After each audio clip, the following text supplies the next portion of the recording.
Genesis Chapter 1. The Beginning. In the beginning, God created the heavens and the earth. Now the earth was formless and empty. Darkness was on the surface of the deep. God's Spirit was hovering over the surface of the waters. The first day, light. God said, "Let there be light." and there was light. God saw the light and saw that it was good. God divided the light from the darkness. God called the light day, and the darkness he called night.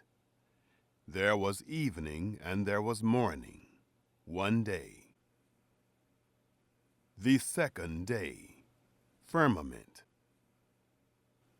God said, "Let there be an expanse in the middle of the waters, and let it divide the waters from the waters."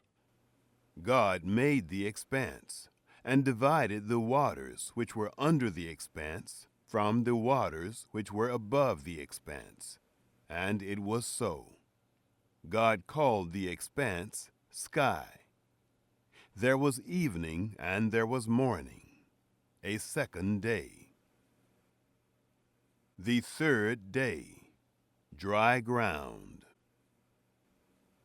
God said, "Let the waters under the sky be gathered together to one place, and let the dry land appear." and it was so. God called the dry land earth, and the gathering together of the waters he called seas. God saw that it was good. God said, "Let the earth put forth grass, herbs yielding seed, and fruit trees bearing fruit after their kind, with its seed in it, on the earth." and it was so. The earth brought forth grass, herbs yielding seed after their kind, and trees bearing fruit, with its seed in it, after their kind. And God saw that it was good. There was evening, and there was morning, a third day. The fourth day, sun, moon, stars. God said, "Let there be lights in the expanse of sky, to divide the day from the night, and let them be for signs, and for seasons, and for days, and years, and let them be for lights in the expanse of sky, to give light on the earth." and it was so. God made the two great lights, the greater light to rule the day, and the lesser light to rule the night. He also made the stars. God set them in the expanse of sky to give light to the earth, and to rule over the day and over the night, and to divide the light from the darkness. God saw that it was good. There was evening and there was morning, a fourth day. The fifth day, fish and birds. God said, "Let the waters swarm with swarms of living creatures, and let birds fly above the earth in the open expanse of sky." God created the large sea creatures, and every living creature that moves, with which the waters swarmed, after their kind, and every winged bird after its kind. God saw that it was good. God blessed them, saying, "Be fruitful and multiply, and fill the waters in the seas, and let birds multiply on the earth. There was evening, and there was morning, a fifth day. The sixth day, creatures on land. God said, Let the earth bring forth living creatures after their kind, livestock, creeping things, and animals of the earth after their kind. and it was so. God made the animals of the earth after their kind, and the livestock after their kind, and everything that creeps on the ground after its kind. God saw that it was good. God said, Let us make man in our image, after our likeness, and let them have dominion over the fish of the sea, and over the birds of the sky, and over the livestock, and over all the earth, and over every creeping thing that creeps on the earth. God created man in his own image. In God's image, he created him. Male and female, he created them. God blessed them. God said to them, Be fruitful, multiply, fill the earth and subdue it. Have dominion over the fish of the sea, over the birds of the sky, and over every living thing that moves on the earth. God said, Behold, I have given you every herb yielding seed, which is on the surface of all the earth, and every tree which bears fruit yielding seed. It will be your food. To every animal of the earth, and to every bird of the sky, and to everything that creeps on the earth, in which there is life, I have given every green herb for food. and it was so. God saw everything that he had made, and behold, it was very good. There was evening, and there was morning, a sixth day. Chapter 2. The seventh day, God rests. The heavens and the earth were finished, and all their vast array. On the seventh day, God finished his work which he had made, and he rested on the seventh day from all his work which he had made. God blessed the seventh day and made it holy, because he rested in it from all his work which he had created and made. The creation of man. This is the history of the generations of the heavens and of the earth, when they were created, in the day that Yahweh God made the earth and the heavens. No plant of the field was yet in the earth, and no herb of the field had yet sprung up, for Yahweh God had not caused it to rain on the earth. There was not a man to till the ground, but a mist went up from the earth and watered the whole surface of the ground. Yahweh God formed man from the dust of the ground, and breathed into his nostrils the breath of life, and man became a living soul. The planting of the garden. Yahweh God planted a garden eastward, in Eden, and there he put the man whom he had formed. Out of the ground Yahweh God made every tree to grow that is pleasant to the sight, and good for food. The tree of life also in the middle of the garden, and the tree of the knowledge of good and evil. A river went out of Eden to water the garden, and from there it was parted, and became 4 heads. The name of the first is Pishon. This is the one which flows through the whole land of Havilah, where there is gold, and the gold of that land is good. There is aromatic resin and the onyx stone.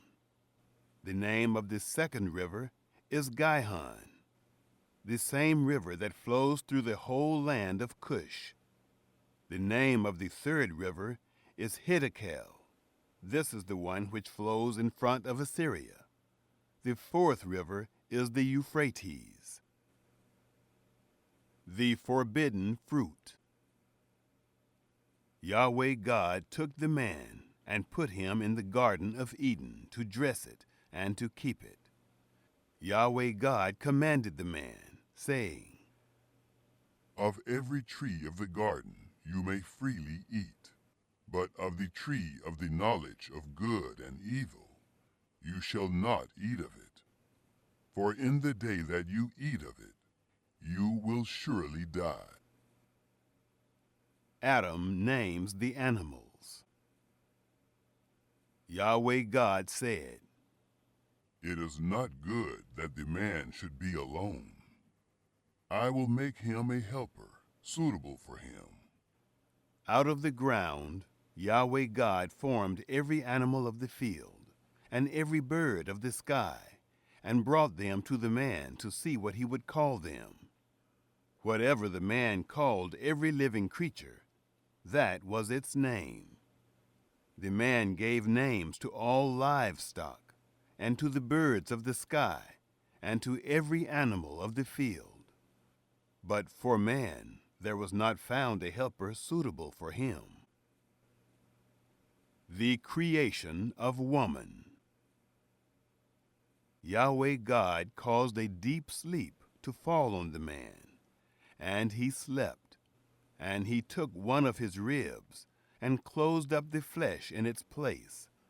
He made the rib, which Yahweh God had taken from the man, into a woman, and brought her to the man.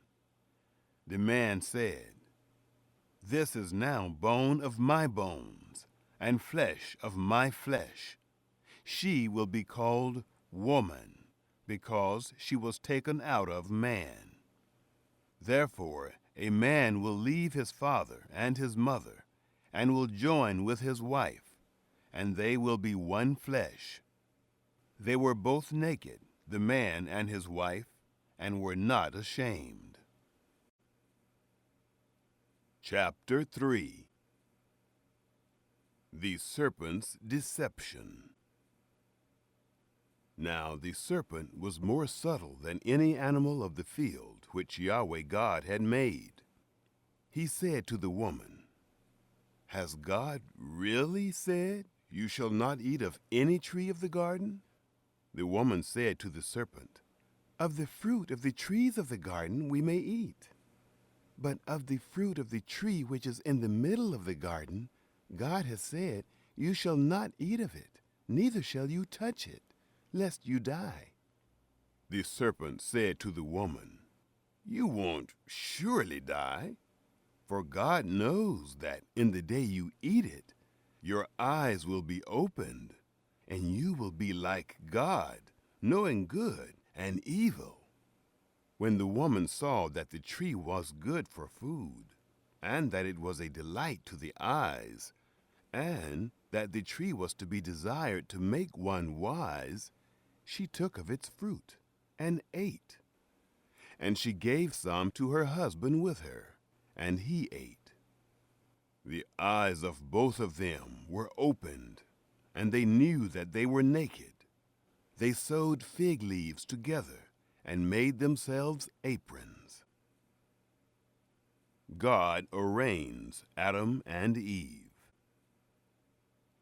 They heard the voice of Yahweh God walking in the garden in the cool of the day, and the man and his wife hid themselves from the presence of Yahweh God among the trees of the garden. Yahweh God called to the man and said to him, Where are you? The man said, I heard your voice in the garden, and I was afraid, because I was naked, and I hid myself. God said, Who told you that you were naked? Have you eaten from the tree that I commanded you not to eat from? The man said, The woman whom you gave to be with me, she gave me of the tree, and I ate. Yahweh God said to the woman, What is this you have done? The woman said, The serpent deceived me, and I ate. Yahweh God said to the serpent, Because you have done this, you are cursed above all livestock, and above every animal of the field. On your belly you shall go, and you shall eat dust all the days of your life. I will put enmity between you and the woman, and between your offspring and her offspring. He will bruise your head, and you will bruise his heel. The punishment of mankind. To the woman he said, I will greatly multiply your pain in childbirth. In pain you will bring forth children.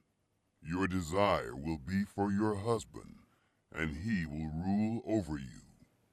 To Adam he said, Because you have listened to your wife's voice, and have eaten of the tree, of which I commanded you, saying, You shall not eat of it. Cursed is the ground for your sake. In toil you will eat of it all the days of your life. Thorns also and thistles will it bring forth to you. And you will eat the herb of the field. By the sweat of your face will you eat bread until you return to the ground. For out of it you were taken. For you are dust, and to dust you shall return. The man called his wife Eve, because she was the mother of all living. The expulsion from paradise. Yahweh God made coats of skins for Adam and for his wife, and clothed them. Yahweh God said, Behold, the man has become like one of us, knowing good and evil. Now, lest he put forth his hand and also take of the tree of life, and eat, and live forever. Therefore Yahweh God sent him forth from the Garden of Eden, to till the ground from which he was taken. So he drove out the man, and he placed cherubs at the east of the Garden of Eden, and the flame of his sword, which turned every way, to guard the way to the tree of life. Chapter 4. Cain and Abel. The man knew Eve, his wife. She conceived and gave birth to Cain, and said, I have gotten a man with Yahweh's help. Again she gave birth to Cain's brother, Abel. Abel was a keeper of sheep, but Cain was a tiller of the ground. As time passed, it happened that Cain brought an offering to Yahweh from the fruit of the ground. Abel also brought some of the firstborn of his flock and of its fat. Yahweh respected Abel and his offering, but he didn't respect Cain and his offering. Cain was very angry, and the expression on his face fell. Yahweh said to Cain, Why are you angry? Why has the expression of your face fallen? If you do well, will it not be lifted up? If you don't do well, sin crouches at the door. Its desire is for you, but you are to rule over it. Cain murders Abel. Cain said to Abel, his brother, Let's go into the field. It happened, when they were in the field, that Cain rose up against Abel, his brother, and killed him. Yahweh said to Cain, Where is Abel, your brother? He said, I don't know. Am I my brother's keeper? Yahweh said, What have you done? The voice of your brother's blood cries to me from the ground. Now you are cursed because of the ground, which has opened its mouth to receive your brother's blood from your hand. From now on, when you till the ground, it won't yield its strength to you. You shall be a fugitive and a wanderer in the earth. Cain said to Yahweh, My punishment is greater than I can bear. Behold, you have driven me out this day from the surface of the ground. I will be hidden from your face, and I will be a fugitive and a wanderer in the earth. It will happen that whoever finds me will kill me. Yahweh said to him, Therefore, whoever slays Cain, vengeance will be taken on him sevenfold. Yahweh appointed a sign for Cain, lest any finding him should strike him. Cain went out from Yahweh's presence and lived in the land of Nod, east of Eden. The descendants of Cain. Cain knew his wife. She conceived and gave birth to Enoch. He built a city and called the name of the city after the name of his son, Enoch. To Enoch was born Irad. Irad became the father of Mehujael. Mehujael became the father of Methujael. Methujael became the father of Lamech. Lamech took 2 wives. The name of the one was Ada, and the name of the other Zillah. Ada gave birth to Jabal, who was the father of those who dwell in tents and have livestock. His brother's name was Jubal, who was the father of all who handle the harp and pipe. Zillah also gave birth to Tubal-Cain, the forger of every cutting instrument of brass and iron. Tubal-Cain's sister was Naamah.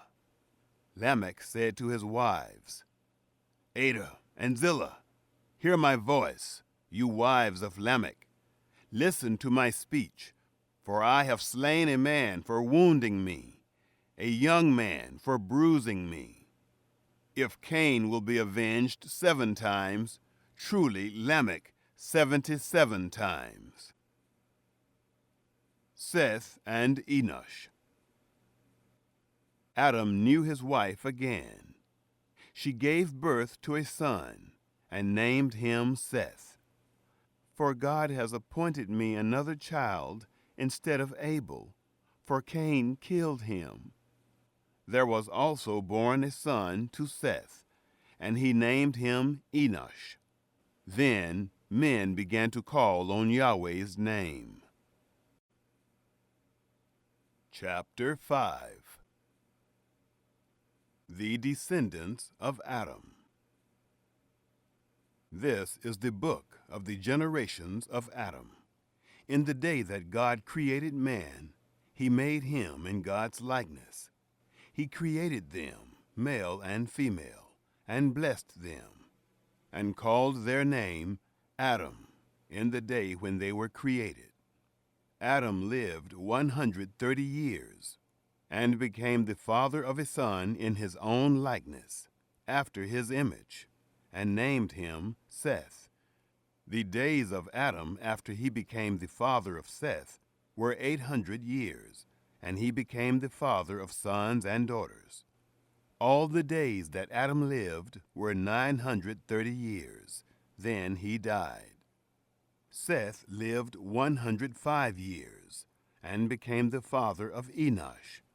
Seth lived after he became the father of Enosh 807 years, and became the father of sons and daughters. All the days of Seth were 912 years. Then he died. Enosh lived 90 years, and became the father of Kenan. Enosh lived after he became the father of Kenan, 815 years, and became the father of sons and daughters. All the days of Enosh were 905 years. Then he died. Kenan lived 70 years, and became the father of Mahalalel. Kenan lived, after he became the father of Mahalalel, 840 years, and became the father of sons and daughters. And all the days of Kenan were 910 years. Then he died. Mahalalel lived 65 years, and became the father of Jared. Mahalalel lived, after he became the father of Jared, 830 years, and became the father of sons and daughters. All the days of Mahalalel were 895 years. Then he died. God takes up Enoch. Jared lived 162 years, and became the father of Enoch. Jared lived, after he became the father of Enoch, 800 years, and became the father of sons and daughters. All the days of Jared were 962 years. Then he died. Enoch lived 65 years, and became the father of Methuselah. Enoch walked with God, after he became the father of Methuselah, 300 years, and became the father of sons and daughters. All the days of Enoch were 365 years. Enoch walked with God, and he was not, for God took him. From Methuselah to Noah. Methuselah lived 187 years, and became the father of Lamech. Methuselah lived, after he became the father of Lamech, 782 years, and became the father of sons and daughters. All the days of Methuselah were 969 years. Then he died. Lamech lived 182 years, and became the father of a son, and he named him Noah, saying, "This same will comfort us in our work, and in the toil of our hands, because of the ground which Yahweh has cursed." Lamech lived, after he became the father of Noah, 595 years, and became the father of sons and daughters. All the days of Lamech were 777 years. Then he died. Noah was 500 years old, and Noah became the father of Shem, Ham, and Japheth.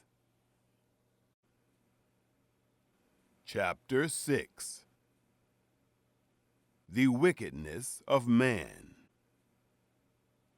It happened, when men began to multiply on the surface of the ground, and daughters were born to them, that God's sons saw that men's daughters were beautiful, and they took for themselves wives of all that they chose.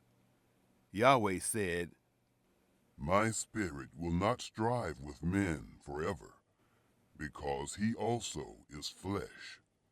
Yet will his days be 120 years.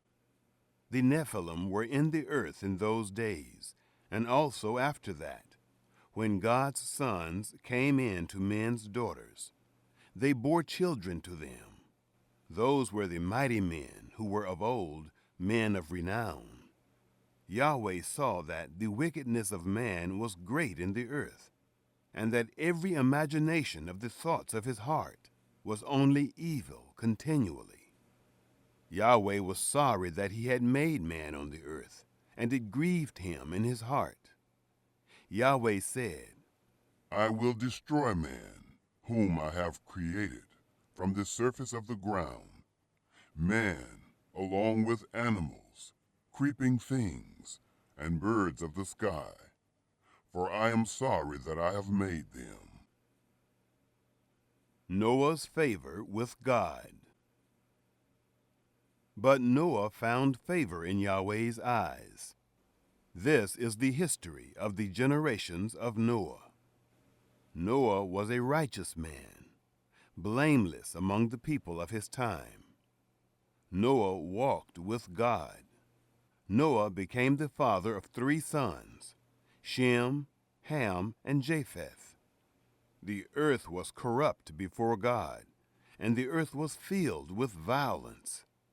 God saw the earth and saw that it was corrupt, for all flesh had corrupted their way on the earth. Noah builds the ark. God said to Noah, The end of all flesh has come before me, for the earth is filled with violence through them. Behold, I will destroy them with the earth. Make a ship of gopher wood. You shall make rooms in the ship, and shall seal it inside and outside with pitch. This is how you shall make it. The length of the ship will be 300 cubits, its breadth 50 cubits, and its height 30 cubits. You shall make a roof in the ship, and you shall finish it to a cubit upward. You shall set the door of the ship in its side. You shall make it with lower, second, and third levels. I, even I, do bring the flood of waters on this earth, to destroy all flesh having the breath of life from under the sky. Everything that is in the earth will die, but I will establish my covenant with you. You shall come into the ship, you, your sons, your wife, and your sons' wives with you. Of every living thing of all flesh, you shall bring 2 of every sort into the ship, to keep them alive with you. They shall be male and female. Of the birds after their kind, of the livestock after their kind, of every creeping thing of the ground after its kind, 2 of every sort shall come to you, to keep them alive. Take with you of all food that is eaten, and gather it to yourself, and it will be for food for you and for them. Thus Noah did. According to all that God commanded him, so he did. Chapter 7. Entering the Ark. Yahweh said to Noah, Come with all of your household into the ship, for I have seen your righteousness before me in this generation. You shall take 7 pairs of every clean animal with you, the male and his female. Of the animals that are not clean, take 2, the male and his female. Also of the birds of the sky, 7 and 7, male and female, to keep seed alive on the surface of all the earth. In 7 days I will cause it to rain on the earth for 40 days and 40 nights. Every living thing that I have made I will destroy from the surface of the ground. Noah did everything that Yahweh commanded him. The flood waters arrive. Noah was 600 years old when the flood of waters came on the earth. Noah went into the ship with his sons, his wife, and his sons' wives because of the waters of the flood. Clean animals, animals that are not clean, birds, and everything that creeps on the ground went by pairs to Noah into the ship, male and female, as God commanded Noah. It happened after the 7 days that the waters of the flood came on the earth. In the 600th year of Noah's life, in the 2nd month, on the 17th day of the month, on the same day, all the fountains of the great deep were burst open, and the sky's windows were opened. The rain was on the earth 40 days and 40 nights. In the same day, Noah and Shem, Ham, and Japheth, the sons of Noah, and Noah's wife, and the 3 wives of his sons with them, entered into the ship, they and every animal after its kind, all the livestock after their kind, every creeping thing that creeps on the earth after its kind, and every bird after its kind, every bird of every sort. They went to Noah into the ship, by pairs of all flesh with the breath of life in them. Those who went in male and female of all flesh, as God commanded him, and Yahweh shut him in. The duration of the flood. The flood was 40 days on the earth. The waters increased and lifted up the ship, and it was lifted up above the earth. The waters prevailed and increased greatly on the earth, and the ship floated on the surface of the waters. The waters prevailed exceedingly on the earth. All the high mountains that were under the whole sky were covered. The waters prevailed 15 cubits upward, and the mountains were covered. All flesh died that moved on the earth, including birds, livestock, animals, every creeping thing that creeps on the earth, and every man. All in whose nostrils was the breath of the Spirit of life, of all that was on the dry land, died. Every living thing was destroyed that was on the surface of the ground, including man, livestock, creeping things, and birds of the sky. They were destroyed from the earth. Only Noah was left, and those who were with him in the ship. The waters prevailed on the earth 150 days.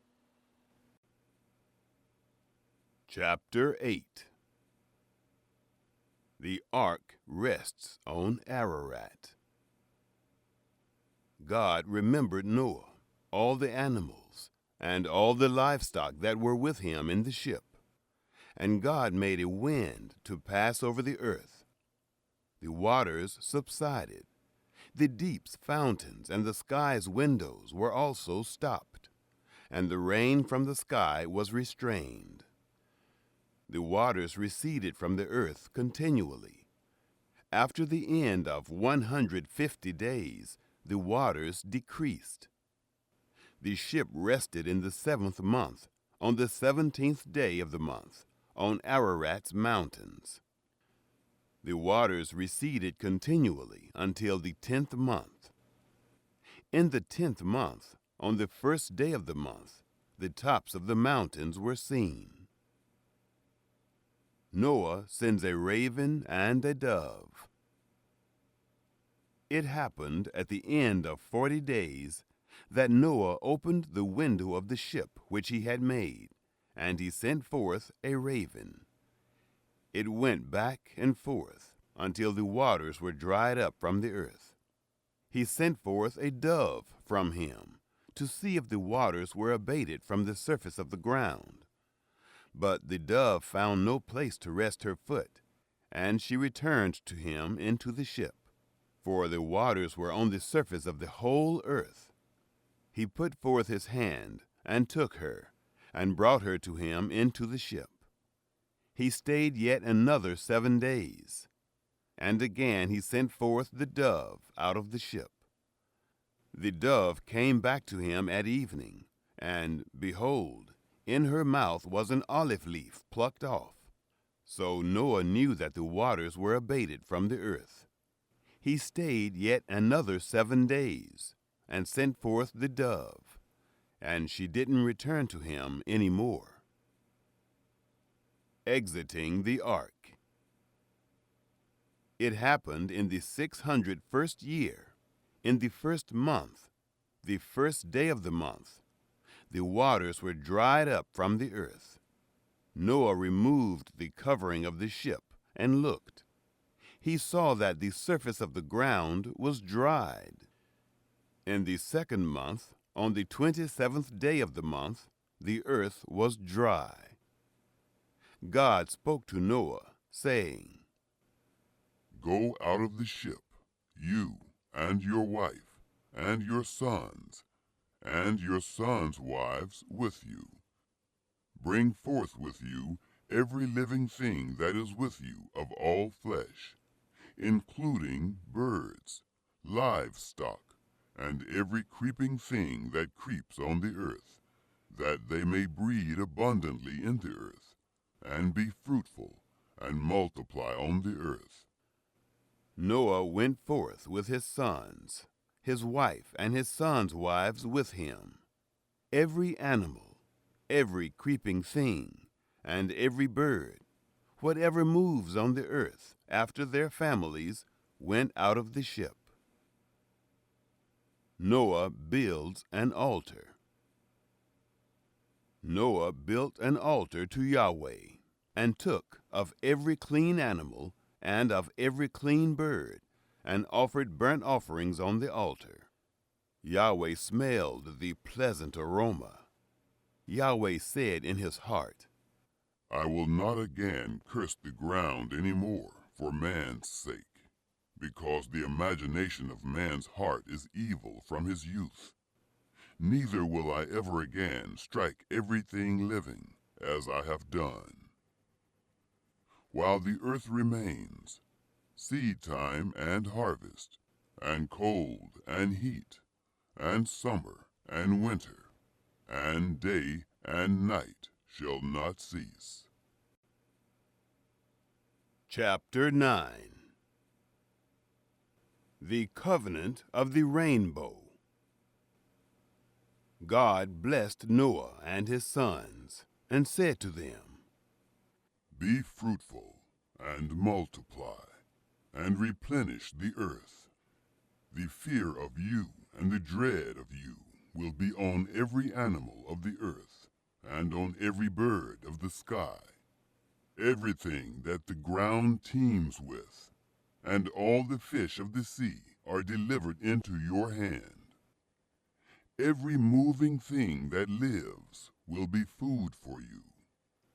As the green herb, I have given everything to you. But flesh with its life, its blood, you shall not eat.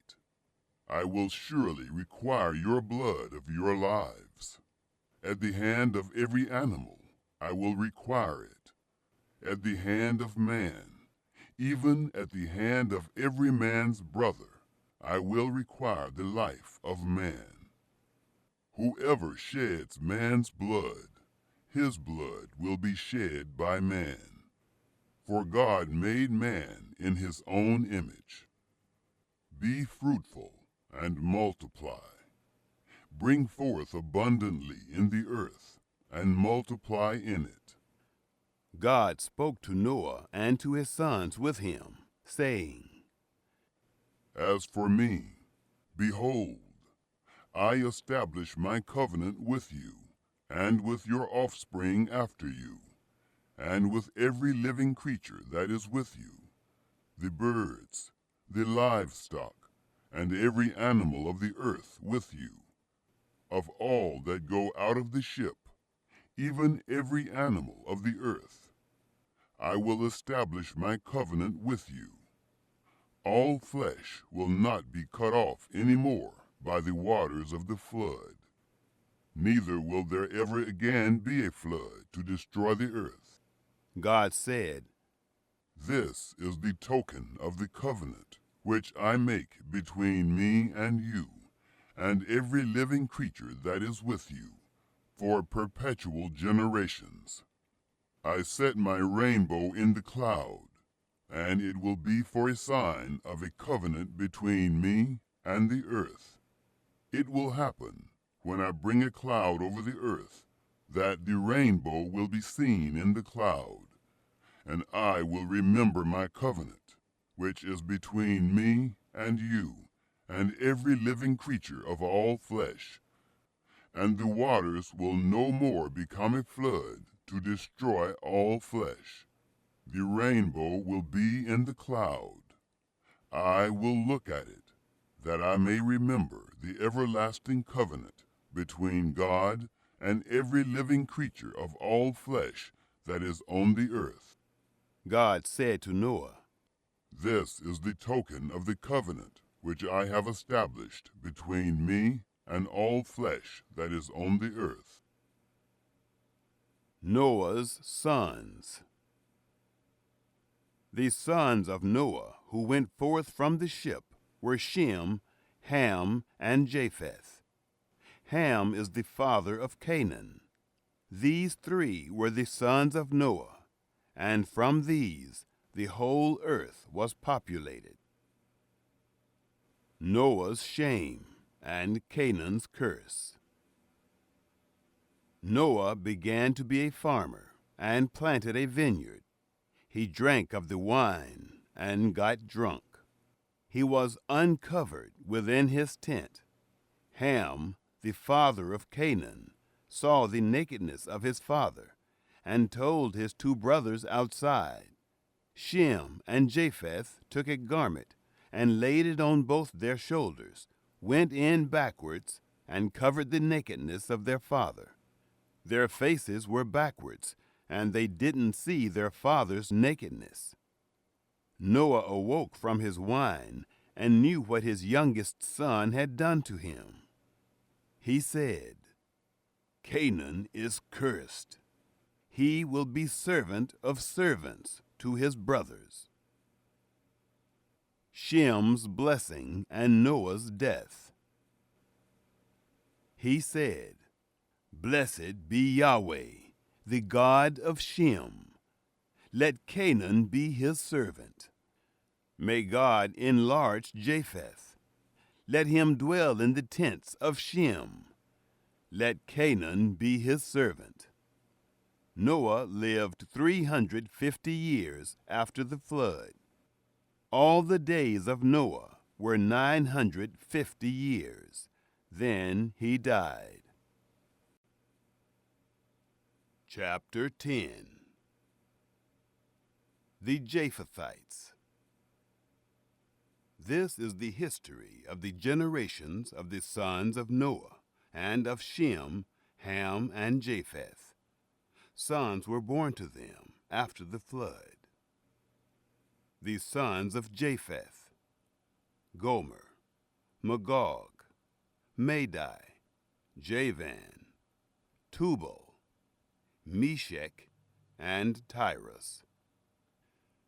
The sons of Gomer: Ashkenaz, Riphath, and Togarmah.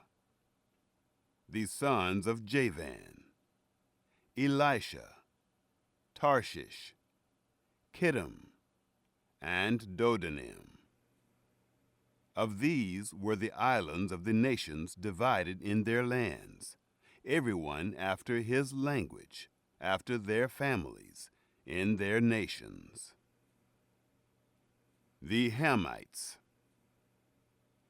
The sons of Ham: Cush, Mizraim, Put, and Canaan. The sons of Cush: Seba, Havilah, Sabta, Reamah, and Sabteca. The sons of Reamah: Sheba and Dedan. Cush became the father of Nimrod. He began to be a mighty one in the earth. He was a mighty hunter before Yahweh. Therefore it is said, like Nimrod, a mighty hunter before Yahweh. The beginning of his kingdom was Babel, Erech, Akkad, and Calneh, in the land of Shinar. Out of that land he went forth into Assyria, and built Nineveh, Rehoboth, Calah, and Resen, between Nineveh and Calah. The same is the great city. Mizraim became the father of Ludim, Anamim, Lehabim, Naphtuim, Pathrusim, Casluhim, which the Philistines descended from, and Caphtorim. Canaan became the father of Sidon, his firstborn. Heth, the Jebusite, the Amorite, the Girgashite, the Hivite, the Archite, the Sinite, the Arvadite, the Zemarite, and the Hamathite. Afterward, the families of the Canaanites were spread abroad.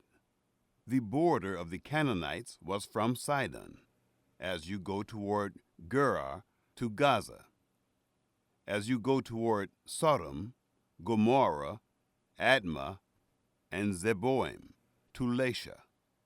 These are the sons of Ham, after their families, after their languages, in their lands, in their nations. The Semites.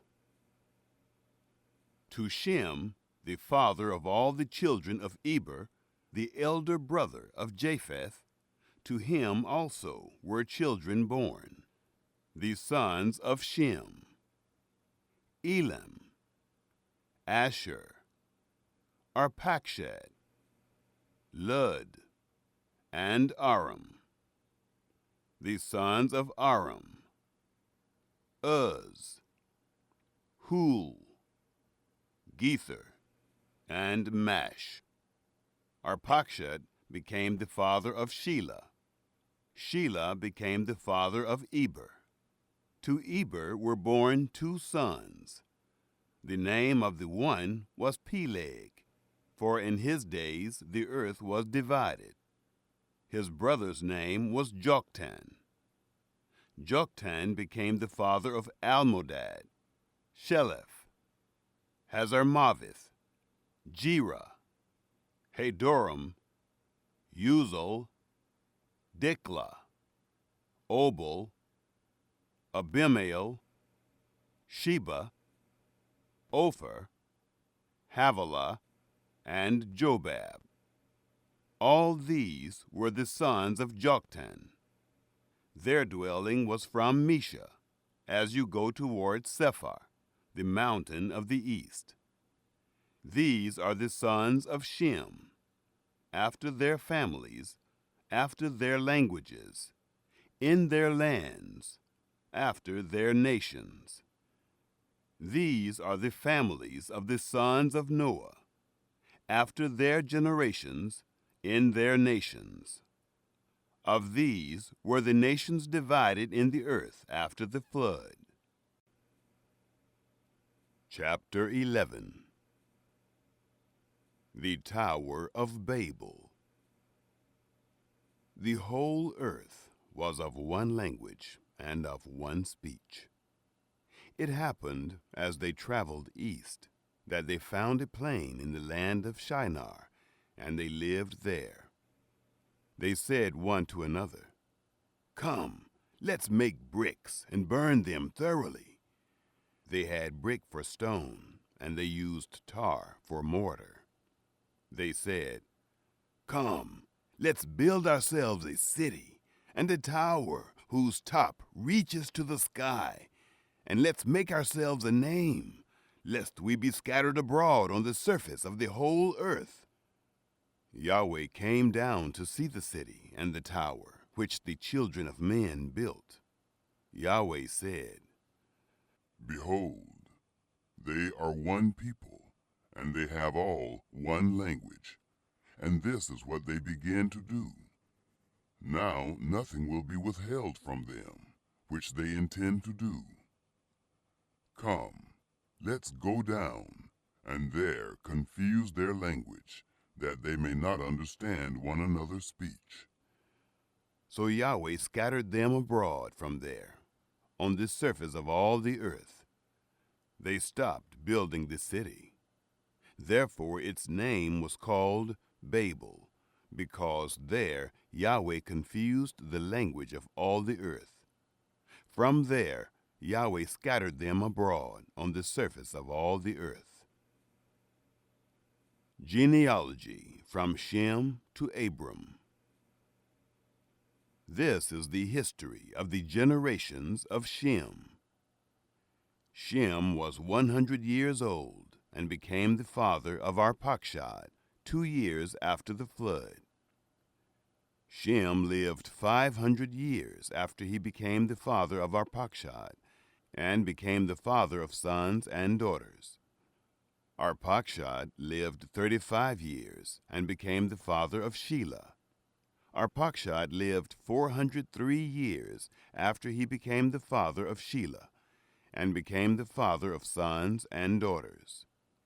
Shelah lived 30 years and became the father of Eber. And Shelah lived 403 years after he became the father of Eber and became the father of sons and daughters. Eber lived 34 years and became the father of Peleg. Eber lived 430 years after he became the father of Peleg and became the father of sons and daughters. Peleg lived 30 years and became the father of Reu. Peleg lived 209 years after he became the father of Reu and became the father of sons and daughters. Reu lived 32 years and became the father of Serug. Reu lived 207 years after he became the father of Serug and became the father of sons and daughters. Serug lived 30 years and became the father of Nahor. Serug lived 200 years after he became the father of Nahor and became the father of sons and daughters. Nahor lived 29 years and became the father of Terah.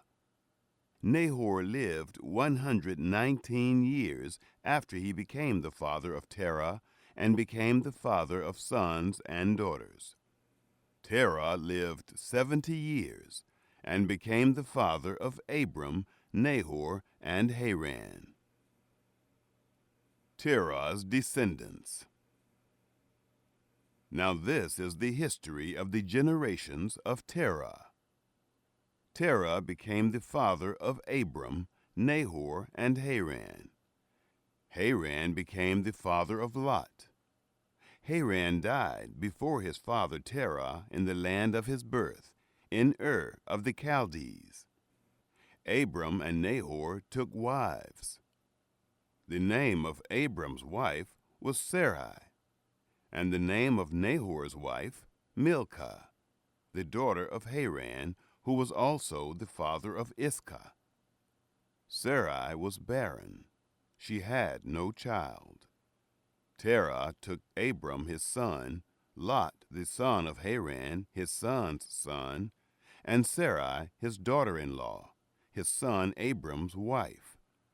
They went forth from Ur of the Chaldees to go into the land of Canaan.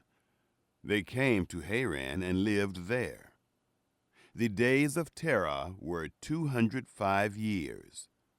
Terah died in Haran. Chapter 12. The calling of Abram. Now Yahweh said to Abram, Get out of your country, and from your relatives, and from your father's house, to the land that I will show you. I will make of you a great nation. I will bless you, and make your name great. You will be a blessing. I will bless those who bless you, and I will curse him who curses you. All of the families of the earth will be blessed in you. So Abram went, as Yahweh had spoken to him. Lot went with him. Abram was 75 years old when he departed out of Haran. Abram took Sarai his wife, Lot his brother's son, all their substance that they had gathered, and the souls whom they had gotten in Haran, and they went forth to go into the land of Canaan. Into the land of Canaan they came. Abram passed through the land to the place of Shechem, to the oak of Moreh. The Canaanite was then in the land. Yahweh appeared to Abram and said, I will give this land to your seed. He built an altar there to Yahweh, who appeared to him. He left from there to the mountain on the east of Bethel, and pitched his tent, having Bethel on the west, and Ai on the east. There he built an altar to Yahweh, and called on the name of Yahweh. Abram traveled, going on still toward the south. Abram and Sarai in Egypt. There was a famine in the land. Abram went down into Egypt to live as a foreigner there, for the famine was severe in the land.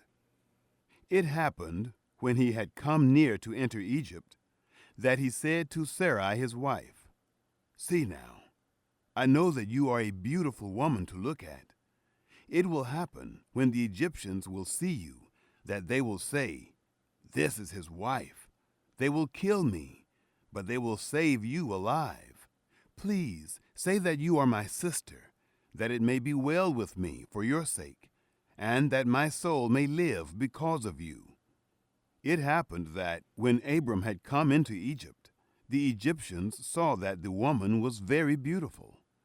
The princes of Pharaoh saw her, and praised her to Pharaoh, and the woman was taken into Pharaoh's house. He dealt well with Abram for her sake. He had sheep, cattle, male donkeys, male servants, female donkeys, and camels. Yahweh plagued Pharaoh and his house with great plagues because of Sarai, Abram's wife. Pharaoh called Abram and said, What is this that you have done to me? Why didn't you tell me that she was your wife? Why did you say, She is my sister, so that I took her to be my wife? Now, therefore, see your wife, take her, and go your way. Pharaoh commanded men concerning him, and they brought him on the way with his wife and all that he had. Chapter 13. Abram and Lot part ways. Abram went up out of Egypt, he, his wife, all that he had, and Lot with him, into the south. Abram was very rich in livestock, in silver, and in gold. He went on his journeys from the south, even to Bethel, to the place where his tent had been at the beginning, between Bethel and Ai, to the place of the altar, which he had made there at the first. There Abram called on the name of Yahweh. Lot also, who went with Abram, had flocks and herds and tents. The land was not able to bear them, that they might live together, for their substance was great, so that they could not live together. There was a strife between the herdsmen of Abram's livestock and the herdsmen of Lot's livestock. And the Canaanite and the Perizzite lived in the land at that time. Abram said to Lot, Please, let there be no strife between me and you, and between my herdsmen and your herdsmen, for we are relatives. Isn't the whole land before you? Please separate yourself from me. If you go to the left hand, then I will go to the right. Or if you go to the right hand, then I will go to the left. Lot pitches toward Sodom. Lot lifted up his eyes and saw all the plain of the Jordan, that it was well watered everywhere, before Yahweh destroyed Sodom and Gomorrah, like the garden of Yahweh, like the land of Egypt, as you go to Zoar. So Lot chose the plain of the Jordan for himself. Lot traveled east, and they separated themselves the one from the other. Abram lived in the land of Canaan, and Lot lived in the cities of the plain, and moved his tent as far as Sodom. Now the men of Sodom were exceedingly wicked and sinners against Yahweh. God renews the promise to Abram.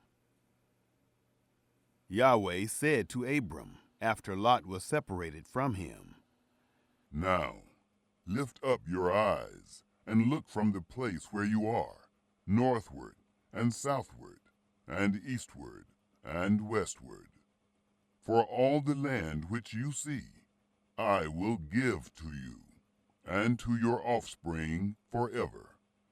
I will make your offspring as the dust of the earth, so that if a man can number the dust of the earth, then your seed may also be numbered. Arise, walk through the land in its length and in its breadth, for I will give it to you. Abram moved his tent and came and lived by the oaks of Mamre, which are in Hebron, and built an altar there to Yahweh.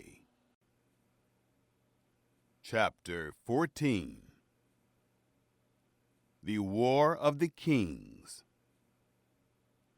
It happened in the days of Amraphel, king of Shinar, Arioch, king of Elasar, Chedorlaomer, king of Elam, and Tidal, king of Goyim, that they made war with Bera, king of Sodom, and with Bersha, king of Gomorrah, Shinab, king of Admah, and Shemeber, king of Zeboim, and the king of Bela, the same is Zoar.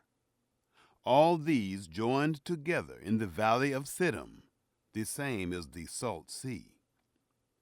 12 years they served Chedorlaomer, and in the 13th year they rebelled.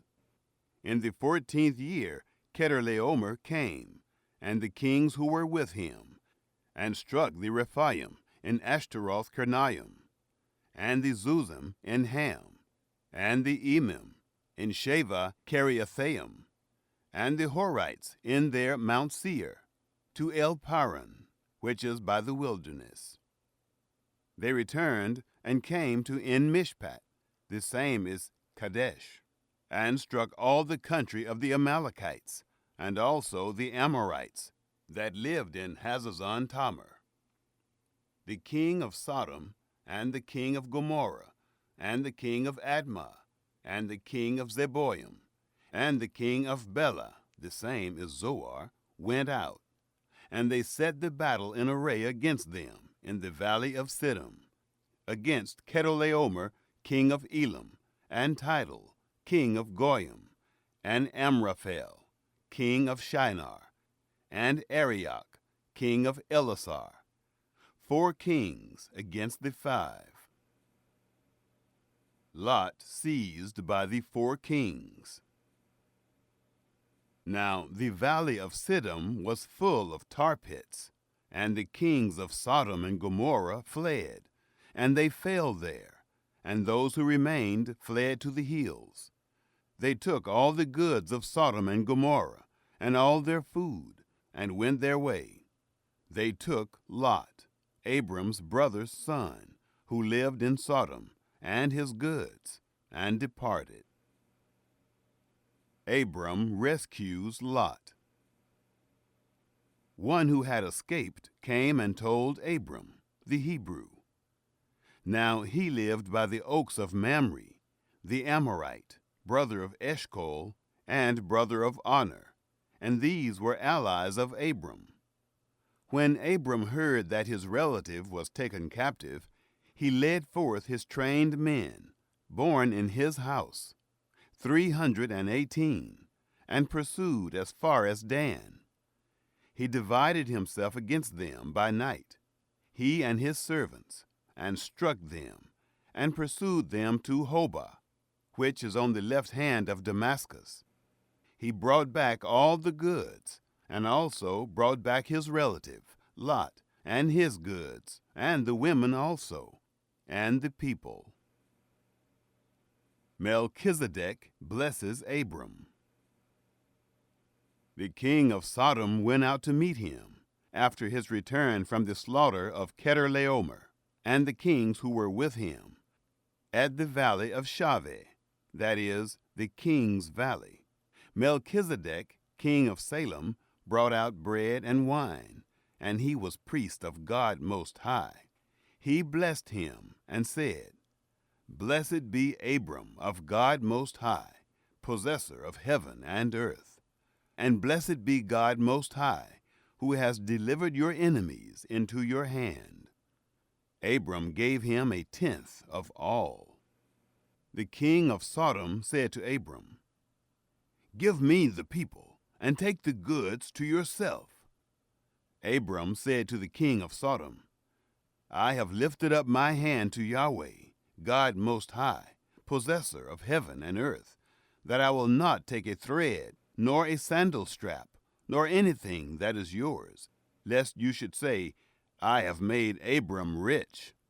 I will accept nothing from you, except that which the young men have eaten, and the portion of the men who went with me, Edner, Eshcol, and Mamre. Let them take their portion. Chapter 15. God's covenant with Abram. After these things, the word of Yahweh came to Abram in a vision, saying, Don't be afraid, Abram. I am your shield, your exceedingly great reward. Abram said, Lord Yahweh, what will you give me, since I go childless, and he who will inherit my estate is Eliezer of Damascus? Abram said, Behold, to me you have given no seed, and behold, one born in my house is my heir. Behold, the word of Yahweh came to him, saying, This man will not be your heir, but he who will come forth out of your own body will be your heir. Yahweh brought him outside and said, Look now toward the sky, and count the stars, if you are able to count them. He said to Abram, So shall your seed be. He believed in Yahweh, and he reckoned it to him for righteousness. He said to him, I am Yahweh, who brought you out of Ur of the Chaldees, to give you this land to inherit it. God confirms his promise. He said, Lord Yahweh, how will I know that I will inherit it?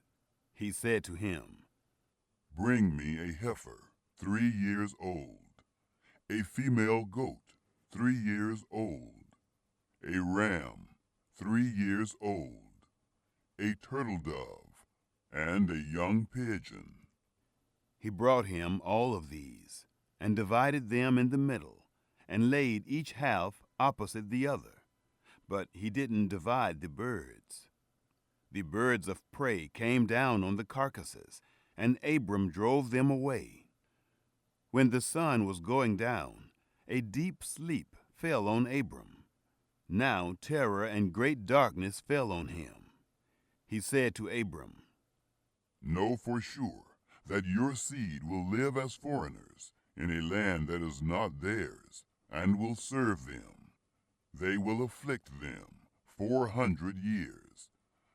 I will also judge that nation whom they will serve. Afterward, they will come out with great wealth, but you will go to your fathers in peace. You will be buried in a good old age. In the 4th generation, they will come here again, for the iniquity of the Amorite is not yet full. It came to pass that, when the sun went down, and it was dark, behold, a smoking furnace and a flaming torch passed between these pieces. In that day Yahweh made a covenant with Abram, saying, To your seed I have given this land, from the river of Egypt to the great river, the river Euphrates, the Kenites, the Kenizzites, the Cadmonites, the Hittites, the Perizzites, the Rephaim, the Amorites, the Canaanites, the Girgashites, and the Jebusites. Chapter 16. Sarah, Hagar, and Ishmael. Now Sarai, Abram's wife, bore him no children. She had a handmaid, an Egyptian, whose name was Hagar. Sarai said to Abram, "See now, Yahweh has restrained me from bearing. Please go into my handmaid. It may be that I will obtain children by her." Abram listened to the voice of Sarai. Sarai, Abram's wife, took Hagar the Egyptian, her handmaid, after Abram had lived 10 years in the land of Canaan, and gave her to Abram, her husband, to be his wife. He went in to Hagar, and she conceived. When she saw that she had conceived, her mistress was despised in her eyes. Sarai said to Abram, "This wrong is your fault. I gave my handmaid into your bosom, and when she saw that she had conceived, I was despised in her eyes. Yahweh judge between me and you." But Abram said to Sarai, "Behold, your maid is in your hand. Do to her whatever is good in your eyes." Sarai dealt harshly with her, and she fled from her face. The angel of Yahweh found her by a fountain of water in the wilderness, by the fountain in the way to Shur. He said, Hagar, Sarai's handmaid, where did you come from? Where are you going? She said, "I am fleeing from the face of my mistress, Sarai." The angel of Yahweh said to her, Return to your mistress and submit yourself under her hands. The angel of Yahweh said to her, I will greatly multiply your seed, that they will not be numbered for multitude. The angel of Yahweh said to her, Behold, you are with child, and will bear a son. You shall call his name Ishmael, because Yahweh has heard your affliction. He will be like a wild donkey among men. His hand will be against every man, and every man's hand against him. He will live opposite all of his brothers. She called the name of Yahweh, who spoke to her, "You are a God who sees." For she said, "Have I even stayed alive after seeing him?" Therefore the well was called Baal-lahai-roi. Behold, it is between Kadesh and Beret. Hagar bore a son for Abram. Abram called the name of his son whom Hagar bore Ishmael. Abram was 86 years old when Hagar bore Ishmael to Abram. Chapter 17. Abram named Abraham. When Abram was 99 years old, Yahweh appeared to Abram and said to him, I am God Almighty. Walk before me and be blameless. I will make my covenant between me and you, and will multiply you exceedingly. Abram fell on his face. God talked with him, saying, As for me, behold, my covenant is with you. You will be the father of a multitude of nations. Neither will your name any more be called Abram, but your name will be Abraham, for I have made you the father of a multitude of nations. I will make you exceedingly fruitful, and I will make nations of you. Kings will come out of you. I will establish my covenant between me and you, and your seed after you, throughout their generations, for an everlasting covenant, to be a God to you, and to your seed after you. I will give to you, and to your seed after you, the land where you are traveling, all the land of Canaan, for an everlasting possession. I will be their God. The covenant of circumcision. God said to Abraham, As for you, you will keep my covenant, you and your seed after you, throughout their generations. This is my covenant, which you shall keep, between me and you, and your seed after you. Every male among you shall be circumcised. You shall be circumcised in the flesh of your foreskin. It will be a token of the covenant between me and you. He who is 8 days old will be circumcised among you, every male throughout your generations.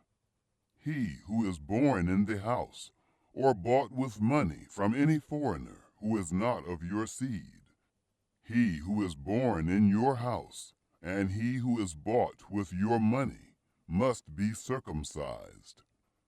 My covenant will be in your flesh for an everlasting covenant. The uncircumcised male who is not circumcised in the flesh of his foreskin, that soul shall be cut off from his people. He has broken my covenant. God said to Abraham, As for Sarai, your wife, you shall not call her name Sarai, but her name will be Sarah. I will bless her, and moreover, I will give you a son by her. Yes, I will bless her, and she will be a mother of nations. Kings of peoples will come from her. Then Abraham fell on his face and laughed, and said in his heart, Will a child be born to him who is 100 years old? Will Sarah, who is 90 years old, give birth? Abraham said to God, Oh, that Ishmael might live before you. God said, No, but Sarah, your wife, will bear you a son. You shall call his name Isaac. I will establish my covenant with him for an everlasting covenant for his seed after him. As for Ishmael, I have heard you. Behold, I have blessed him and will make him fruitful, and will multiply him exceedingly. He will become the father of 12 princes, and I will make him a great nation. But my covenant I establish with Isaac, whom Sarah will bear to you at this set time next year. When he finished talking with him, God went up from Abraham. Abraham took Ishmael, his son, all who were born in his house, and all who were bought with his money, every male among the men of Abraham's house, and circumcised the flesh of their foreskin in the same day, as God had said to him. Abraham was 99 years old when he was circumcised in the flesh of his foreskin. Ishmael, his son, was 13 years old when he was circumcised in the flesh of his foreskin. In the same day, both Abraham and Ishmael, his son, were circumcised. All the men of his house, those born in the house, and those bought with money of a foreigner, were circumcised with him. Chapter 18. Abraham's celestial visitors. Yahweh appeared to him by the oaks of Mamre, As he sat in the tent door in the heat of the day, he lifted up his eyes and looked, and saw that 3 men stood opposite him. When he saw them, he ran to meet them from the tent door, and bowed himself to the earth, and said, "My Lord, if now I have found favor in your sight, please don't go away from your servant. Now let a little water be fetched, wash your feet, and rest yourselves under the tree. I will get a morsel of bread, so you can refresh your heart. After that you may go your way, now that you have come to your servant." They said, "Very well, do as you have said." Abraham hurried into the tent to Sarah and said, "Quickly, prepare 3 measures of fine meal, knead it and make cakes." Abraham ran to the herd and fetched a tender and good calf and gave it to the servant. He hurried to dress it. He took butter, milk, and the calf which he had dressed, and set it before them. He stood by them under the tree, and they ate. Sarah laughs at the promise. They asked him, "Where is Sarah, your wife?" He said, "See, in the tent." He said, I will certainly return to you when the season comes round. Behold, Sarah your wife will have a son. Sarah heard in the tent door, which was behind him. Now Abraham and Sarah were old, well advanced in age. Sarah had passed the age of childbearing. Sarah laughed within herself, saying, "After I have grown old, will I have pleasure, my Lord being old also?" Yahweh said to Abraham, Why did Sarah laugh, saying, Will I really bear a child, yet I am old? Is anything too hard for Yahweh? At the set time I will return to you, when the season comes round, and Sarah will have a son. Then Sarah denied, saying, "I didn't laugh," for she was afraid. He said, No, but you did laugh. Abraham begs for Sodom. The men rose up from there and looked toward Sodom. Abraham went with them to see them on their way. Yahweh said, Will I hide from Abraham what I do, since Abraham has surely become a great and mighty nation, and all the nations of the earth will be blessed in him? For I have known him, to the end that he may command his children and his household after him, that they may keep the way of Yahweh, to do righteousness and justice, to the end that Yahweh may bring on Abraham that which he has spoken of him. Yahweh said, Because the cry of Sodom and Gomorrah is great, and because their sin is very grievous, I will go down now and see whether their deeds are as bad as the reports which have come to me. If not, I will know. The men turned from there and went toward Sodom. But Abraham stood yet before Yahweh. Abraham drew near and said, Will you consume the righteous with the wicked? What if there are 50 righteous within the city? Will you consume and not spare the place for the 50 righteous who are in it? Be it far from you to do things like that, to kill the righteous with the wicked, so that the righteous should be like the wicked. May that be far from you. Shouldn't the judge of all the earth do right? Yahweh said, If I find in Sodom 50 righteous within the city, then I will spare all the place for their sake. Abraham answered, See now, I have taken it on myself to speak to the Lord. Who am I but dust and ashes? What if there will lack 5 of the 50 righteous? Will you destroy all the city for lack of 5? He said, I will not destroy it, if I find 45 there. He spoke to him yet again and said, What if there are 40 found there? He said, I will not do it for the 40's sake. He said, Oh, don't let the Lord be angry, and I will speak. What if there are 30 found there? He said, I will not do it if I find 30 there. He said, See now, I have taken it on myself to speak to the Lord. What if there are 20 found there? He said, I will not destroy it for the 20's sake. He said, Oh, don't let the Lord be angry, and I will speak just once more. What if 10 are found there? He said, I will not destroy it for the 10's sake. Yahweh went his way as soon as he had finished communing with Abraham, and Abraham returned to his place. Chapter 19. Lot welcomes the angels. The 2 angels came to Sodom at evening. Lot sat in the gate of Sodom. Lot saw them and rose up to meet them.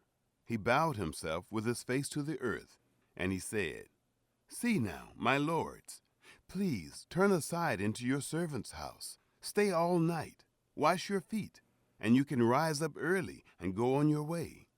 They said, No, but we will stay in the street all night.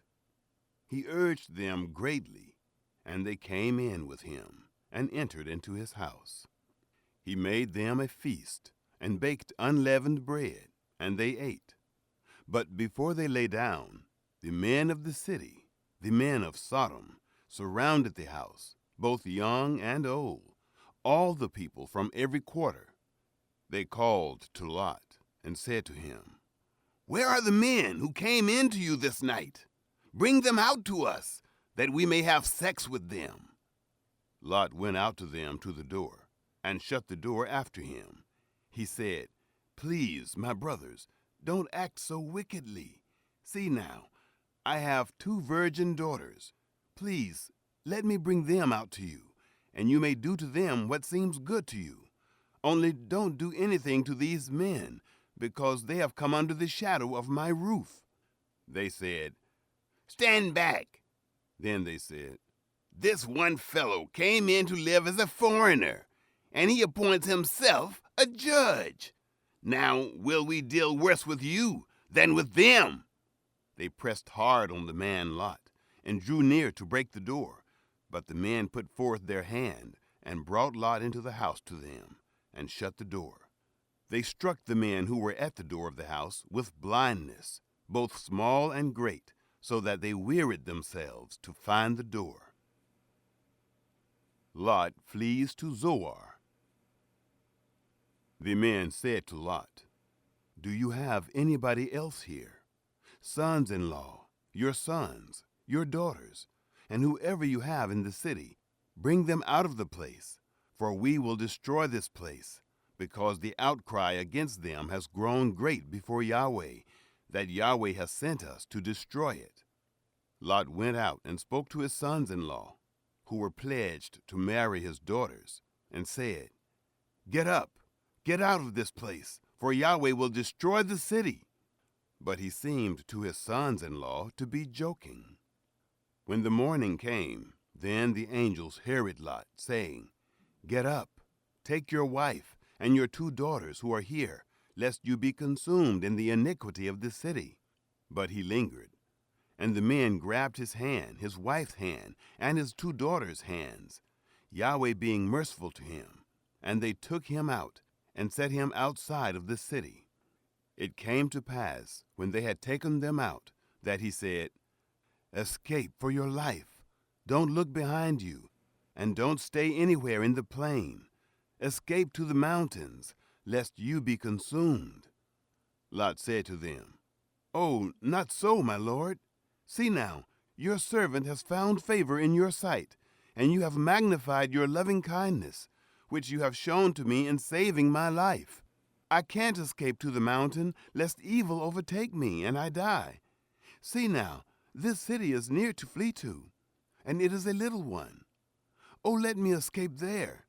isn't it a little one? And my soul will live." He said to him, "Behold, I have granted your request concerning this thing also, that I will not overthrow the city of which you have spoken. Hurry, escape there, for I can't do anything until you get there." Therefore the name of the city was called Zoar. The sun had risen on the earth when Lot came to Zoar. The destruction of Sodom and Gomorrah. Then Yahweh rained on Sodom and Gomorrah sulfur and fire from Yahweh out of the sky. He overthrew those cities, all the plain, all the inhabitants of the cities, and that which grew on the ground. Lot's wife looks back. But his wife looked back from behind him, and she became a pillar of salt. Abraham got up early in the morning to the place where he had stood before Yahweh. He looked toward Sodom and Gomorrah, and toward all the land of the plain, and looked and saw that the smoke of the land went up as the smoke of a furnace. It happened, when God destroyed the cities of the plain, that God remembered Abraham, and sent Lot out of the middle of the overthrow, when he overthrew the cities in which Lot lived. Lot and his daughters. Lot went up out of Zoar and lived in the mountain, and his 2 daughters with him, for he was afraid to live in Zoar. He lived in a cave with his 2 daughters. The firstborn said to the younger, "Our father is old, and there is not a man in the earth to come in to us in the way of all the earth. Come, let's make our father drink wine, and we will lie with him, that we may preserve our father's seed."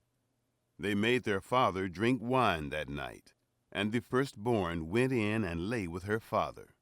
He didn't know when she lay down nor when she arose. It came to pass on the next day that the firstborn said to the younger, "Behold, I lay last night with my father. Let us make him drink wine again tonight. You go in and lie with him, that we may preserve our father's seed." They made their father drink wine that night also. The younger went and lay with him. He didn't know when she lay down, nor when she got up. Thus both of Lot's daughters were with child by their father. The firstborn bore a son, and named him Moab. He is the father of the Moabites to this day. The younger also bore a son, and called his name Ben-Ammi. He is the father of the children of Ammon to this day. Chapter 20. Abraham, Sarah, and Abimelech. Abraham traveled from there toward the land of the south, and lived between Kadesh and Shur. He lived as a foreigner in Gerar.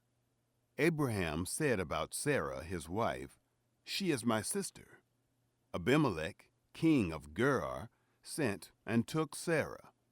But God came to Abimelech in a dream of the night, and said to him, "Behold, you are a dead man, because of the woman whom you have taken, for she is a man's wife." Now Abimelech had not come near her.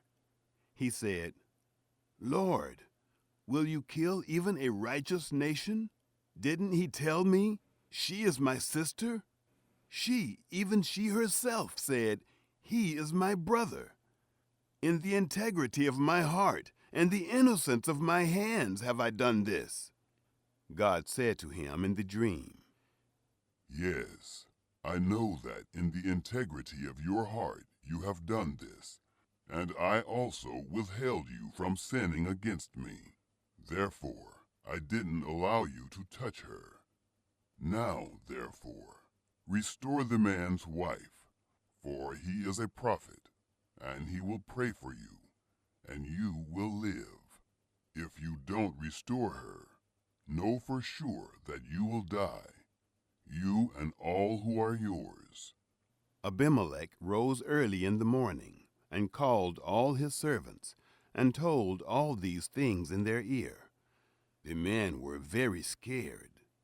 Then Abimelech called Abraham and said to him, "What have you done to us? How have I sinned against you, that you have brought on me and on my kingdom a great sin? You have done deeds to me that ought not to be done." Abimelech said to Abraham, "What did you see that you have done this thing?" Abraham said, "Because I thought, surely the fear of God is not in this place. They will kill me for my wife's sake.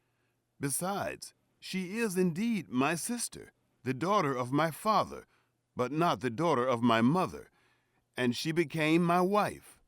It happened, when God caused me to wander from my father's house, that I said to her, 'This is your kindness which you shall show to me.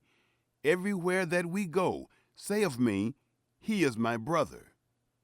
Abimelech took sheep and cattle, male servants and female servants, and gave them to Abraham, and restored Sarah his wife to him.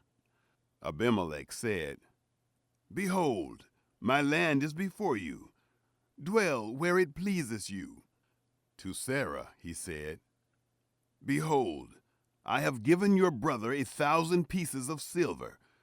Behold, it is for you a covering of the eyes to all that are with you. In front of all, you are vindicated." Abraham prayed to God. God healed Abimelech and his wife and his female servants, and they bore children. For Yahweh had closed up tight all the wombs of the house of Abimelech, because of Sarah, Abraham's wife. Chapter 21. The birth of Isaac. Yahweh visited Sarah as he had said, and Yahweh did to Sarah as he had spoken. Sarah conceived and bore Abraham a son in his old age, at the set time of which God had spoken to him. Abraham called his son who was born to him, whom Sarah bore to him, Isaac. Abraham circumcised his son Isaac when he was 8 days old, as God had commanded him. Abraham was 100 years old when his son Isaac was born to him. Sarah said, "God has made me laugh. Everyone who hears will laugh with me." She said, "Who would have said to Abraham that Sarah would nurse children? For I have borne him a son in his old age." The child grew and was weaned. Abraham made a great feast on the day that Isaac was weaned. Sarah turns against Hagar. Sarah saw the son of Hagar, the Egyptian, whom she had borne to Abraham, mocking. Therefore she said to Abraham, "Cast out this handmaid and her son, for the son of this handmaid will not be heir with my son Isaac." The thing was very grievous in Abraham's sight on account of his son.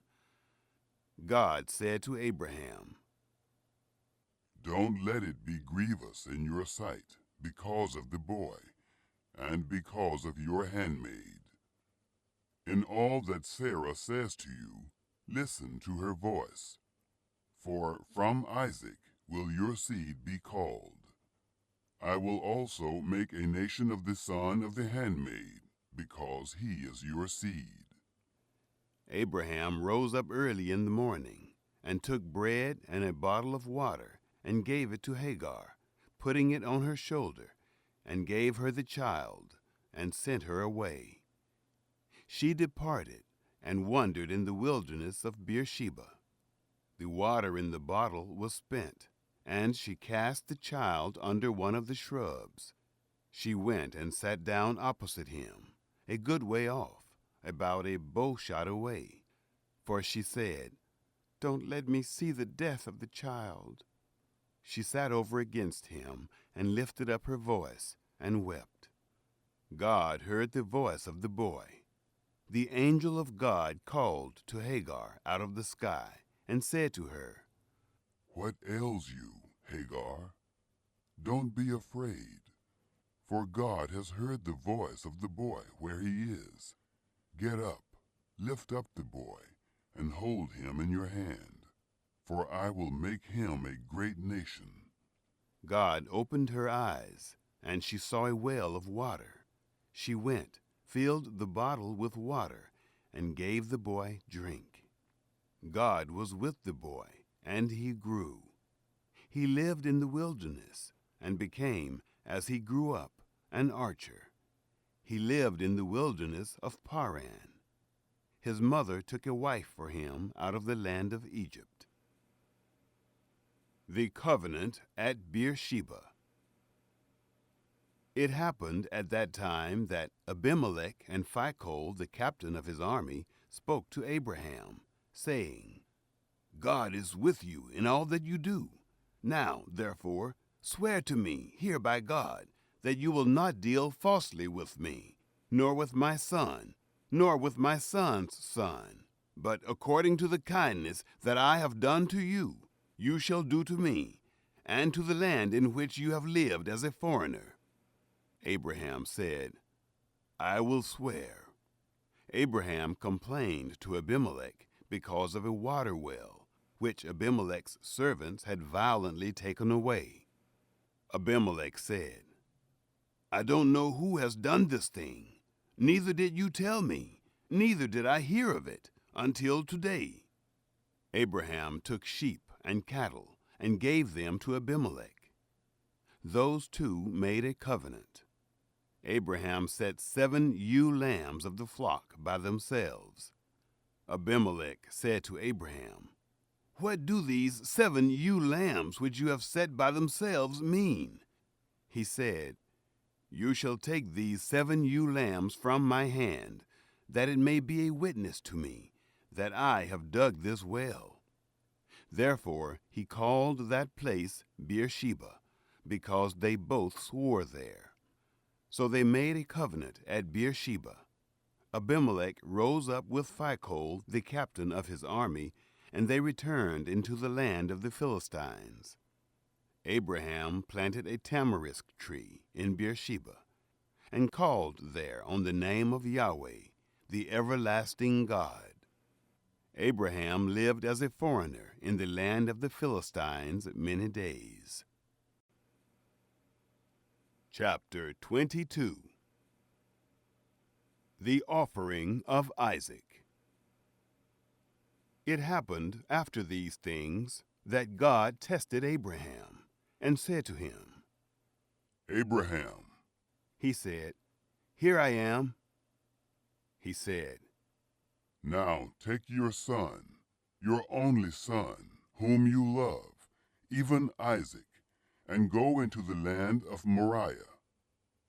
Offer him there for a burnt offering on one of the mountains which I will tell you of." Abraham rose early in the morning and saddled his donkey, and took 2 of his young men with him, and Isaac his son. He split the wood for the burnt offering, and rose up and went to the place of which God had told him. On the 3rd day Abraham lifted up his eyes and saw the place far off. Abraham said to his young men, "Stay here with the donkey. The boy and I will go yonder. We will worship and come back to you." Abraham took the wood of the burnt offering and laid it on Isaac his son. He took in his hand the fire and the knife. They both went together. Isaac spoke to Abraham his father and said, "My father." He said, "Here I am, my son." He said, "Here is the fire and the wood, but where's the lamb for a burnt offering?" Abraham said, "God will provide himself the lamb for a burnt offering, my son." So they both went together. They came to the place which God had told him of. Abraham built the altar there, and laid the wood in order, bound Isaac his son, and laid him on the altar, on the wood. Abraham stretched forth his hand, and took the knife to kill his son. The sacrifice averted. The angel of Yahweh called to him out of the sky and said, Abraham, Abraham. He said, Here I am. He said, Don't lay your hand on the boy, neither do anything to him. For now I know that you fear God, since you have not withheld your son, your only son, from me. Abraham lifted up his eyes and looked, and saw that behind him was a ram caught in the thicket by his horns. Abraham went and took the ram and offered him up for a burnt offering instead of his son. Abraham called the name of that place, Yahweh will provide.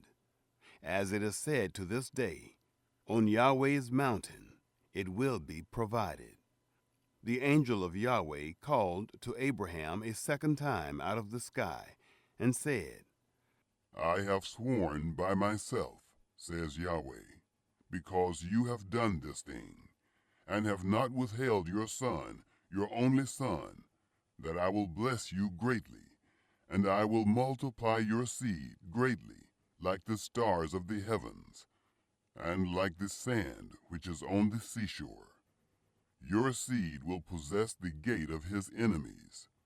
In your seed will all the nations of the earth be blessed, because you have obeyed my voice. So Abraham returned to his young men, and they rose up and went together to Beersheba. Abraham lived at Beersheba. Nahor's sons. It happened after these things that it was told Abraham, saying, Behold, Milcah, she also has borne children to your brother Nahor. Uz, his firstborn, Buz, his brother, Kemuel, the father of Aram, Keset, Hazo, Pildash, Jidlaph, and Bethuel. Bethuel became the father of Rebekah. These 8 Milcah bore to Nahor, Abraham's brother. His concubine, whose name was Reumah, also bore Theba, Gayam, Tahash, and Maacah. Chapter 23. The death and burial of Sarah. Sarah lived 127 years. This was the length of Sarah's life. Sarah died in Kiriath Arba, the same is Hebron, in the land of Canaan. Abraham came to mourn for Sarah and to weep for her. Abraham rose up from before his dead and spoke to the children of Heth, saying, I am a stranger and a foreigner living with you. Give me a possession of a burying place with you, that I may bury my dead out of my sight. The children of Heth answered Abraham, saying to him, Hear us, my lord. You are a prince of God among us. Bury your dead in the best of our tombs. None of us will withhold from you his tomb. Bury your dead. Abraham rose up and bowed himself to the people of the land, even to the children of Heth.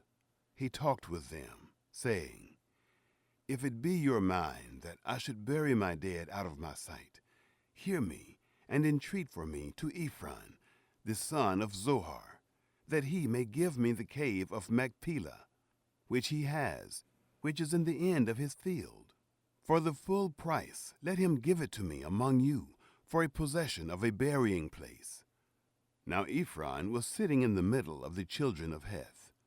Ephron the Hittite answered Abraham in the hearing of the children of Heth, even of all who went in at the gate of his city, saying, No, my lord, hear me. I give you the field, and I give you the cave that is in it. In the presence of the children of my people I give it to you. Bury your dead. Abraham bowed himself down before the people of the land. He spoke to Ephron in the audience of the people of the land, saying, But if you will, please hear me. I will give the price of the field. Take it from me, and I will bury my dead there. Ephron answered Abraham, saying to him, "My lord, listen to me. What is a piece of land worth 400 shekels of silver between me and you? Therefore, bury your dead." Abraham listened to Ephron. Abraham weighed to Ephron the silver which he had named in the audience of the children of Heth, 400 shekels of silver, according to the current merchant's standard. So the field of Ephron, which was in Machpelah, which was before Mamre, the field, the cave which was in it, and all the trees that were in the field, that were in all of its borders, were deeded to Abraham for a possession in the presence of the children of Heth, before all who went in at the gate of his city. After this, Abraham buried Sarah, his wife, in the cave of the field of Machpelah, before Mamre, that is, Hebron, in the land of Canaan. The field and the cave that is in it were deeded to Abraham for a possession of a burying place by the children of Heth. Chapter 24. A wife for Isaac. Abraham was old and well stricken in age. Yahweh had blessed Abraham in all things. Abraham said to his servant, the elder of his house, who ruled over all that he had, "Please, put your hand under my thigh. I will make you swear by Yahweh, the God of heaven and the God of the earth, that you shall not take a wife for my son of the daughters of the Canaanites, among whom I live. But you shall go to my country and to my relatives, and take a wife for my son Isaac." The servant said to him, "What if the woman isn't willing to follow me to this land? Must I bring your son again to the land you came from?" Abraham said to him, "Beware that you don't bring my son there again. Yahweh, the God of heaven, who took me from my father's house and from the land of my birth, who spoke to me and who swore to me, saying, 'I will give this land to your seed.'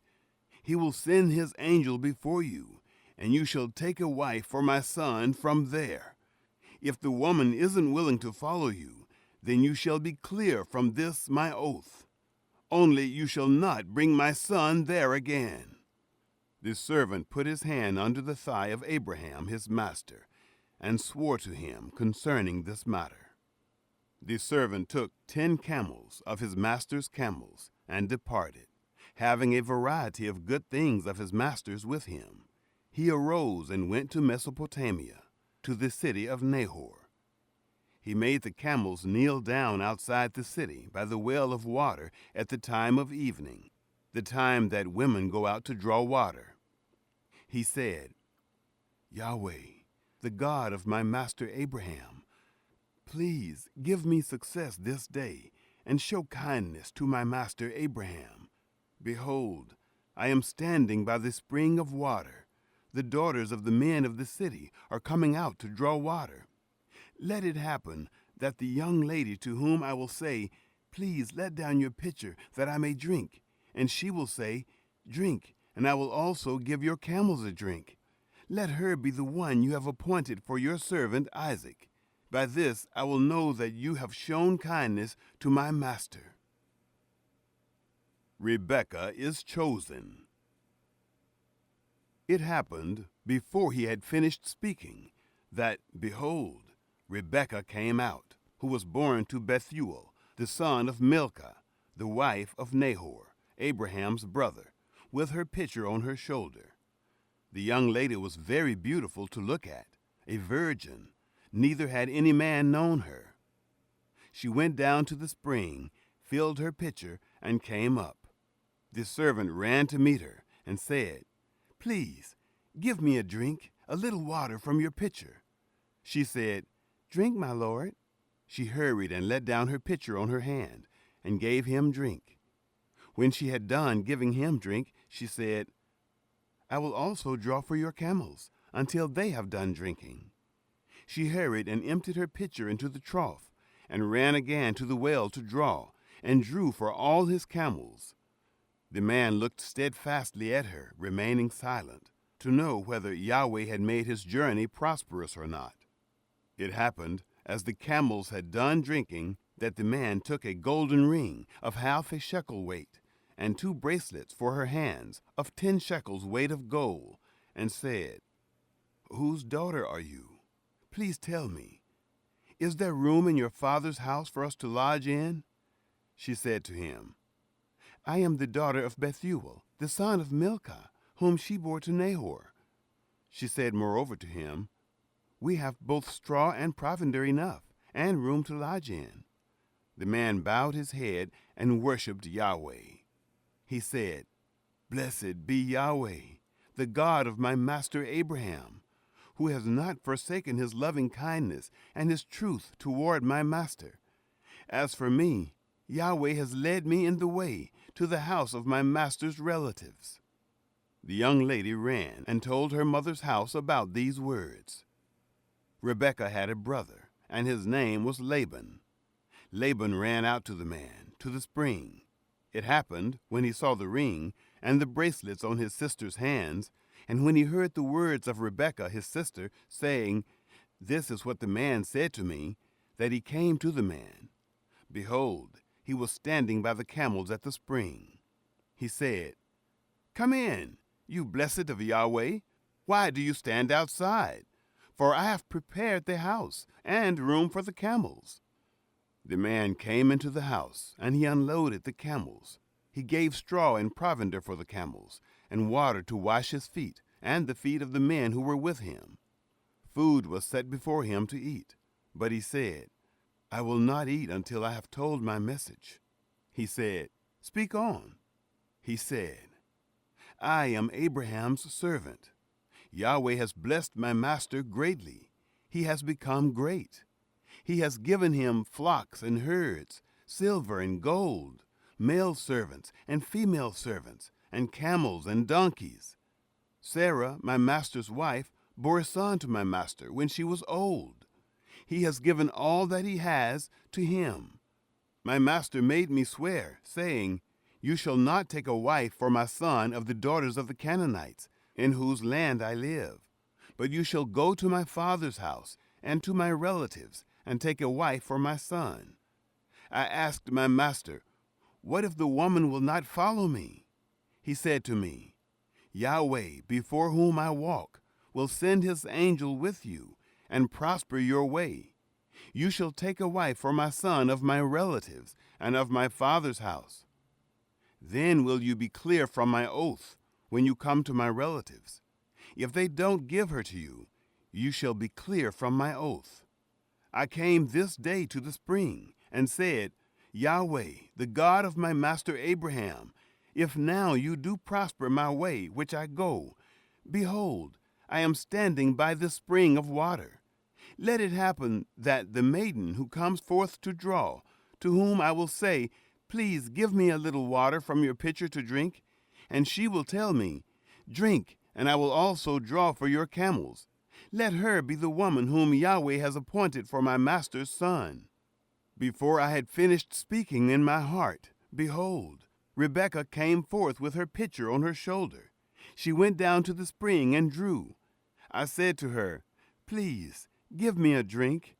She hurried and let down her pitcher from her shoulder and said, Drink, and I will also give your camels a drink. So I drank, and she also gave the camels a drink. I asked her and said, Whose daughter are you?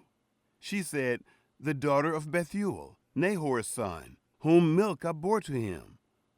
I put the ring on her nose and the bracelets on her hands. I bowed my head and worshipped Yahweh, and blessed Yahweh, the God of my master Abraham, who had led me in the right way to take my master's brother's daughter for his son. Now, if you will deal kindly and truly with my master, tell me. If not, tell me, that I may turn to the right hand or to the left." Then Laban and Bethuel answered, "The thing proceeds from Yahweh. We can't speak to you bad or good. Behold, Rebekah is before you. Take her and go, and let her be your master's son's wife, as Yahweh has spoken." It happened that, when Abraham's servant heard their words, he bowed himself down to the earth to Yahweh.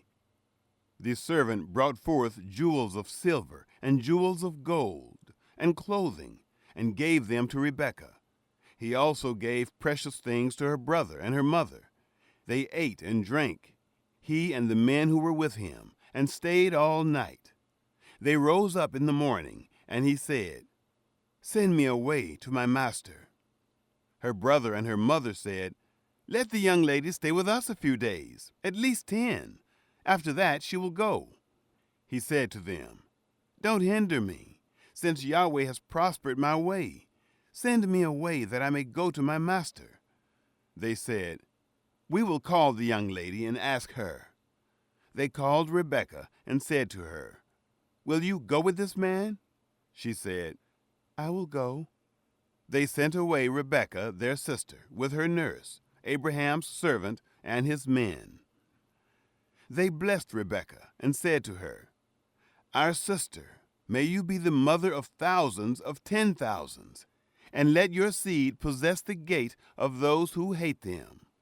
Rebekah arose with her ladies. They rode on the camels and followed the man. The servant took Rebekah and went his way. Isaac marries Rebekah. Isaac came from the way of Baal-Hairoi, for he lived in the land of the south. Isaac went out to meditate in the field at the evening. He lifted up his eyes and saw, and behold, there were camels coming. Rebekah lifted up her eyes, and when she saw Isaac, she dismounted from the camel. She said to the servant, "Who is the man who is walking in the field to meet us?" The servant said, "It is my master." She took her veil and covered herself. The servant told Isaac all the things that he had done.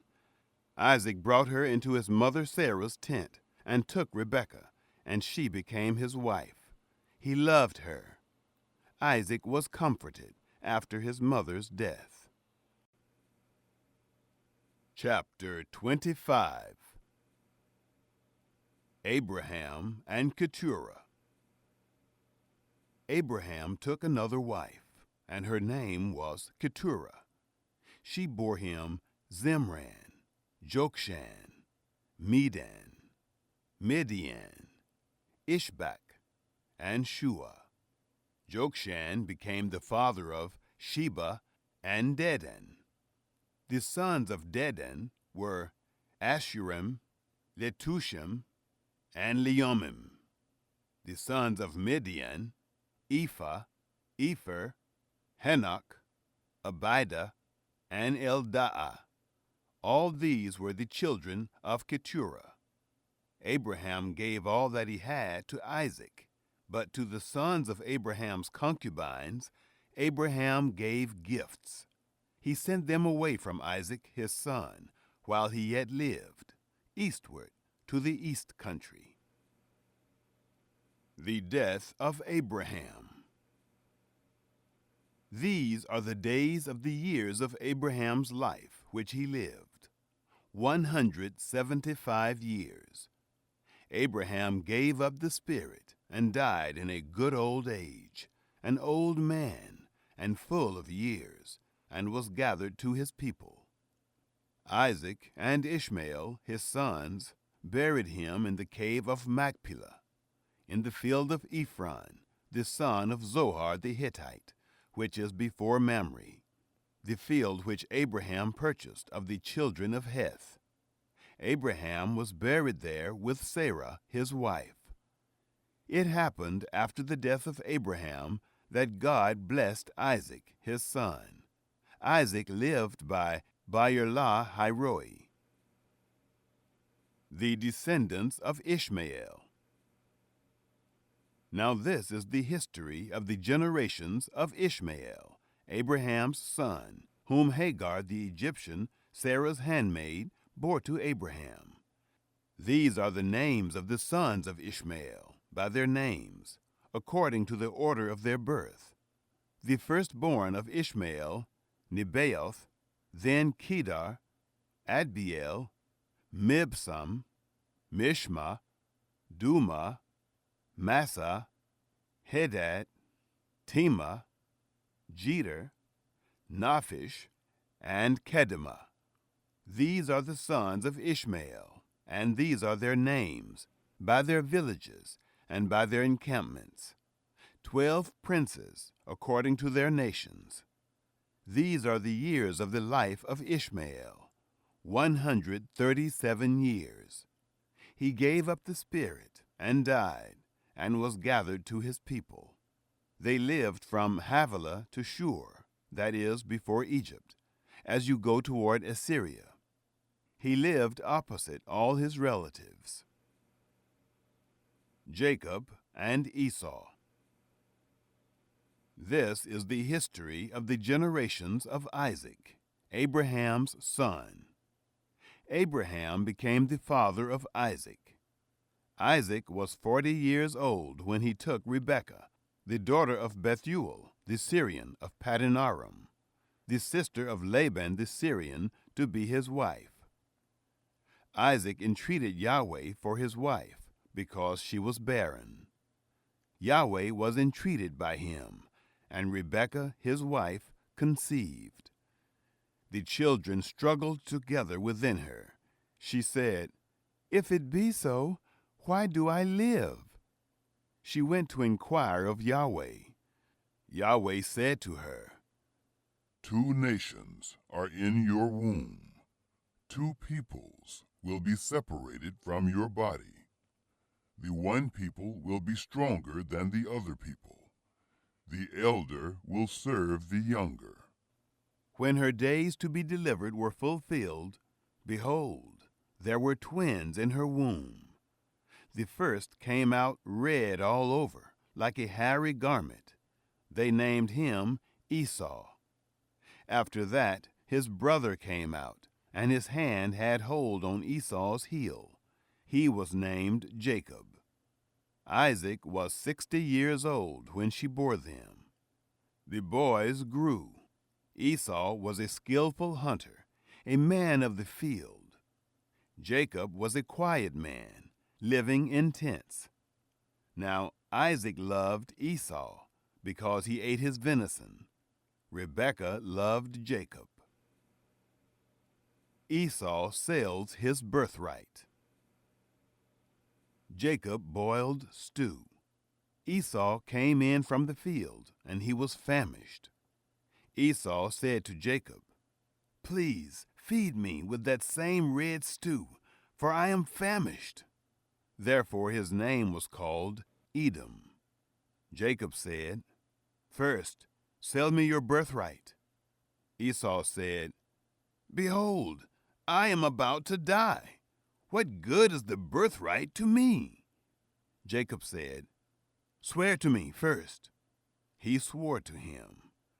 He sold his birthright to Jacob. Jacob gave Esau bread and stew of lentils. He ate and drank, rose up, and went his way. So Esau despised his birthright. Chapter 26. God's promise to Isaac. There was a famine in the land, besides the first famine that was in the days of Abraham. Isaac went to Abimelech, king of the Philistines, to Gerar. Yahweh appeared to him and said, "Don't go down into Egypt. Live in the land I will tell you about. Live in this land, and I will be with you, and will bless you. For to you and to your seed I will give all these lands, and I will establish the oath which I swore to Abraham your father. I will multiply your seed as the stars of the sky, and will give to your seed all these lands. In your seed will all the nations of the earth be blessed, because Abraham obeyed my voice and kept my requirements, my commandments, my statutes, and my laws." Isaac deceives Abimelech. Isaac lived in Gerar. The men of the place asked him about his wife.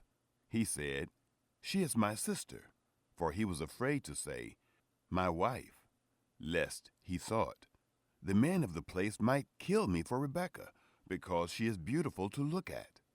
It happened, when he had been there a long time, that Abimelech, king of the Philistines, looked out at a window, and saw, and, behold, Isaac was caressing Rebekah, his wife. Abimelech called Isaac, and said, "Behold, surely she is your wife. Why did you say, 'She is my sister'?"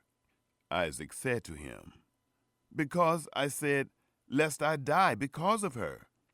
Abimelech said, "What is this you have done to us? One of the people might easily have lain with your wife, and you would have brought guilt on us." Abimelech commanded all the people, saying, "He who touches this man or his wife will surely be put to death." Isaac's prosperity. Isaac sowed in that land, and reaped in the same year 100 times what he planted. Yahweh blessed him. The man grew great, and grew more and more, until he became very great. He had possessions of flocks, possessions of herds, and a great household. The Philistines envied him. Now all the wells which his father's servants had dug in the days of Abraham, his father, the Philistines had stopped, and filled with earth. Abimelech said to Isaac, "Go from us, for you are much mightier than we." Isaac departed from there, encamped in the valley of Gerar, and lived there. Isaac dug again the wells of water, which they had dug in the days of Abraham his father, for the Philistines had stopped them after the death of Abraham. He called their names after the names by which his father had called them. Isaac's servants dug in the valley, and found there a well of springing water. The herdsmen of Gerar argued with Isaac's herdsmen, saying, "The water is ours." He called the name of the well Esek, because they contended with him. They dug another well, and they argued over that also. He called its name Sitnah. He left that place and dug another well. They didn't argue over that one. He called it Rehoboth. He said, "For now Yahweh has made room for us, and we will be fruitful in the land." He went up from there to Beersheba. Yahweh appeared to him the same night, and said, I am the God of Abraham, your father. Don't be afraid, for I am with you, and will bless you, and multiply your seed for my servant Abraham's sake. He built an altar there, and called on the name of Yahweh, and pitched his tent there. There Isaac's servants dug a well. Isaac's covenant with Abimelech. Then Abimelech went to him from Gerar, and Ahuzzath his friend, and Phicol the captain of his army.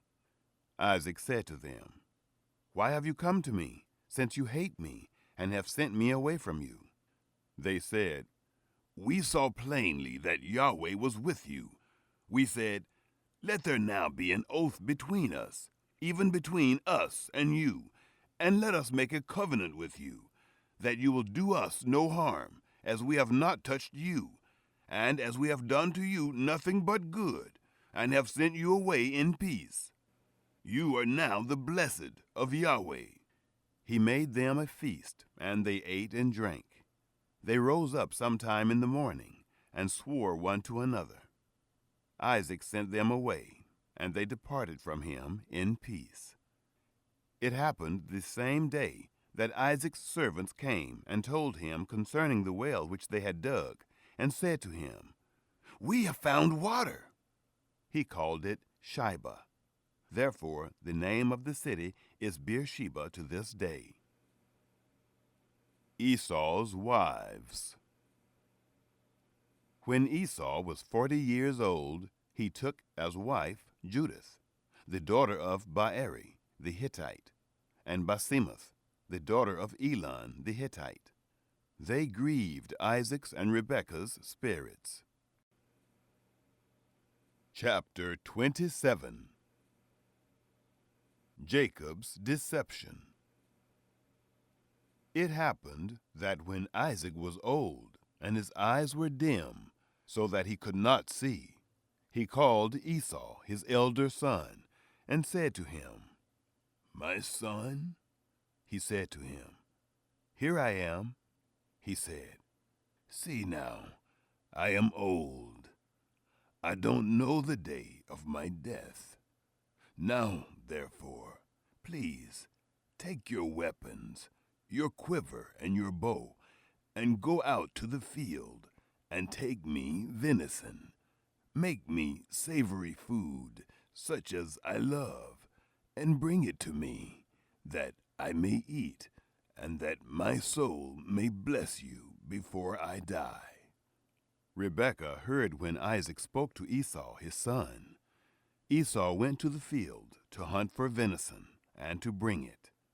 Rebekah spoke to Jacob her son, saying, "Behold, I heard your father speak to Esau your brother, saying, 'Bring me venison, and make me savory food, that I may eat, and bless you before Yahweh, before my death.'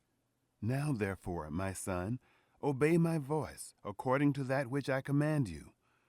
Go now to the flock, and get me from there 2 good young goats.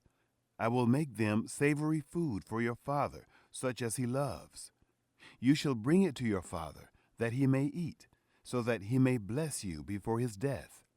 Jacob said to Rebekah his mother, "Behold, Esau my brother is a hairy man, and I am a smooth man. What if my father touches me? I will seem to him as a deceiver, and would bring a curse on myself, and not a blessing." His mother said to him, "Let your curse be on me, my son. Only obey my voice, and go get them for me." He went and got them, and brought them to his mother. His mother made savory food, such as his father loved.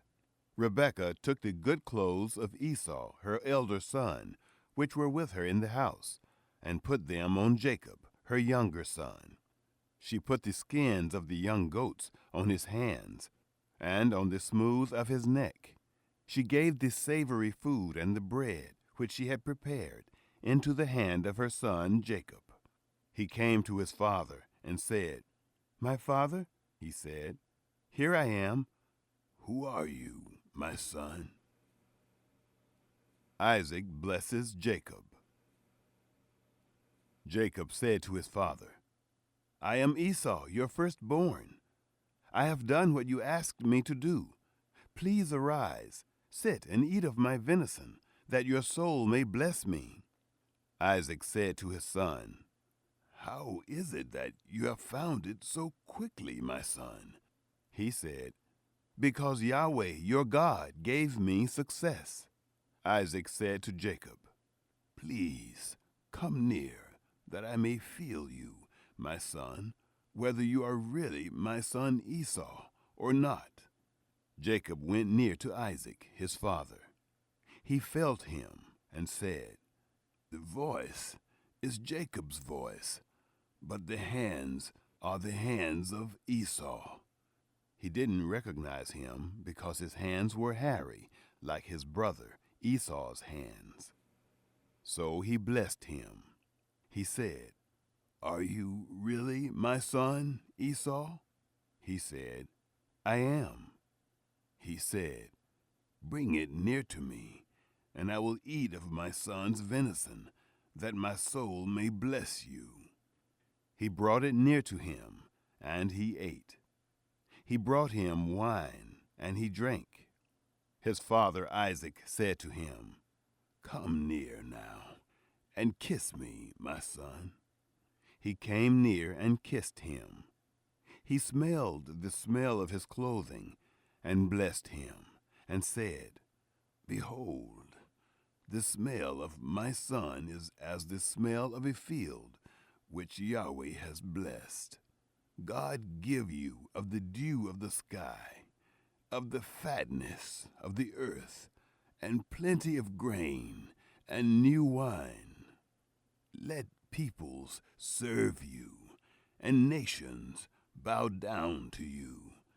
Be lord over your brothers. Let your mother's sons bow down to you. Cursed be everyone who curses you. Blessed be everyone who blesses you. The Stolen Blessing. It happened as soon as Isaac had made an end of blessing Jacob, and Jacob had just gone out from the presence of Isaac his father, that Esau his brother came in from his hunting. He also made savory food, and brought it to his father. He said to his father, Let my father arise, and eat of his son's venison, that your soul may bless me. Isaac his father said to him, Who are you? He said, I am your son, your firstborn, Esau.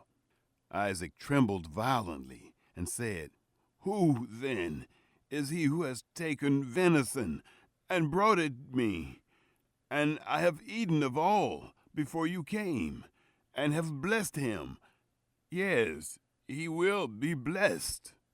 When Esau heard the words of his father, he cried with an exceeding great and bitter cry, and said to his father, Bless me, even me also, my father. He said, Your brother came with deceit, and has taken away your blessing. He said, Isn't he rightly named Jacob? For he has supplanted me these 2 times. He took away my birthright. See, now he has taken away my blessing. He said, Haven't you reserved a blessing for me? Isaac answered Esau, Behold, I have made him your lord, and all his brothers have I given to him for servants. With grain and new wine have I sustained him. What then will I do for you, my son? Esau said to his father, Have you but one blessing, my father? Bless me, even me also, my father. Esau lifted up his voice and wept. Isaac his father answered him, Behold, of the fatness of the earth will be your dwelling, and of the dew of the sky from above.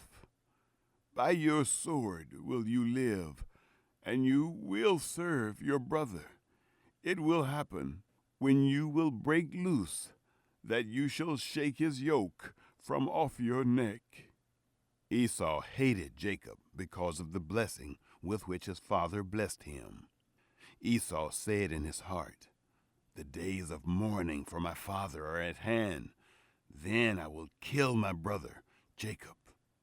The words of Esau, her elder son, were told to Rebekah. She sent and called Jacob, her younger son, and said to him, Behold, your brother Esau comforts himself about you by planning to kill you. Now therefore, my son, obey my voice. Arise, flee to Laban, my brother, in Haran. Stay with him a few days, until your brother's fury turns away, until your brother's anger turn away from you, and he forgets what you have done to him. Then I will send and get you from there. Why should I be bereaved of you both in one day? Rebekah said to Isaac, I am weary of my life because of the daughters of Heth. If Jacob takes a wife of the daughters of Heth, such as these, of the daughters of the land, what good will my life do me? Chapter 28. Jacob flees to Laban. Isaac called Jacob, blessed him, and commanded him, You shall not take a wife of the daughters of Canaan. Arise, go to Paddan Aram, to the house of Bethuel, your mother's father. Take a wife from there, from the daughters of Laban, your mother's brother. May God Almighty bless you, and make you fruitful, and multiply you, that you may be a company of peoples, and give you the blessing of Abraham, to you and to your seed with you, that you may inherit the land where you travel, which God gave to Abraham." Isaac sent Jacob away. He went to Paddan Aram to Laban, son of Bethuel the Syrian, Rebekah's brother, Jacob's and Esau's mother. Esau marries Mahalath.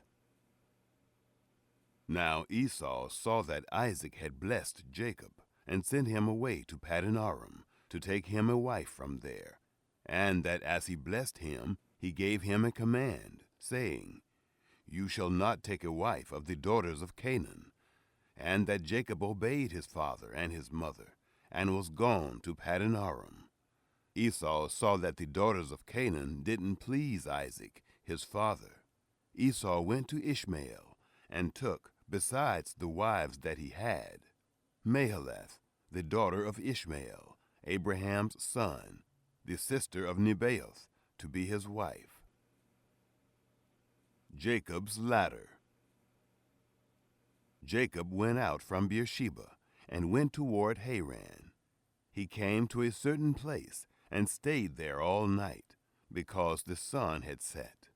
He took one of the stones of the place, and put it under his head, and lay down in that place to sleep. He dreamed. Behold, a stairway set upon the earth, and its top reached to heaven. Behold, the angels of God ascending and descending on it. Behold, Yahweh stood above it, and said, "I am Yahweh, the God of Abraham your father, and the God of Isaac. The land whereon you lie, to you will I give it, and to your seed. Your seed will be as the dust of the earth, and you will spread abroad to the west, and to the east, and to the north, and to the south. In you and in your seed will all the families of the earth be blessed. Behold, I am with you, and will keep you wherever you go, and will bring you again into this land. For I will not leave you until I have done that which I have spoken of to you." Jacob awakened out of his sleep, and he said, "Surely Yahweh is in this place, and I didn't know it." He was afraid, and said, "How dreadful is this place! This is none other than God's house, and this is the gate of heaven." The stone of Bethel. Jacob rose up early in the morning, and took the stone that he had put under his head, and set it up for a pillar, and poured oil on its top. He called the name of that place Bethel, but the name of the city was Luz at the first. Jacob vowed a vow, saying, "If God will be with me, and will keep me in this way that I go, and will give me bread to eat, and clothing to put on, so that I come again to my father's house in peace, and Yahweh will be my God, then this stone which I have set up for a pillar will be God's house. Of all that you will give me, I will surely give the 10th to you." Chapter 29. Jacob meets Rachel. Then Jacob went on his journey, and came to the land of the children of the east. He looked, and behold, a well in the field, and behold, 3 flocks of sheep lying there by it. For out of that well they watered the flocks. The stone on the well's mouth was large. There all the flocks were gathered. They rolled the stone from the well's mouth, and watered the sheep, and put the stone again on the well's mouth in its place. Jacob said to them, "My relatives, where are you from?" They said, "We are from Haran." He said to them, "Do you know Laban, the son of Nahor?" They said, "We know him." He said to them, "Is it well with him?" They said, "It is well. "See, Rachel, his daughter, is coming with the sheep." He said, "Behold, it is still the middle of the day, not time to gather the livestock together. Water the sheep and go and feed them." They said, "We can't, until all the flocks are gathered together, and they roll the stone from the well's mouth. Then we water the sheep." While he was yet speaking with them, Rachel came with her father's sheep, for she kept them. It happened, when Jacob saw Rachel, the daughter of Laban, his mother's brother, and the sheep of Laban, his mother's brother, that Jacob went near and rolled the stone from the well's mouth, and watered the flock of Laban, his mother's brother. Jacob kissed Rachel, and lifted up his voice, and wept. Jacob told Rachel that he was her father's brother, and that he was Rebekah's son. She ran and told her father. It happened, when Laban heard the news of Jacob, his sister's son, that he ran to meet Jacob, and embraced him, and kissed him, and brought him to his house. Jacob told Laban all these things. Jacob marries Leah and Rachel. Laban said to him, "Surely you are my bone and my flesh." He lived with him for a month. Laban said to Jacob, "Because you are my brother, should you therefore serve me for nothing? Tell me, what will your wages be?" Laban had 2 daughters. The name of the elder was Leah, and the name of the younger was Rachel. Leah's eyes were weak, but Rachel was beautiful in form and attractive. Jacob loved Rachel. He said, "I will serve you 7 years for Rachel, your younger daughter." Laban said, "It is better that I give her to you than that I should give her to another man. Stay with me." Jacob served 7 years for Rachel. They seemed to him but a few days, for the love he had for her. Jacob said to Laban, "Give me my wife, for my days are fulfilled, that I may go in to her." Laban gathered together all the men of the place and made a feast. It happened in the evening that he took Leah his daughter and brought her to him. He went in to her. Laban gave Zilpah, his handmaid, to his daughter Leah for a handmaid. It happened in the morning that, behold, it was Leah. He said to Laban, "What is this you have done to me? Didn't I serve with you for Rachel? Why then have you deceived me?" Laban said, "It is not done so in our place, to give the younger before the firstborn. Fulfill the week of this one, and we will give you the other also, for the service which you will serve with me, yet 7 other years." Jacob did so, and fulfilled her week. He gave him Rachel his daughter as wife. Laban gave to Rachel his daughter Bilhah his handmaid to be her handmaid. He went in also to Rachel, and he loved also Rachel more than Leah, and served with him yet 7 other years. Reuben, Simeon, Levi, and Judah. Yahweh saw that Leah was hated, and he opened her womb, but Rachel was barren. Leah conceived, and bore a son, and she named him Reuben. For she said, "Because Yahweh has looked at my affliction, for now my husband will love me." She conceived again, and bore a son, and said, "Because Yahweh has heard that I am hated, he has therefore given me this son also."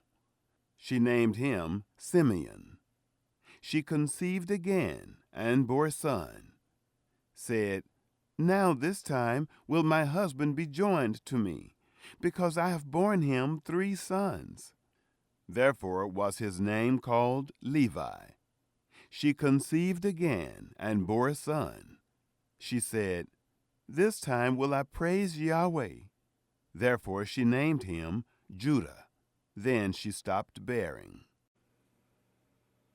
Chapter 30. Dan and Naphtali. When Rachel saw that she bore Jacob no children, Rachel envied her sister. She said to Jacob, "Give me children, or else I will die." Jacob's anger was kindled against Rachel, and he said, "Am I in God's place, who has withheld from you the fruit of the womb?" She said, "Behold, my maid Bilhah, go in to her, that she may bear on my knees, and I also may obtain children by her." She gave him Bilhah, her handmaid, as wife, and Jacob went in to her. Bilhah conceived, and bore Jacob a son. Rachel said, "God has judged me, and has also heard my voice, and has given me a son." Therefore called she his name Dan. Bilhah, Rachel's handmaid, conceived again, and bore Jacob a second son. Rachel said, "With mighty wrestlings have I wrestled with my sister, and have prevailed." She named him Naphtali. Gad and Asher. When Leah saw that she had finished bearing, she took Zilpah, her handmaid, and gave her to Jacob as a wife. Zilpah, Leah's handmaid, bore Jacob a son. Leah said, "How fortunate!" She named him Gad. Zilpah, Leah's handmaid, bore Jacob a second son. Leah said, "Happy am I, for the daughters will call me happy." She named him Asher. Reuben went in the days of wheat harvest and found mandrakes in the field, and brought them to his mother, Leah. Then Rachel said to Leah, "Please give me some of your son's mandrakes." She said to her, "Is it a small matter that you have taken away my husband? Will you take away my son's mandrakes also?" Rachel said, "Therefore he will lie with you tonight for your son's mandrakes." Jacob came from the field in the evening, and Leah went out to meet him, and said, "You must come in to me, for I have surely hired you with my son's mandrakes." He lay with her that night. Issachar, Zebulun, and Dinah. God listened to Leah, and she conceived, and bore Jacob a fifth son. Leah said, "God has given me my hire, because I gave my handmaid to my husband." She named him Issachar. Leah conceived again, and bore a sixth son to Jacob. Leah said, "God has endowed me with a good dowry. Now my husband will live with me, because I have borne him 6 sons." She named him Zebulun. Afterwards she bore a daughter, and named her Dinah. The birth of Joseph. God remembered Rachel, and God listened to her, and opened her womb. She conceived, bore a son, and said, "God has taken away my reproach." She named him Joseph, saying, "May Yahweh add another son to me." Jacob prospers. It happened, when Rachel had borne Joseph, that Jacob said to Laban, "Send me away, that I may go to my own place, and to my country. Give me my wives and my children, for whom I have served you, and let me go, for you know my service with which I have served you."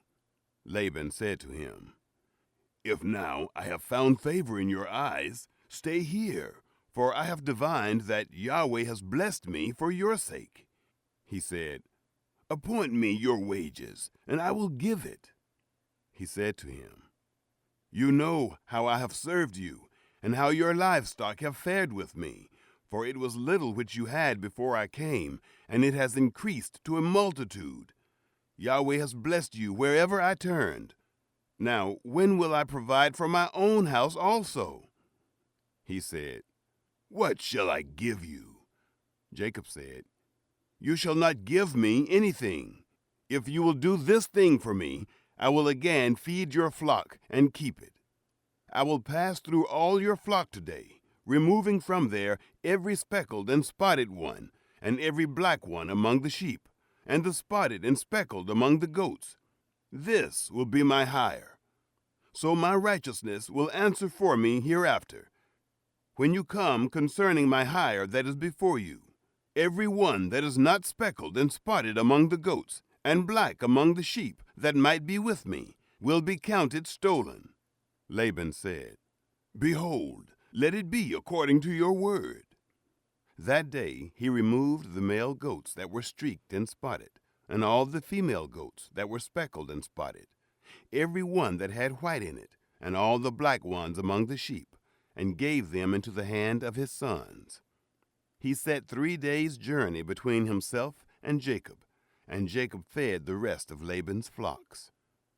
Jacob took to himself rods of fresh poplar, almond, plane tree, peeled white streaks in them, and made the white appear which was in the rods.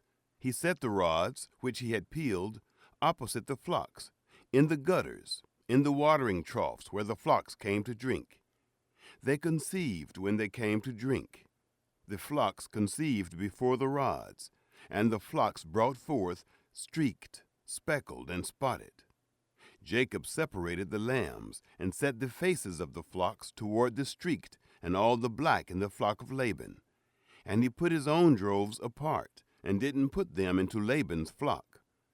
It happened, whenever the stronger of the flock conceived, that Jacob laid the rods before the eyes of the flock in the gutters, that they might conceive among the rods. But when the flock were feeble, he didn't put them in. So the feebler were Laban's, and the stronger Jacob's. The man increased exceedingly, and had large flocks, female servants and male servants, and camels and donkeys. Chapter 31. Jacob flees from Laban. He heard the words of Laban's sons, saying, Jacob has taken away all that was our father's.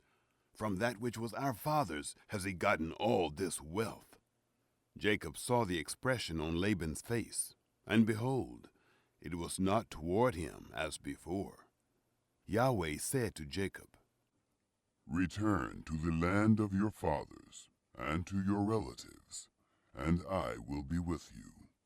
Jacob sent and called Rachel and Leah to the field, to his flock, and said to them, I see the expression on your father's face, that it is not toward me as before, but the God of my father has been with me. You know that I have served your father with all of my strength. Your father has deceived me and changed my wages 10 times, but God didn't allow him to hurt me. If he said this, the speckled will be your wages, then all the flock bore speckled. If he said this, the streaked will be your wages, then all the flock bore streaked. Thus God has taken away your father's livestock and given them to me. It happened during mating season that I lifted up my eyes and saw in a dream, and behold, the male goats which leaped on the flock were streaked, speckled, and grizzled. The angel of God said to me in the dream, Jacob, and I said, Here I am. He said, Now lift up your eyes, and behold, all the male goats which leap on the flock are streaked, speckled, and grizzled, for I have seen all that Laban does to you. I am the God of Bethel, where you anointed a pillar, where you vowed a vow to me. Now arise, get out from this land, and return to the land of your birth. Rachel and Leah answered him, Is there yet any portion or inheritance for us in our father's house? Aren't we accounted by him as foreigners? For he has sold us, and has also quite devoured our money. For all the riches which God has taken away from our father, that is ours and our children's. Now then, whatever God has said to you, do. Then Jacob rose up and set his sons and his wives on the camels, and he took away all his livestock and all his possessions which he had gathered, including the livestock which he had gained in Paddan Aram, to go to Isaac his father, to the land of Canaan. Now Laban had gone to shear his sheep, and Rachel stole the teraphim that were her father's. Jacob deceived Laban the Syrian, in that he didn't tell him that he was running away. So he fled with all that he had. He rose up, passed over the river, and set his face toward the mountain of Gilead. Laban pursues Jacob. Laban was told on the third day that Jacob had fled. He took his relatives with him and pursued after him 7 days' journey. He overtook him in the mountain of Gilead. God came to Laban the Syrian in a dream of the night and said to him, Take heed to yourself, that you don't speak to Jacob, either good or bad. Laban caught up with Jacob. Now Jacob had pitched his tent in the mountain, and Laban with his relatives encamped in the mountain of Gilead. Laban said to Jacob, What have you done, that you have deceived me, and carried away my daughters like captives of the sword? Why did you flee secretly and deceive me, and didn't tell me, that I might have sent you away with mirth and with songs, with tambourine and with harp, and didn't allow me to kiss my sons and my daughters? Now have you done foolishly. It is in the power of my hand to hurt you, but the God of your father spoke to me last night, saying, Take heed to yourself that you don't speak to Jacob, either good or bad. Now you want to be gone, because you greatly longed for your father's house. But why have you stolen my gods? Jacob answered Laban, Because I was afraid, for I said, Lest you should take your daughters from me by force. Anyone you find your gods with shall not live. Before our relatives, discern what is yours with me, and take it. For Jacob didn't know that Rachel had stolen them. Laban went into Jacob's tent, into Leah's tent, and into the tent of the 2 female servants, but he didn't find them. He went out of Leah's tent and entered into Rachel's tent. Now Rachel had taken the teraphim, put them in the camel's saddle, and sat on them. Laban felt about all the tent, but didn't find them.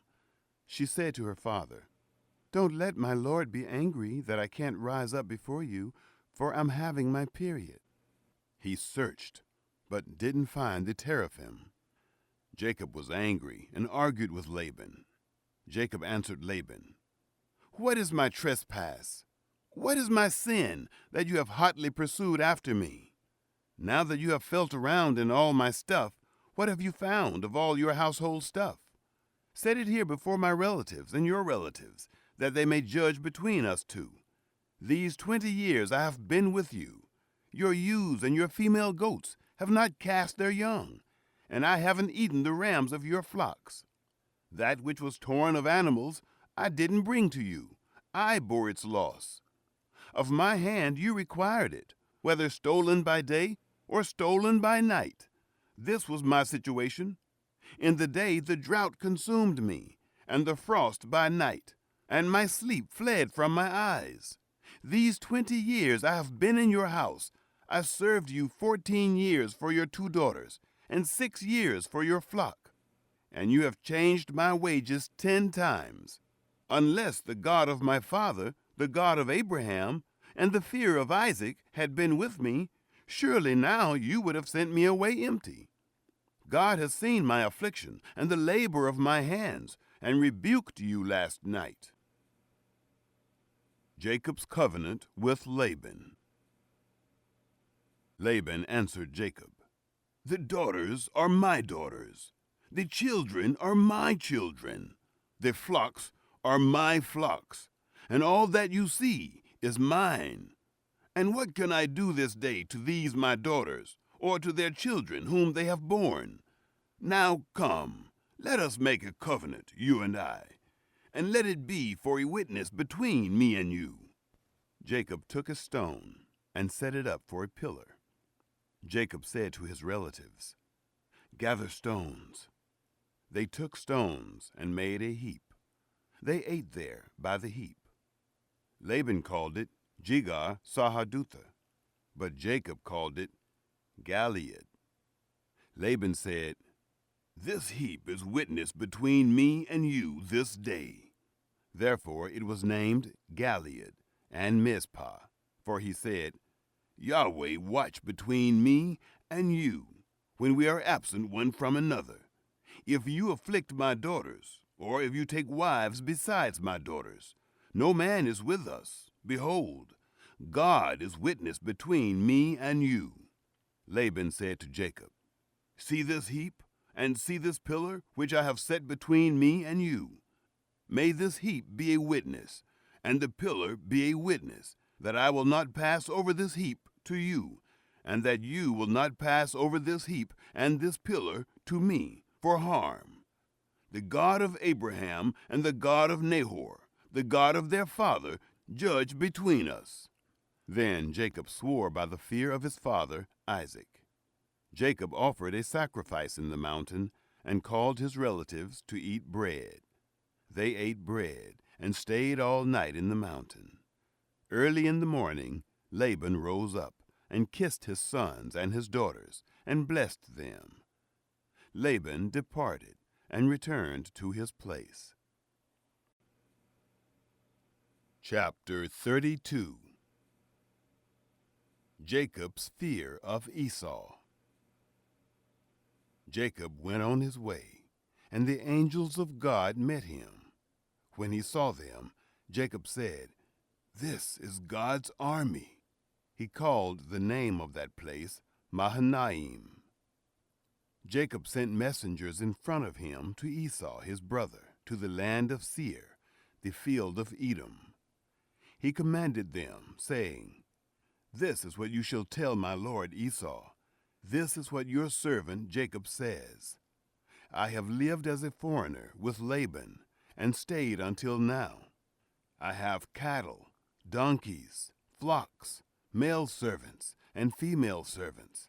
I have sent to tell my lord, that I may find favor in your sight.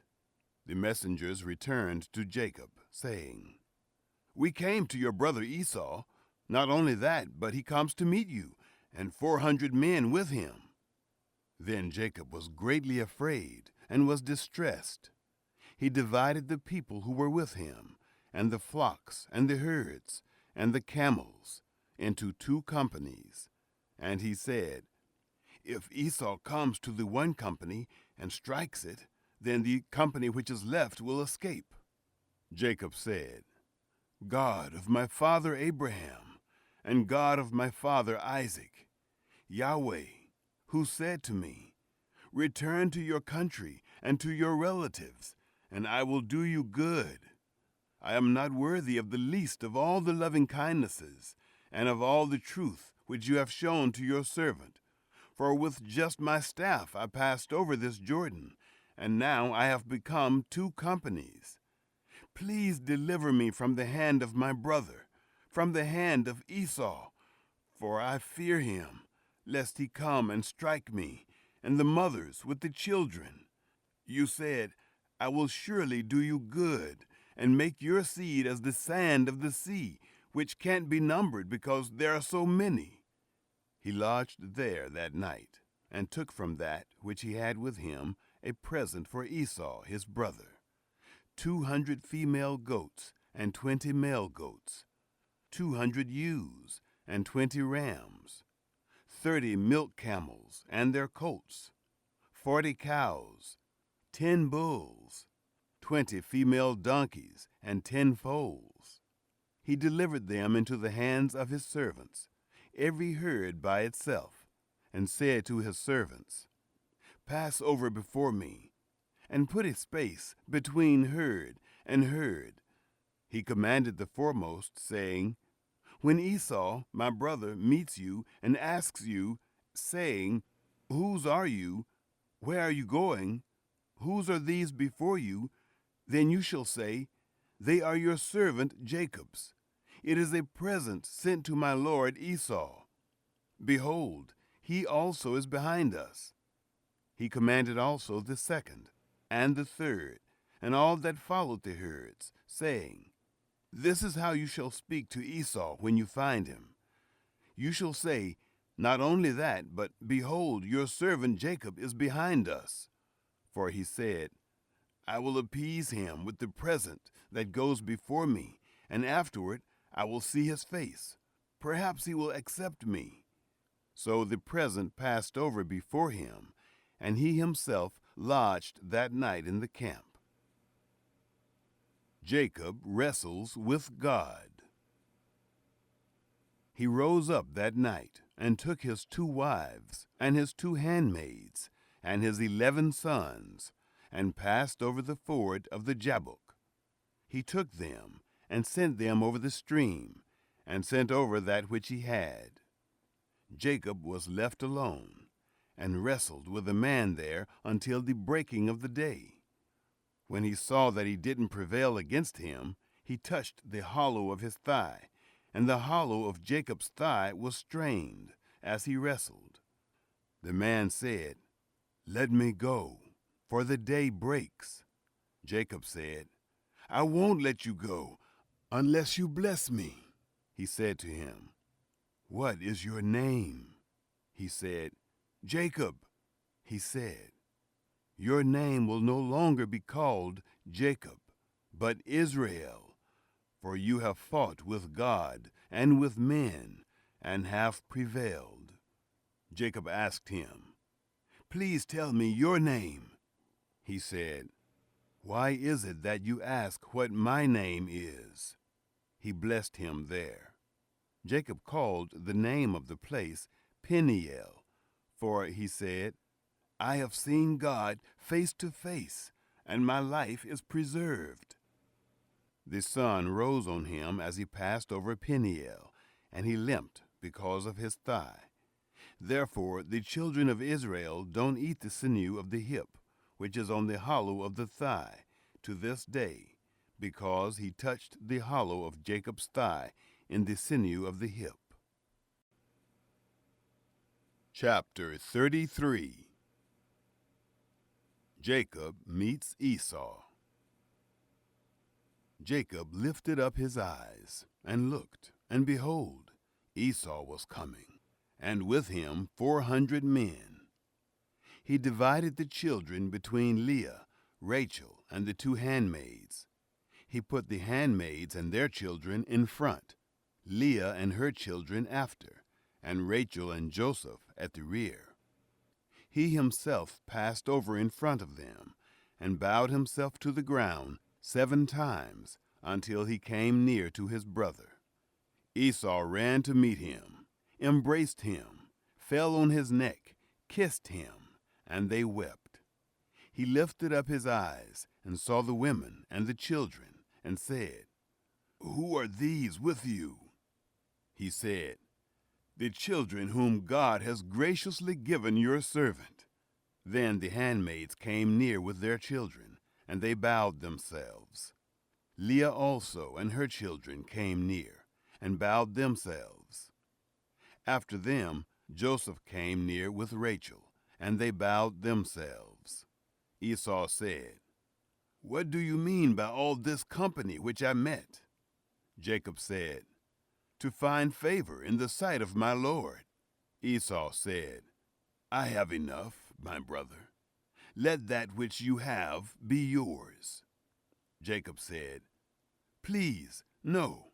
If I have now found favor in your sight, then receive my present at my hand, because I have seen your face as one sees the face of God, and you were pleased with me. Please take the gift that I brought to you, because God has dealt graciously with me, and because I have enough." He urged him, and he took it. Esau said, "Let us take our journey, and let us go, and I will go before you." Jacob said to him, "My Lord knows that the children are tender, and that the flocks and herds with me have their young, and if they overdrive them one day, all the flocks will die. Please let my Lord pass over before his servant, and I will lead on gently, according to the pace of the livestock that are before me, and according to the pace of the children, until I come to my Lord to Seir." Esau said, "Let me now leave with you some of the folk who are with me." He said, "Why? Let me find favor in the sight of my Lord." So Esau returned that day on his way to Seir. Jacob traveled to Succoth, built himself a house, and made shelters for his livestock. Therefore the name of the place is called Succoth. Jacob settles in Shechem. Jacob came in peace to the city of Shechem, which is in the land of Canaan, when he came from Paddan Aram, and encamped before the city. He bought the parcel of ground where he had spread his tent, at the hand of the children of Hamor, Shechem's father, for 100 pieces of money. He erected an altar there, and called it El Elohe Israel. Chapter 34. The defiling of Dinah. Dinah, the daughter of Leah, whom she bore to Jacob, went out to see the daughters of the land. Shechem, the son of Hamor the Hivite, the prince of the land, saw her. He took her, lay with her, and humbled her. His soul joined to Dinah, the daughter of Jacob, and he loved the young lady, and spoke kindly to the young lady. Shechem spoke to his father, Hamor, saying, "Get me this young lady as a wife." Now Jacob heard that he had defiled Dinah, his daughter, and his sons were with his livestock in the field. Jacob held his peace until they came. Hamor, the father of Shechem, went out to Jacob to talk with him. The sons of Jacob came in from the field when they heard it. The men were grieved, and they were very angry, because he had done folly in Israel, in lying with Jacob's daughter, a thing which ought not to be done. Hamor talked with them, saying, "The soul of my son, Shechem, longs for your daughter. Please give her to him as a wife. Make marriages with us. Give your daughters to us, and take our daughters for yourselves. You shall dwell with us, and the land will be before you. Live and trade in it, and get possessions in it." Shechem said to her father and to her brothers, "Let me find favor in your eyes, and whatever you will tell me, I will give. Ask me a great amount for a dowry, and I will give whatever you ask of me, but give me the young lady as a wife." The revenge of Dinah's brothers. The sons of Jacob answered Shechem and Hamor his father with deceit, and spoke, because he had defiled Dinah their sister, and said to them, "We can't do this thing, to give our sister to one who is uncircumcised, for that is a reproach to us. Only on this condition will we consent to you. If you will be as we are, that every male of you be circumcised, then will we give our daughters to you, and we will take your daughters to us, and we will dwell with you, and we will become one people. But if you will not listen to us, to be circumcised, then we will take our sister, and we will be gone." Their words pleased Hamor and Shechem, Hamor's son. The young man didn't wait to do this thing, because he had delight in Jacob's daughter, and he was honored above all the house of his father. Hamor and Shechem, his son, came to the gate of their city, and talked with the men of their city, saying, "These men are peaceful with us. Therefore let them live in the land, and trade in it. For, behold, the land is large enough for them. Let us take their daughters to us for wives, and let us give them our daughters. Only on this condition will the men consent to us to live with us, to become one people, if every male among us is circumcised, as they are circumcised. Won't their livestock and their possessions and all their animals be ours? Only let us give our consent to them, and they will dwell with us." All who went out of the gate of his city listened to Hamor and to Shechem his son, and every male was circumcised, all who went out of the gate of his city. It happened on the third day, when they were sore, that two of Jacob's sons, Simeon and Levi, Dinah's brothers, each took his sword, came upon the unsuspecting city, and killed all the males. They killed Hamor and Shechem his son with the edge of the sword, and took Dinah out of Shechem's house and went away. Jacob's sons came on the dead and plundered the city, because they had defiled their sister. They took their flocks, their herds, their donkeys, that which was in the city, that which was in the field, and all their wealth. They took captive all their little ones and their wives, and took as plunder everything that was in the house. Jacob said to Simeon and Levi, "You have troubled me, to make me odious to the inhabitants of the land, among the Canaanites and the Perizzites. I am few in number. They will gather themselves together against me and strike me, and I will be destroyed, I and my house." They said, "Should he deal with our sister as with a prostitute?" Chapter 35. Jacob returns to Bethel. God said to Jacob, Arise, go up to Bethel and live there. Make there an altar to God, who appeared to you when you fled from the face of Esau your brother. Then Jacob said to his household and to all who were with him, "Put away the foreign gods that are among you. Purify yourselves. Change your garments. Let us arise and go up to Bethel. I will make there an altar to God, who answered me in the day of my distress, and was with me in the way which I went." They gave to Jacob all the foreign gods which were in their hands, and the rings which were in their ears, and Jacob hid them under the oak which was by Shechem. They traveled, and a terror of God was on the cities that were around them, and they didn't pursue the sons of Jacob. So Jacob came to Luz, that is, Bethel, which is in the land of Canaan, he and all the people who were with him. He built an altar there, and called the place El Bethel, because there God was revealed to him when he fled from the face of his brother. Deborah, Rebekah's nurse, died, and she was buried below Bethel under the oak, and its name was called Allon Bacuth. Jacob is named Israel. God appeared to Jacob again when he came from Paddan Aram and blessed him.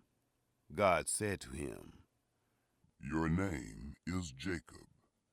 Your name shall not be Jacob any more, but your name will be Israel.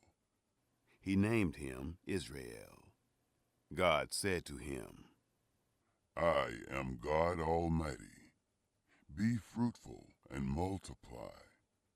A nation and a company of nations will be from you, and kings will come out of your body. The land which I gave to Abraham and Isaac, I will give it to you, and to your seed after you will I give the land. God went up from him in the place where he spoke with him. Jacob set up a pillar in the place where he spoke with him, a pillar of stone. He poured out a drink offering on it, and poured oil on it. Jacob called the name of the place where God spoke with him Bethel. Benjamin is born. Rachel dies. They traveled from Bethel. There was still some distance to come to Ephrath, and Rachel travailed. She had hard labor.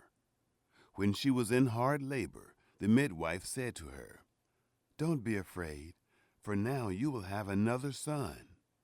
It happened, as her soul was departing, for she died, that she named him Benoni, but his father named him Benjamin.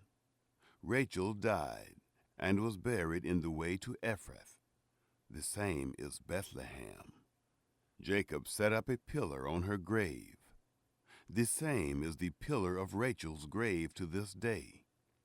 Israel traveled and spread his tent beyond the tower of Eder. The sons of Jacob. It happened, while Israel lived in that land, that Reuben went and lay with Bilhah, his father's concubine, and Israel heard of it. Now the sons of Jacob were 12, the sons of Leah: Reuben, Jacob's firstborn; Simeon, Levi, Judah, Issachar, and Zebulun; the sons of Rachel: Joseph and Benjamin; the sons of Bilhah, Rachel's handmaid: Dan and Naphtali; the sons of Zilpah, Leah's handmaid: Gad and Asher. These are the sons of Jacob, who were born to him in Paddan Aram. The death of Isaac. Jacob came to Isaac his father, to Mamre, to Kiriath Arba, which is Hebron, where Abraham and Isaac lived as foreigners.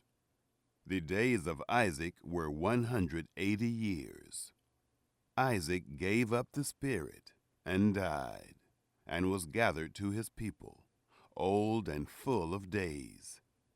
Esau and Jacob, his sons, buried him. Chapter 36.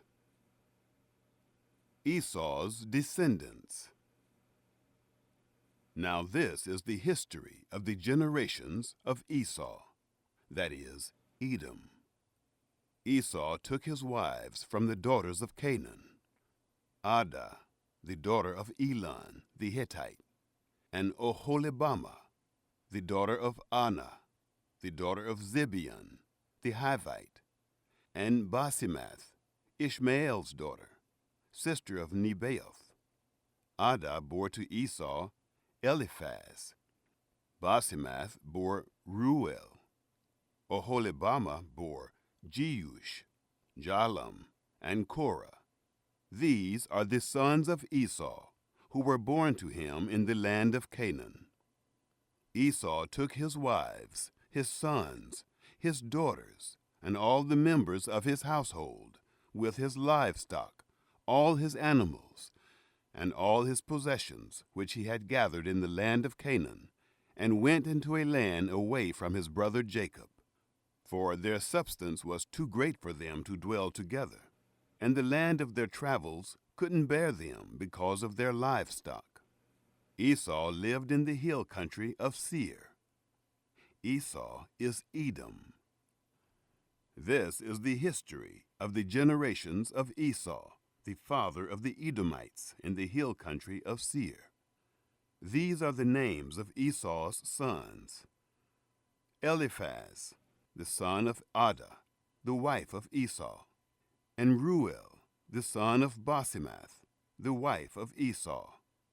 The sons of Eliphaz were Theman, Omar, Zepho, and Gatam, and Kenaz. Timnah was concubine to Eliphaz, Esau's son, and she bore to Eliphaz Amalek. These are the sons of Adah, Esau's wife. These are the sons of Reuel: Nahath, Zerah, Shammah, and Mizah. These were the sons of Basemath, Esau's wife. These were the sons of Oholibamah, the daughter of Anah, the daughter of Zibeon, Esau's wife. She bore to Esau Jeush, Jalam, and Korah. The chiefs of Edom. These are the chiefs of the sons of Esau, the sons of Eliphaz, the firstborn of Esau: Chief Theman, Chief Omar, Chief Zepho, Chief Kenaz, Chief Korah, Chief Gatam, Chief Amalek.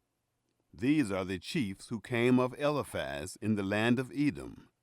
These are the sons of Adah.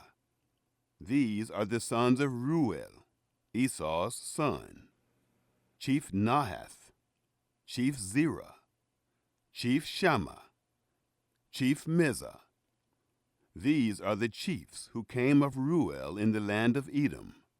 These are the sons of Basemath, Esau's wife. These are the sons of Oholibamah, Esau's wife, chief Jeush, chief Jalum, chief Korah. These are the chiefs who came of Oholibamah, the daughter of Anah, Esau's wife. These are the sons of Esau, that is, Edom, and these are their chiefs. These are the sons of Seir the Horite, the inhabitants of the land: Lotan, Shobal, Zibeon, Anah, Dishon, Ezer, and Dishan. These are the chiefs who came of the Horites, the children of Seir, in the land of Edom. The children of Lotan were Hori and Heman. Lotan's sister was Timnah. These are the children of Shobal: Alvan, Manahath, Ebal, Shepho, and Onam. These are the children of Zibeon: Aiah and Anah. This is Anah who found the hot springs in the wilderness, as he fed the donkeys of Zibeon, his father. These are the children of Anah: Dishon and Oholibamah, the daughter of Anah. These are the children of Dishon: Hemdan, Eshban, Ithran, and Keran. These are the children of Ezer: Bilhan, Zaavan, and Ekan. These are the children of Dishan: Uz and Aran. These are the chiefs who came of the Horites: chief Lotan, chief Shobal, chief Zibeon, chief Anah, chief Dishon, chief Ezer, and chief Dishan. These are the chiefs who came of the Horites, according to their chiefs in the land of Seir. The kings of Edom. These are the kings who reigned in the land of Edom, before any king reigned over the children of Israel. Bela, the son of Beor, reigned in Edom. The name of his city was Dinhabah. Bela died, and Jobab, the son of Zerah of Bozrah, reigned in his place. Jobab died, and Husham of the land of the Themanites reigned in his place. Husham died, and Hadad, the son of Bedad, who struck Midian in the field of Moab, reigned in his place. The name of his city was Avith. Hadad died, and Samlah of Masrekah reigned in his place. Samlah died, and Shaul of Rehoboth by the river reigned in his place. Shaul died, and Baal-Hanan, the son of Achbor, reigned in his place. Baal-Hanan, the son of Achbor, died, and Hedar reigned in his place. The name of his city was Pau. His wife's name was Mehetabel, the daughter of Matred, the daughter of Mezahab. These are the names of the chiefs who came from Esau, according to their families, after their places, and by their names: Chief Timnah, Chief Alva, Chief Jetheth, Chief Oholibamah, Chief Elah, Chief Pinon, Chief Kenaz, Chief Theman, Chief Mibsar, Chief Magdiel, and Chief Iram. These are the chiefs of Edom, according to their habitations in the land of their possession. This is Esau, the father of the Edomites. Chapter 37. Joseph's Dreams. Jacob lived in the land of his father's travels, in the land of Canaan. This is the history of the generations of Jacob. Joseph, being 17 years old, was feeding the flock with his brothers. He was a boy with the sons of Bilhah and Zilpah, his father's wives. Joseph brought an evil report of them to their father. Now Israel loved Joseph more than all his children, because he was the son of his old age. And he made him a coat of many colors. His brothers saw that their father loved him more than all his brothers, and they hated him, and couldn't speak peaceably to him. Joseph dreamed a dream, and he told it to his brothers, and they hated him all the more. He said to them, "Please hear this dream which I have dreamed. For behold, we were binding sheaves in the field, and behold, my sheaf arose, and also stood upright. And behold, your sheaves came around, and bowed down to my sheaf." His brothers said to him, "Will you indeed reign over us? Or will you indeed have dominion over us?" They hated him all the more for his dreams and for his words. He dreamed yet another dream, and told it to his brothers, and said, "Behold, I have dreamed yet another dream. And behold, the sun and the moon and 11 stars bowed down to me." He told it to his father and to his brothers. His father rebuked him and said to him, "What is this dream that you have dreamed? Will I and your mother and your brothers indeed come to bow ourselves down to you to the earth?" His brothers envied him, but his father kept this saying in mind. Joseph sold by his brothers. His brothers went to feed their father's flock in Shechem. Israel said to Joseph, "Aren't your brothers feeding the flock in Shechem? Come, and I will send you to them." He said to him, "Here I am." He said to him, "Go now, see whether it is well with your brothers, and well with the flock, and bring me word again."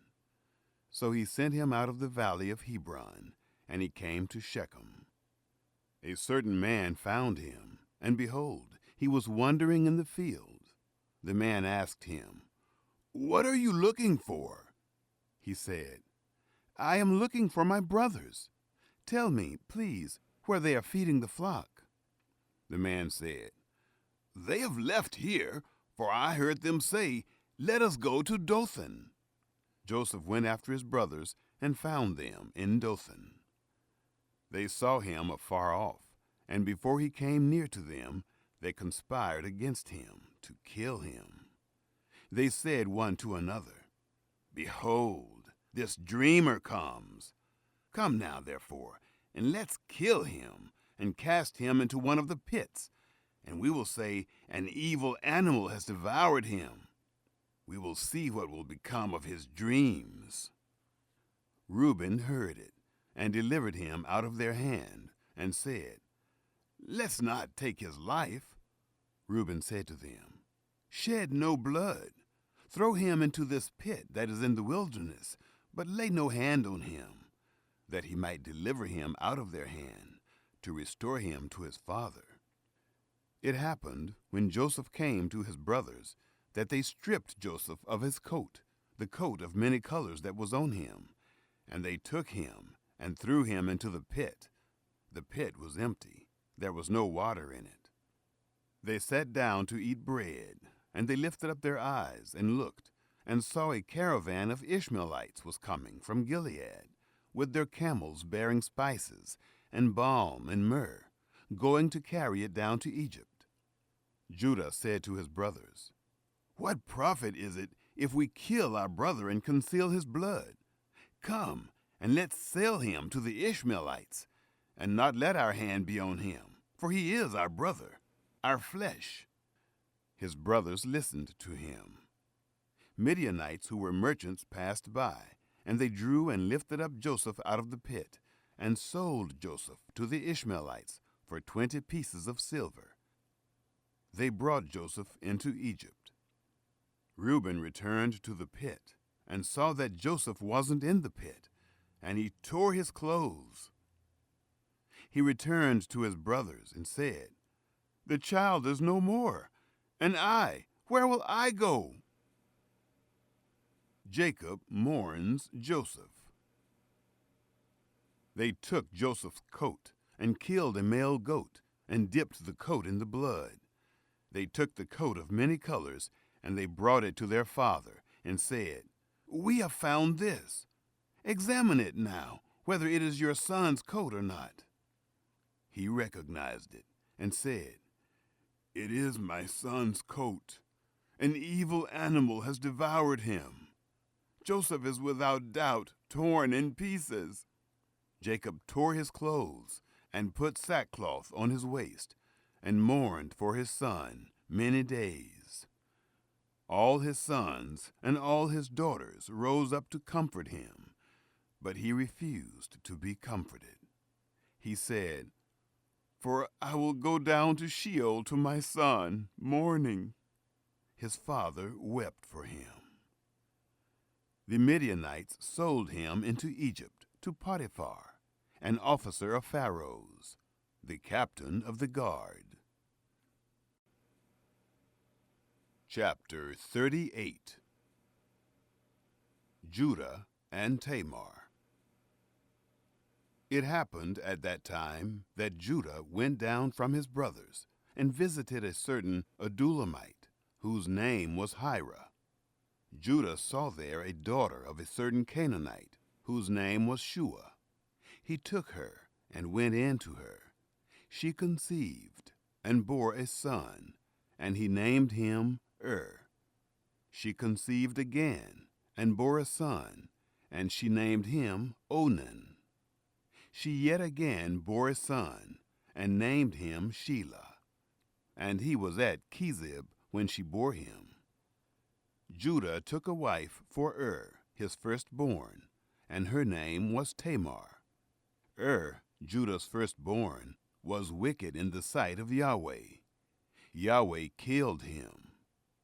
Judah said to Onan, "Go in to your brother's wife, and perform the duty of a husband's brother to her, and raise up seed to your brother." Onan knew that the seed wouldn't be his, and it happened, when he went in to his brother's wife, that he spilled it on the ground, lest he should give seed to his brother. The thing which he did was evil in the sight of Yahweh, and he killed him also. Then Judah said to Tamar, his daughter-in-law, "Remain a widow in your father's house, until Shelah, my son, is grown up." For he said, "Lest he also die, like his brothers." Tamar went and lived in her father's house. After many days, Shua's daughter, the wife of Judah, died. Judah was comforted, and went up to his sheep shearers to Timnah, he and his friend Hira, the Adullamite. It was told Tamar, saying, "Behold, your father-in-law is going up to Timnah to shear his sheep." She took off of her the garments of her widowhood, and covered herself with her veil, and wrapped herself, and sat in the gate of Enaim, which is by the way to Timnah, for she saw that Shelah was grown up, and she wasn't given to him as a wife. When Judah saw her, he thought that she was a prostitute, for she had covered her face. He turned to her by the way, and said, "Please, come, let me come in to you," for he didn't know that she was his daughter-in-law. She said, "What will you give me, that you may come in to me?" He said, "I will send you a young goat from the flock." She said, "Will you give me a pledge until you send it?" He said, "What pledge will I give you?" She said, "Your signet, and your cord, and your staff that is in your hand? He gave them to her, and came in to her, and she conceived by him. She arose and went away, and put off her veil from her face, and put on the garments of her widowhood. Judah sent the young goat by the hand of his friend, the Adullamite, to receive the pledge from the woman's hand, but he didn't find her. Then he asked the men of her place, saying, "Where's the prostitute that was at Enaim by the road?" They said, "There's been no prostitute here." He returned to Judah and said, "I haven't found her. And also the men of the place said, there has been no prostitute here." Judah said, "Let her keep it, lest we be shamed. Behold, I sent this young goat, and you haven't found her." It happened about 3 months later that it was told Judah, saying, "Tamar, your daughter-in-law, has played the prostitute, and moreover, behold, she is with child by prostitution." Judah said, "Bring her forth, and let her be burnt." When she was brought forth, she sent to her father-in-law, saying, "By the man whose these are, I am with child." She also said, "Please discern whose are these, the signet, and the cords, and the staff." Judah acknowledged them, and said, "She is more righteous than I, because I didn't give her to Shelah, my son." He knew her again no more. The birth of Perez and Zerah. It happened in the time of her travail that, behold, twins were in her womb. When she travailed, one put out a hand, and the midwife took and tied a scarlet thread on his hand, saying, "This came out first."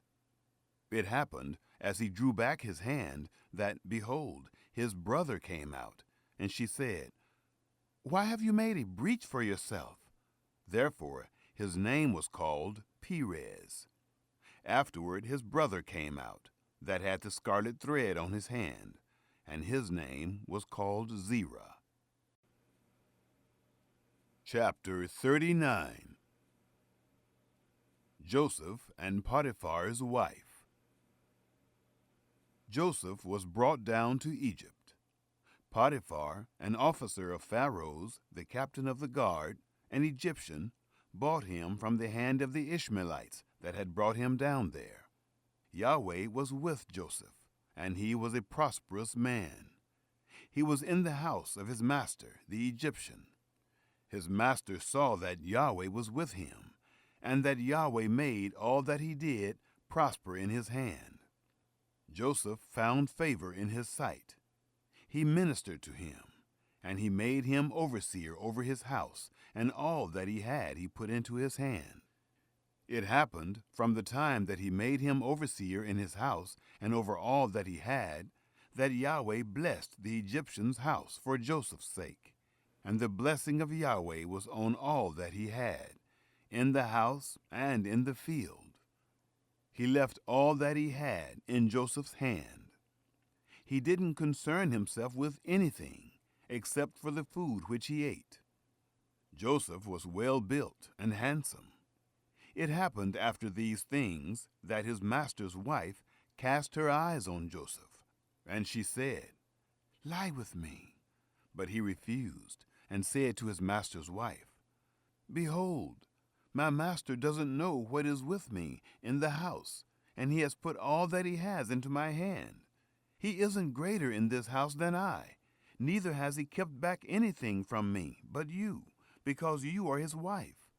How then can I do this great wickedness and sin against God?"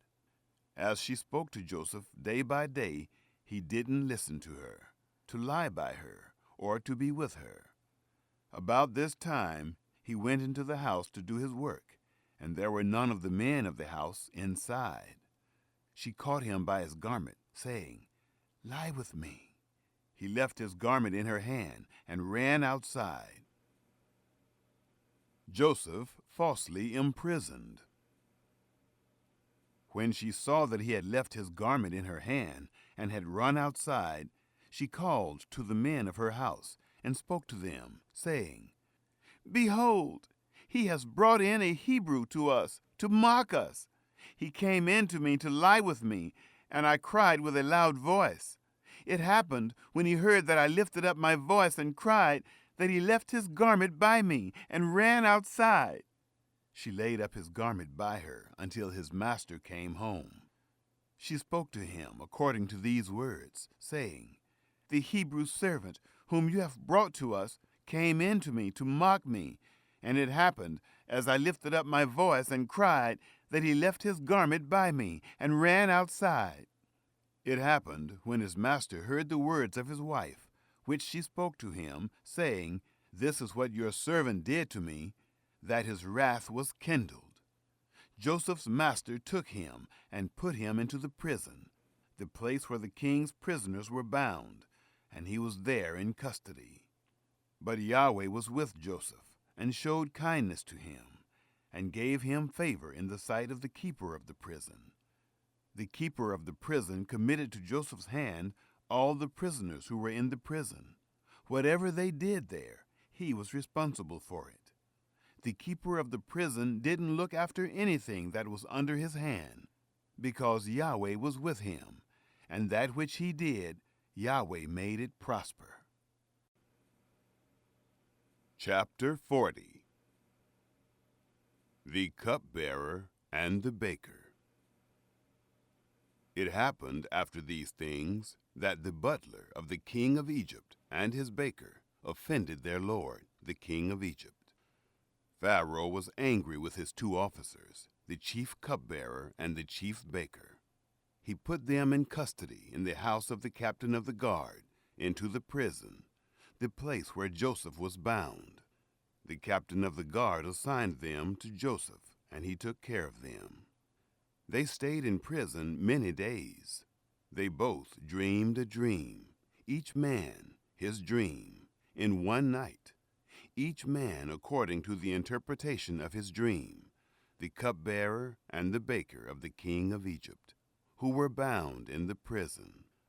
Joseph came in to them in the morning, and saw them, and saw that they were sad. He asked Pharaoh's officers, who were with him in custody in his master's house, saying, Why do you look so sad today? They said to him, We have dreamed a dream, and there's no one who can interpret it. Joseph said to them, Don't interpretations belong to God? Please tell it to me. The chief cupbearer told his dream to Joseph, and said to him, In my dream, behold, a vine was in front of me, and in the vine were 3 branches. It was as though it budded. Its blossoms shot forth, and its clusters brought forth ripe grapes. Pharaoh's cup was in my hand, and I took the grapes and pressed them into Pharaoh's cup, and I gave the cup into Pharaoh's hand. Joseph said to him, This is its interpretation. The 3 branches are 3 days. Within 3 more days, Pharaoh will lift up your head and restore you to your office. You will give Pharaoh's cup into his hand, the way you did when you were his cupbearer. But remember me when it will be well with you, and please show kindness to me, and make mention of me to Pharaoh, and bring me out of this house. For indeed, I was stolen away out of the land of the Hebrews, and here also have I done nothing that they should put me into the dungeon. When the chief baker saw that the interpretation was good, he said to Joseph, I also was in my dream, and behold, 3 baskets of white bread were on my head. In the uppermost basket there was all kinds of baked food for Pharaoh, and the birds ate them out of the basket on my head. Joseph answered, This is its interpretation. The 3 baskets are 3 days. Within 3 more days, Pharaoh will lift up your head from off you, and will hang you on a tree, and the birds will eat your flesh from off you. It happened the 3rd day, which was Pharaoh's birthday, that he made a feast for all his servants, and he lifted up the head of the chief cupbearer and the head of the chief baker among his servants. He restored the chief cupbearer to his position again, and he gave the cup into Pharaoh's hand. But he hanged the chief baker, as Joseph had interpreted to them. Yet the chief cupbearer didn't remember Joseph, but forgot him. Chapter 41. The Dreams of Pharaoh. It happened at the end of 2 full years that Pharaoh dreamed. And behold, he stood by the river. Behold, there came up out of the river 7 cattle, sleek and fat, and they fed in the marsh grass. Behold, 7 other cattle came up after them out of the river, ugly and thin, and stood by the other cattle on the brink of the river.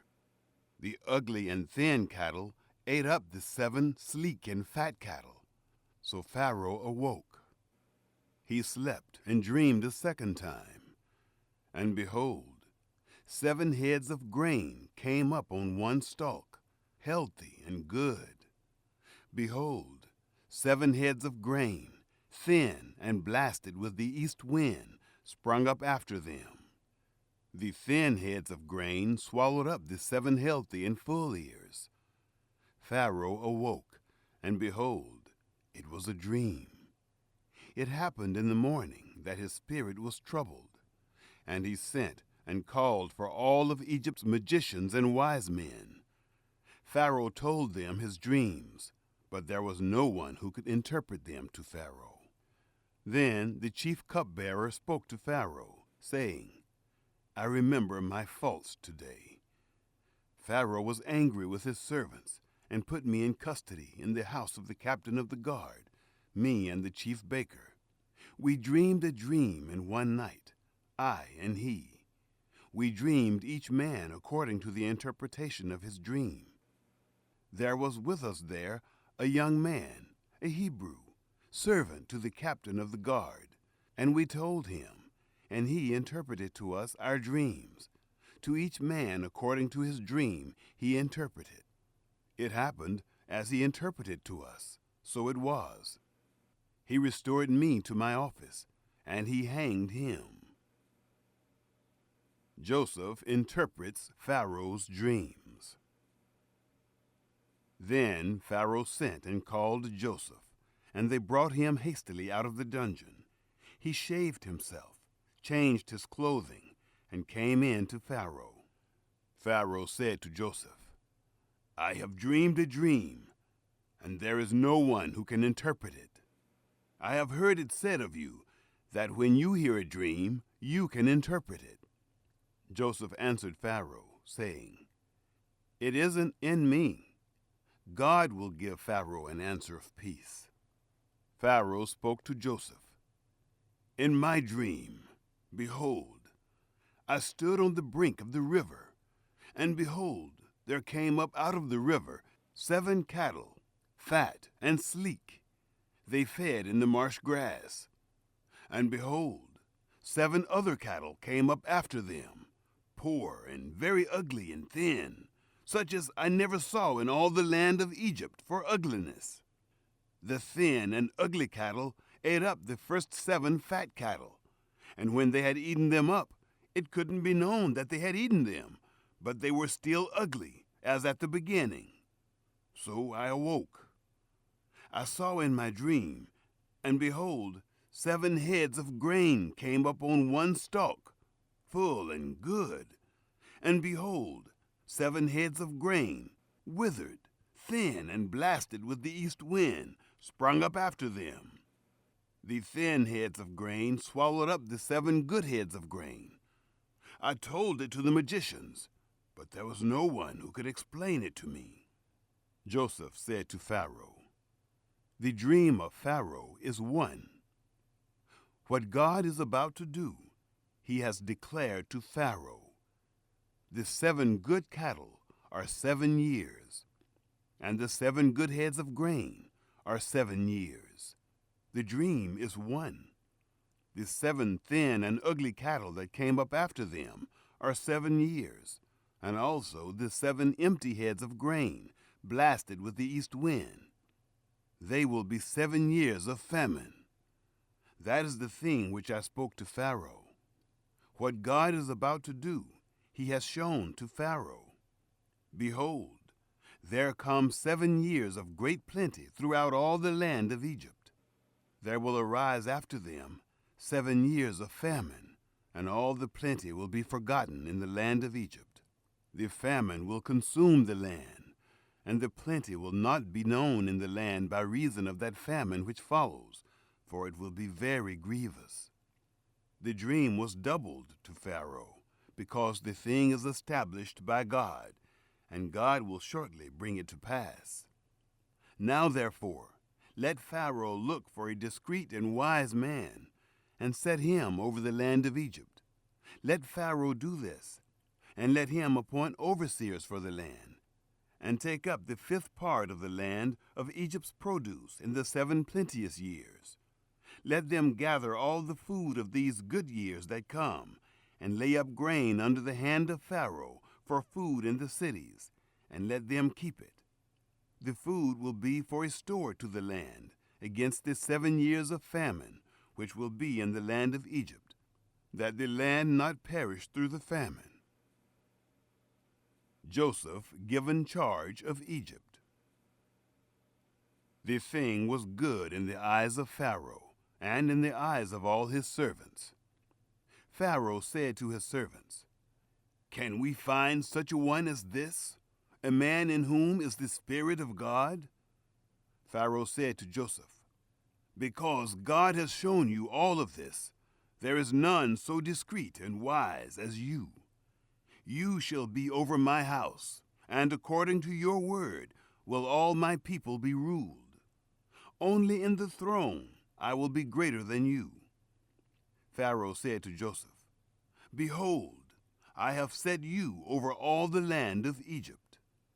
Pharaoh took off his signet ring from his hand and put it on Joseph's hand, and arrayed him in robes of fine linen, and put a gold chain about his neck. And he made him to ride in the 2nd chariot which he had. They cried before him, "Bow the knee!" He set him over all the land of Egypt. Pharaoh said to Joseph, "I am Pharaoh, and without you shall no man lift up his hand or his foot in all the land of Egypt." Pharaoh called Joseph's name Zaphenath-Paneah, and he gave him Asenath, the daughter of Potiphera, priest of On, as a wife. Joseph went out over the land of Egypt. The 7 years of plenty. Joseph was 30 years old when he stood before Pharaoh, king of Egypt. Joseph went out from the presence of Pharaoh, and went throughout all the land of Egypt. In the 7 plenteous years the earth brought forth abundantly. He gathered up all the food of the 7 years which were in the land of Egypt, and laid up the food in the cities. The food of the field, which was around every city, he laid up in the same. Joseph laid up grain as the sand of the sea, very much, until he stopped counting, for it was without number. The sons of Joseph. To Joseph were born 2 sons before the year of famine came, whom Asenath, the daughter of Potiphera, priest of On, bore to him. Joseph called the name of the firstborn Manasseh, for, he said, "God has made me forget all my toil and all my father's house." The name of the second he called Ephraim, "For God has made me fruitful in the land of my affliction." The famine begins. The 7 years of plenty, which were in the land of Egypt, came to an end. The 7 years of famine began to come, just as Joseph had said. There was famine in all lands, but in all the land of Egypt there was bread. When all the land of Egypt was famished, the people cried to Pharaoh for bread. And Pharaoh said to all the Egyptians, "Go to Joseph. What he says to you, do The famine was over all the surface of the earth. Joseph opened all the storehouses and sold to the Egyptians. The famine was severe in the land of Egypt. All countries came into Egypt to Joseph to buy grain, because the famine was severe in all the earth. Chapter 42.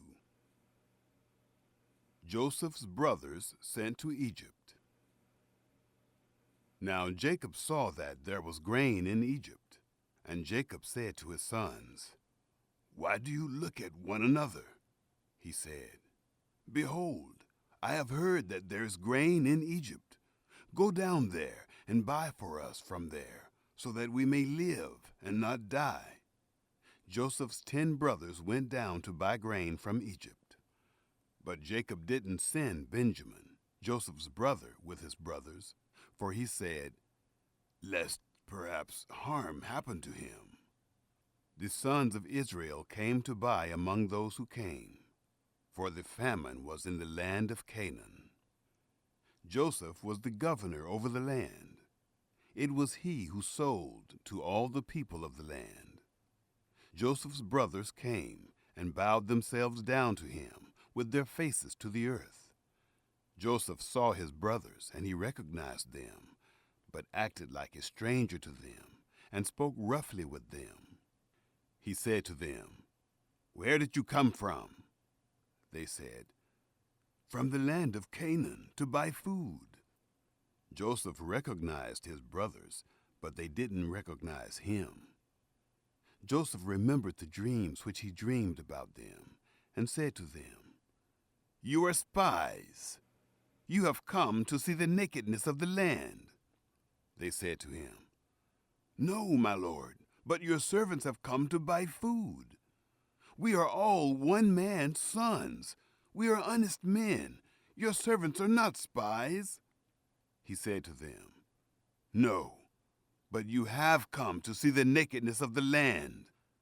They said, "We, your servants, are 12 brothers, the sons of one man in the land of Canaan, and behold, the youngest is this day with our father, and one is no more."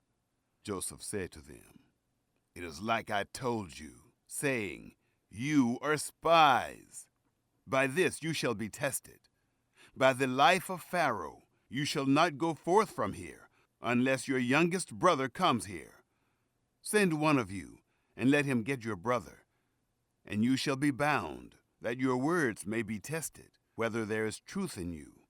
Or else, by the life of Pharaoh, surely you are spies."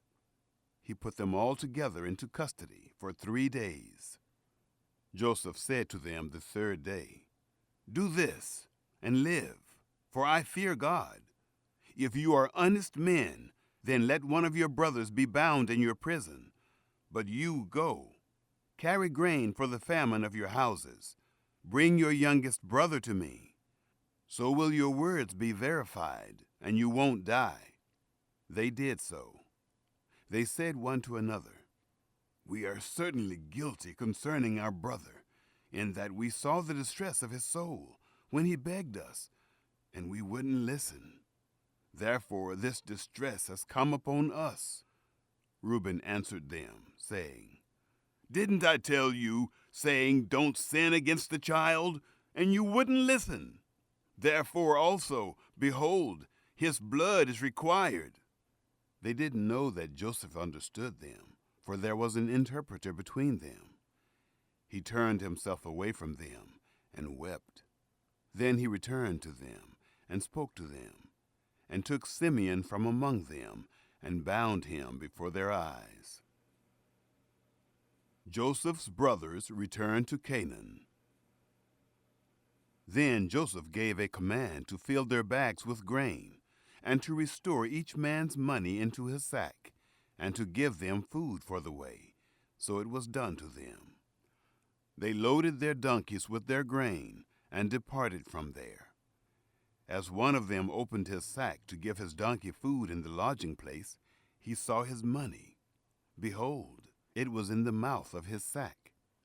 He said to his brothers, "My money is restored. Behold, it is in my sack."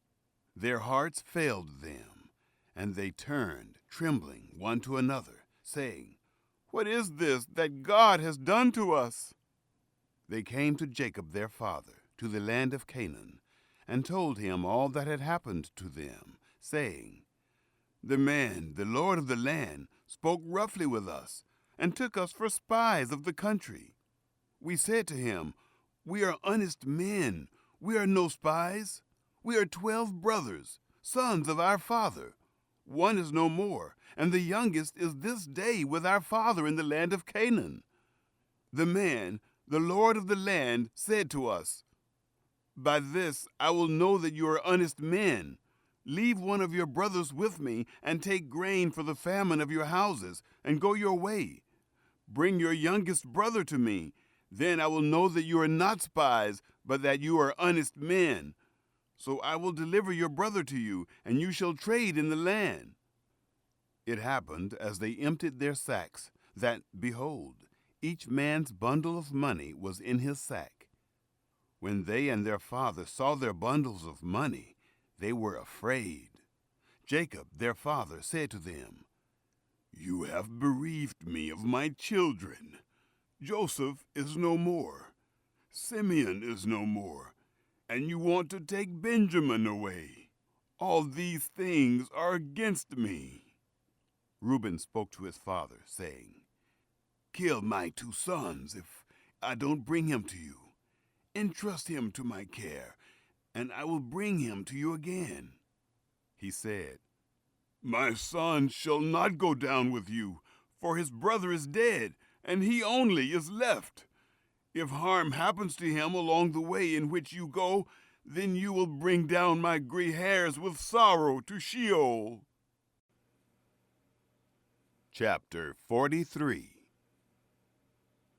The return to Egypt with Benjamin. The famine was severe in the land. It happened, when they had eaten up the grain which they had brought out of Egypt, their father said to them, "Go again, buy us a little more food." Judah spoke to him, saying, "The man solemnly warned us, saying, 'You shall not see my face unless your brother is with you. If you'll send our brother with us, we'll go down and buy you food. But if you'll not send him, we'll not go down. For the man said to us, "You shall not see my face unless your brother is with you."'" Israel said, "Why did you treat me so badly, telling the man that you had another brother?" They said, "The man asked directly concerning ourselves and concerning our relatives, saying, 'Is your father still alive? Have you another brother?' We just answered his questions. Is there any way we could know that he would say, 'Bring your brother down'?" Judah said to Israel his father, "Send the boy with me, and we'll get up and go, so that we may live and not die, both we and you, and also our little ones. I'll be collateral for him. From my hand will you require him. If I don't bring him to you and set him before you, then let me bear the blame forever. For if we hadn't delayed, surely we would have returned a second time by now." Their father, Israel, said to them, "If it must be so, then do this. Take from the choice fruits of the land in your bags, and carry down a present for the man, a little balm, a little honey, spices and myrrh, nuts and almonds. And take double money in your hand, and take back the money that was returned in the mouth of your sacks. Perhaps it was an oversight. Take your brother also. Get up and return to the man. May God Almighty give you mercy before the man, that he may release to you your other brother and Benjamin. If I am bereaved of my children, I am bereaved." The men took that present, and they took double money in their hand, and Benjamin, and got up, went down to Egypt, and stood before Joseph. Joseph's hospitality to his brothers. When Joseph saw Benjamin with them, he said to the steward of his house, "Bring the men into the house, and butcher an animal, and prepare, for the men will dine with me at noon."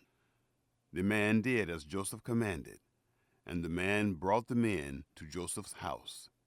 The men were afraid, because they were brought to Joseph's house, and they said, "Because of the money that was returned in our sacks at the first time, we are brought in, that he may seek occasion against us, attack us, and seize us as slaves along with our donkeys." They came near to the steward of Joseph's house, and they spoke to him at the door of the house, and said, "Oh, my lord, we indeed came down the first time to buy food. When we came to the lodging place, we opened our sacks, and behold, each man's money was in the mouth of his sack, our money in full weight. We have brought it back in our hand. We have brought down other money in our hand to buy food. We don't know who put our money in our sacks." He said, "Peace be to you. Don't be afraid. Your God and the God of your father has given you treasure in your sacks. I received your money." He brought Simeon out to them. The man brought the men into Joseph's house and gave them water, and they washed their feet. He gave their donkeys fodder. They prepared the present for Joseph's coming at noon, for they heard that they should eat bread there. When Joseph came home, they brought him the present which was in their hand into the house, and bowed themselves down to him, to the earth. He asked them of their welfare, and said, "Is your father well, the old man of whom you spoke? Is he yet alive?" They said, "Your servant, our father, is well. He is still alive." They bowed the head and did homage.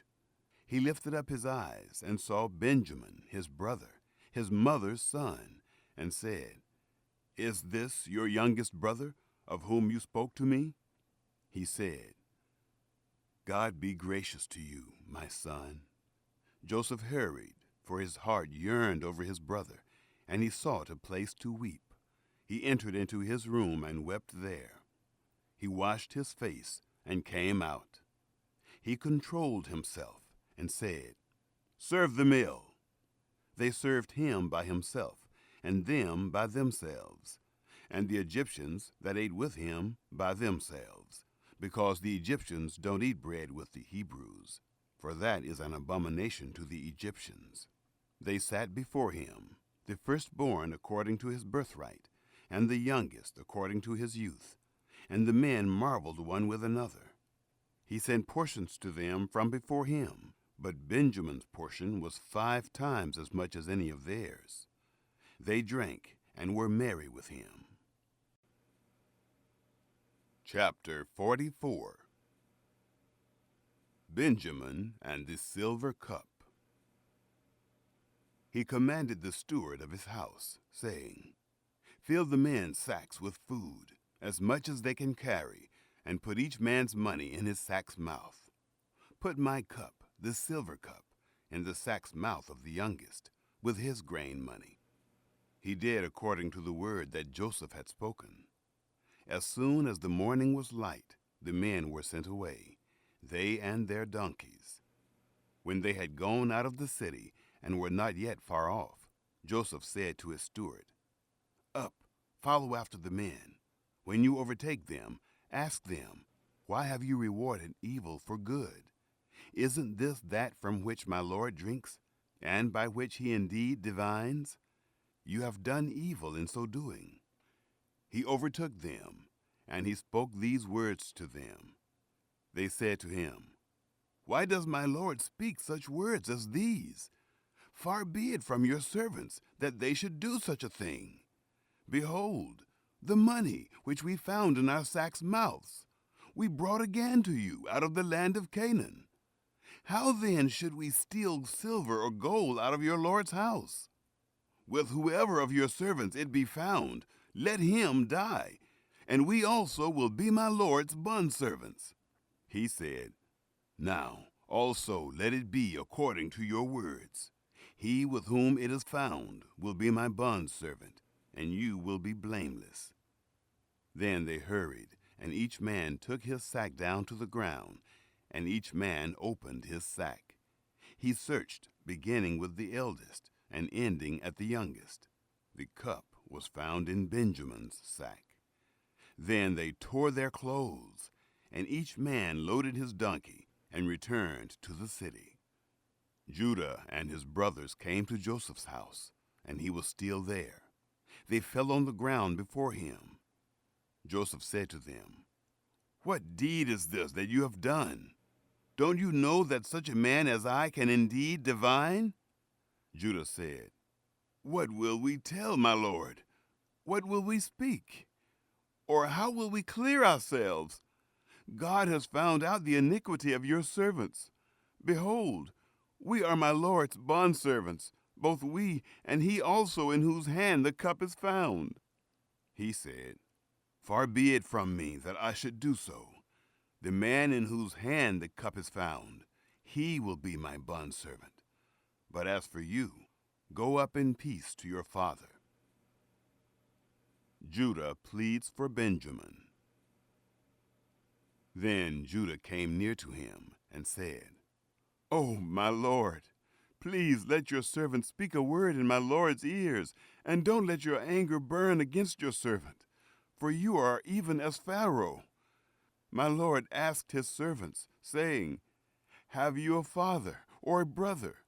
We said to my lord, 'We have a father, an old man, and a child of his old age, a little one. And his brother is dead, and he alone is left of his mother, and his father loves him. You said to your servants, Bring him down to me, that I may set my eyes on him. We said to my lord, The boy can't leave his father, for if he should leave his father would die. You said to your servants, Unless your youngest brother comes down with you, you will see my face no more. It happened when we came up to your servant, my father, we told him the words of my lord. Our father said, Go again, buy us a little food. We said, We can't go down. If our youngest brother is with us, then we will go down. For we may not see the man's face, unless our youngest brother is with us. Your servant, my father, said to us, You know that my wife bore me 2 sons, and the one went out from me. And I said, Surely he is torn in pieces, and I haven't seen him since. If you take this one also from me, and harm happens to him, you will bring down my gray hairs with sorrow to Sheol.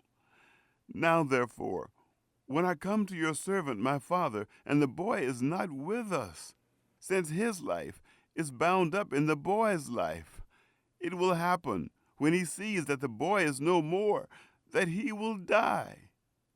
Your servants will bring down the gray hairs of your servant, our father, with sorrow to Sheol. For your servant became collateral for the boy to my father, saying, If I don't bring him to you, then I will bear the blame to my father forever. Now, therefore, please let your servant stay instead of the boy, a bondservant to my lord, and let the boy go up with his brothers. For how will I go up to my father if the boy isn't with me, lest I see the evil that will come on my father? Chapter 45. Joseph reveals his identity. Then Joseph couldn't control himself before all those who stood before him, and he cried, Cause everyone to go out from me. No one else stood with him while Joseph made himself known to his brothers. He wept aloud. The Egyptians heard, and the house of Pharaoh heard. Joseph said to his brothers, I am Joseph. Does my father still live? His brothers couldn't answer him, for they were terrified at his presence. Joseph said to his brothers, Come near to me, please. They came near. He said, I am Joseph, your brother, whom you sold into Egypt. Now don't be grieved, nor angry with yourselves, that you sold me here, for God sent me before you to preserve life. For these 2 years the famine has been in the land, and there are yet 5 years, in which there will be neither plowing nor harvest. God sent me before you to preserve for you a remnant in the earth, and to save you alive by a great deliverance. So now it wasn't you who sent me here, but God, and he has made me a father to Pharaoh, lord of all his house, and ruler over all the land of Egypt. Joseph sends for his father.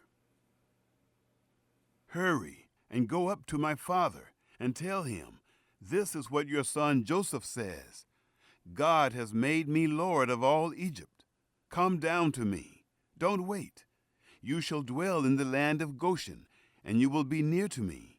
You, your children, your children's children, your flocks, your herds, and all that you have. There I will nourish you, for there are yet 5 years of famine, lest you come to poverty, you and your household, and all that you have. Behold, your eyes see, and the eyes of my brother Benjamin, that it is my mouth that speaks to you. You shall tell my father of all my glory in Egypt, and of all that you have seen. You shall hurry and bring my father down here. He fell on his brother Benjamin's neck and wept, and Benjamin wept on his neck. He kissed all his brothers and wept on them. After that, his brothers talked with him. Pharaoh invites Jacob to Egypt. The report of it was heard in Pharaoh's house, saying, Joseph's brothers have come. It pleased Pharaoh well, and his servants. Pharaoh said to Joseph, Tell your brothers, do this, load your animals and go, travel to the land of Canaan. Take your father and your households, and come to me, and I will give you the good of the land of Egypt, and you will eat the fat of the land. Now you are commanded, do this, take wagons out of the land of Egypt for your little ones, and for your wives, and bring your father, and come. Also, don't concern yourselves about your belongings, for the good of all of the land of Egypt is yours. The sons of Israel did so. Joseph gave them wagons, according to the commandment of Pharaoh, and gave them provision for the way. He gave each one of them changes of clothing, but to Benjamin he gave 300 pieces of silver and 5 changes of clothing. He sent the following to his father: 10 donkeys loaded with the good things of Egypt, and 10 female donkeys loaded with grain and bread and provision for his father by the way. So he sent his brothers away, and they departed. He said to them, See that you don't quarrel on the way. The revival of Jacob. They went up out of Egypt and came into the land of Canaan, to Jacob their father. They told him, saying, Joseph is still alive, and he is ruler over all the land of Egypt. His heart fainted, for he didn't believe them. They told him all the words of Joseph, which he had said to them. When he saw the wagons which Joseph had sent to carry him, the spirit of Jacob their father revived. Israel said, It is enough. Joseph, my son, is still alive. I will go and see him before I die. Chapter 46. Jacob's journey to Egypt. Israel traveled with all that he had, and came to Beersheba, and offered sacrifices to the God of his father, Isaac. God spoke to Israel in the visions of the night, and said, Jacob, Jacob. He said, Here I am. He said, I am God, the God of your father. Don't be afraid to go down into Egypt, for there I will make of you a great nation. I will go down with you into Egypt. I will also surely bring you up again. Joseph will close your eyes. Jacob rose up from Beersheba, and the sons of Israel carried Jacob, their father, their little ones, and their wives, in the wagons which Pharaoh had sent to carry him. They took their livestock and their goods, which they had gotten in the land of Canaan, and came into Egypt, Jacob and all his seed with him, his sons and his sons' sons with him, his daughters and his sons' daughters. And he brought all his seed with him into Egypt. Those who went into Egypt. These are the names of the children of Israel who came into Egypt: Jacob and his sons, Reuben, Jacob's firstborn, the sons of Reuben, Hanok, Palu, Hezron, and Carmi, the sons of Simeon, Jemuel, Jamin, Ohad, Jechan, Zohar, and Shaul, the son of a Canaanite woman. The sons of Levi, Gershon, Kohath, and Merari. The sons of Judah, Onan, Shelah, Perez, and Zerah. But and Onan died in the land of Canaan. The sons of Perez were Hezron and Hamul. The sons of Issachar, Tola, Puvah, Job, and Shimron. The sons of Zebulun, Sered, Elon, and Jaliel. These are the sons of Leah, whom she bore to Jacob in Paddan Aram with his daughter Dinah. All the souls of his sons and his daughters were 33. The sons of Gad, Ziphion, Haggai, Shunai, Esbon, Uri, Arodi, and Areli. The sons of Asher, Imnah, Ishva, Ishvi, Beriah, and Serah their sister. The sons of Beriah, Heber, and Malkiel. These are the sons of Zilpah, whom Laban gave to Leah, his daughter, and these she bore to Jacob, even 16 souls. The sons of Rachel, Jacob's wife, Joseph and Benjamin. To Joseph in the land of Egypt were born Manasseh and Ephraim, whom Asenath, the daughter of Potipherah, priest of On, bore to him.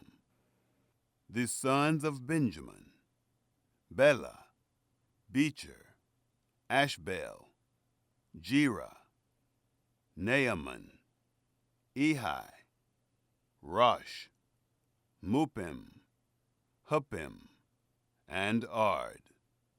These are the sons of Rachel, who were born to Jacob. All the souls were 14. The son of Dan, Hushim. The sons of Naphtali, Jaziel, Gunai, Jezer, and Shillem. These are the sons of Bilhah, whom Laban gave to Rachel, his daughter, and these she bore to Jacob. All the souls were 7. All the souls who came with Jacob into Egypt, who were his direct descendants, besides Jacob's sons' wives. All the souls were 66. The sons of Joseph, who were born to him in Egypt, were 2 souls. All the souls of the house of Jacob who came into Egypt were 70. Joseph meets Jacob.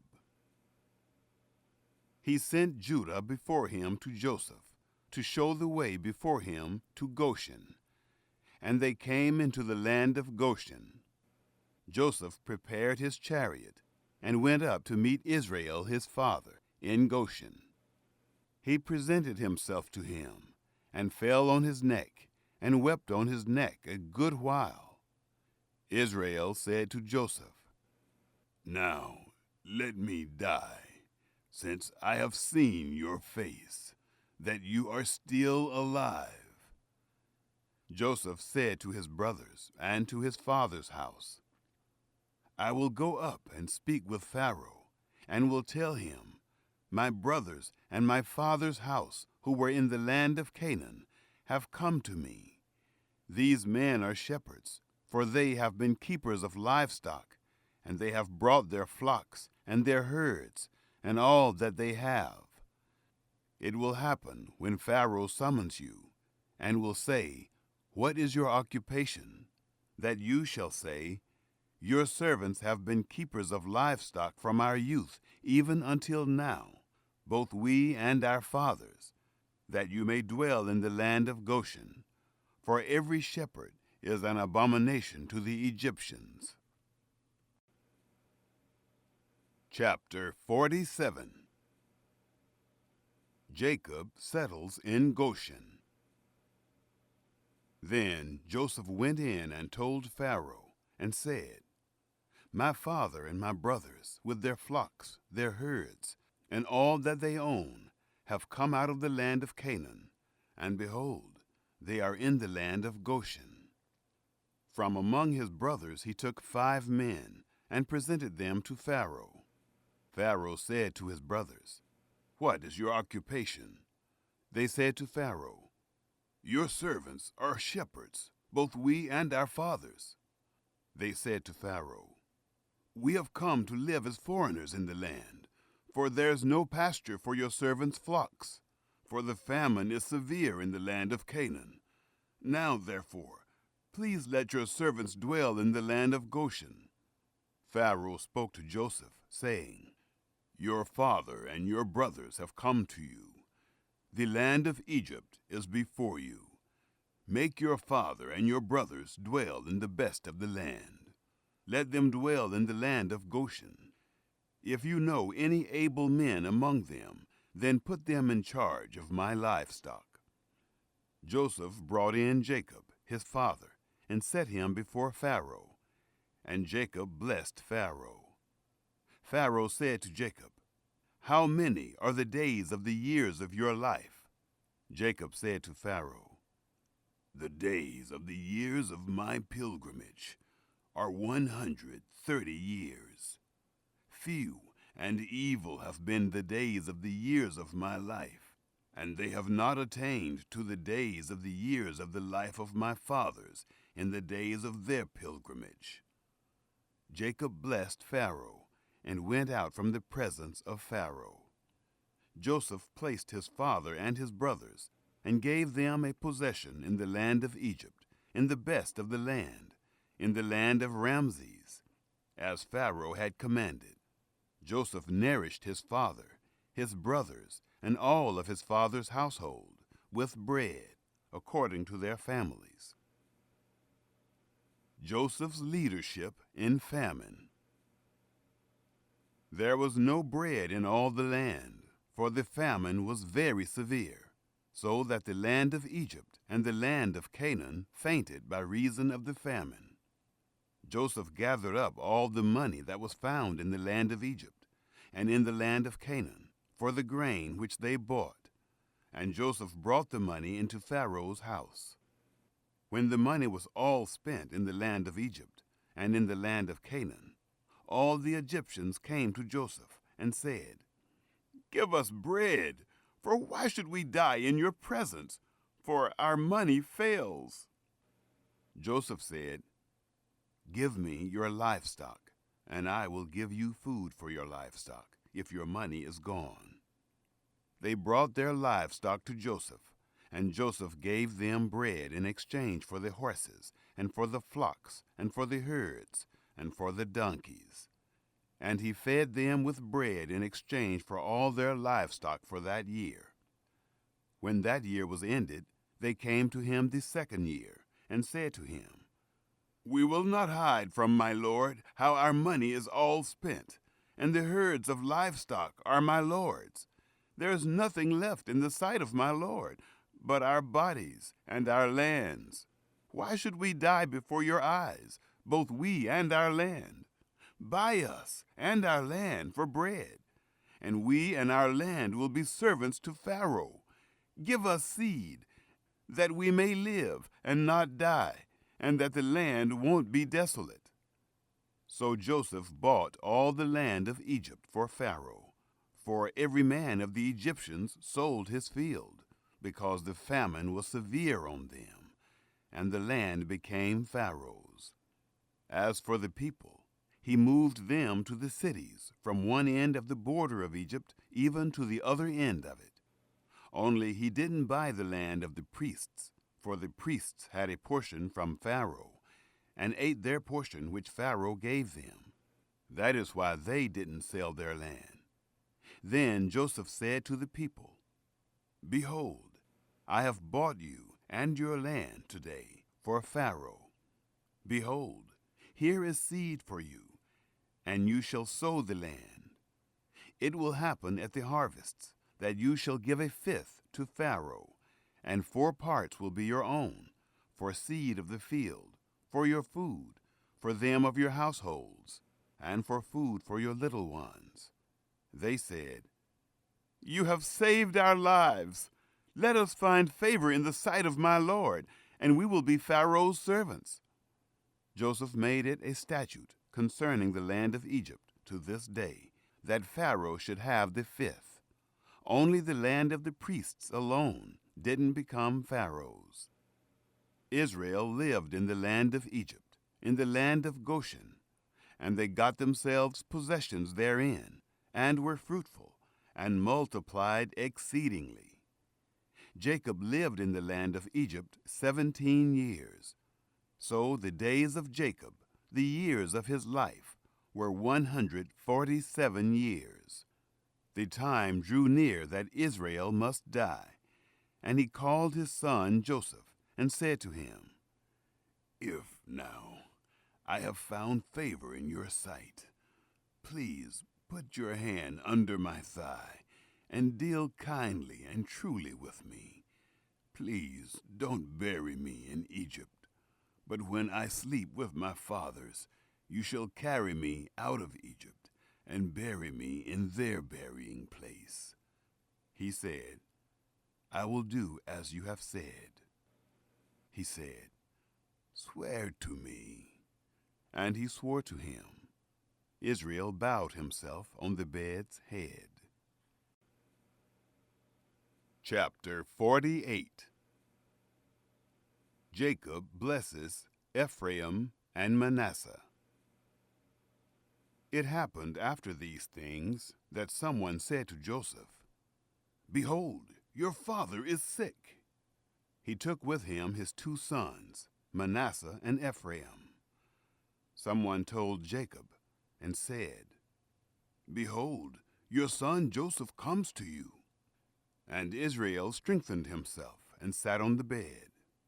Jacob said to Joseph, "God Almighty appeared to me at Luz in the land of Canaan and blessed me, and said to me, 'Behold, I will make you fruitful and multiply you, and will make of you a company of peoples, and will give this land to your seed after you for an everlasting possession.' Now your 2 sons, who were born to you in the land of Egypt before I came to you into Egypt, are mine, Ephraim and Manasseh, even as Reuben and Simeon will be mine. Your issue, who you become the father of after them, will be yours. They will be called after the name of their brothers in their inheritance. As for me, when I came from Paddan, Rachel died by me in the land of Canaan in the way, when there was still some distance to come to Ephrath, and I buried her there in the way to Ephrath. The same is Bethlehem. Israel saw Joseph's sons and said, "Who are these?" Joseph said to his father, "They are my sons, whom God has given me here." He said, "Please bring them to me, and I will bless them." Now the eyes of Israel were dim for age, so that he couldn't see. He brought them near to him, and he kissed them and embraced them. Israel said to Joseph, "I didn't think I would see your face, and behold, God has let me see your seed also." Joseph brought them out from between his knees, and he bowed himself with his face to the earth. Joseph took them both, Ephraim in his right hand toward Israel's left hand, and Manasseh in his left hand toward Israel's right hand, and brought them near to him. Israel stretched out his right hand and laid it on Ephraim's head, who was the younger, and his left hand on Manasseh's head, guiding his hands knowingly, for Manasseh was the firstborn.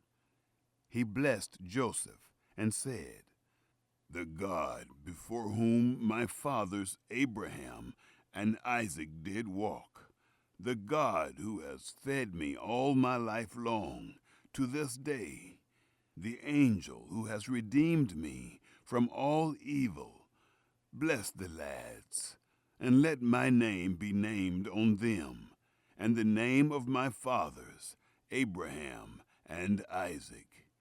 Let them grow into a multitude in the midst of the earth." When Joseph saw that his father laid his right hand on the head of Ephraim, it displeased him. He held up his father's hand to remove it from Ephraim's head to Manasseh's head. Joseph said to his father, "Not so, my father, for this is the firstborn. Put your right hand on his head." His father refused and said, "I know, my son, I know. He also will become a people, and he also will be great. However, his younger brother will be greater than he, and his seed will become a multitude of nations."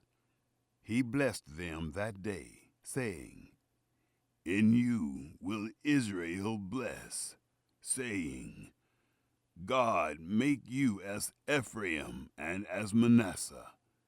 He set Ephraim before Manasseh. Israel said to Joseph, "Behold, I am dying, but God will be with you and bring you again to the land of your fathers. Moreover, I have given to you one portion above your brothers, which I took out of the hand of the Amorite with my sword and with my bow." Chapter 49. Jacob blesses his sons.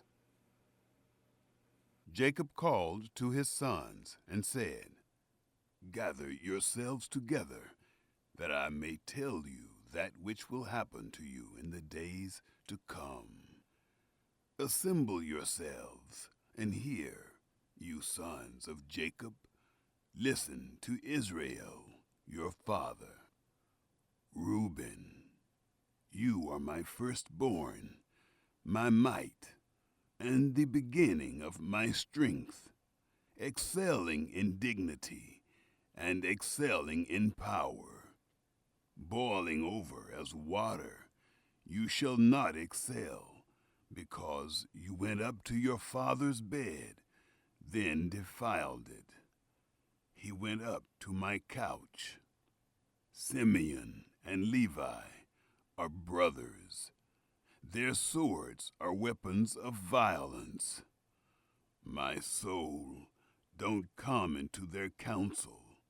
My glory, don't be united to their assembly.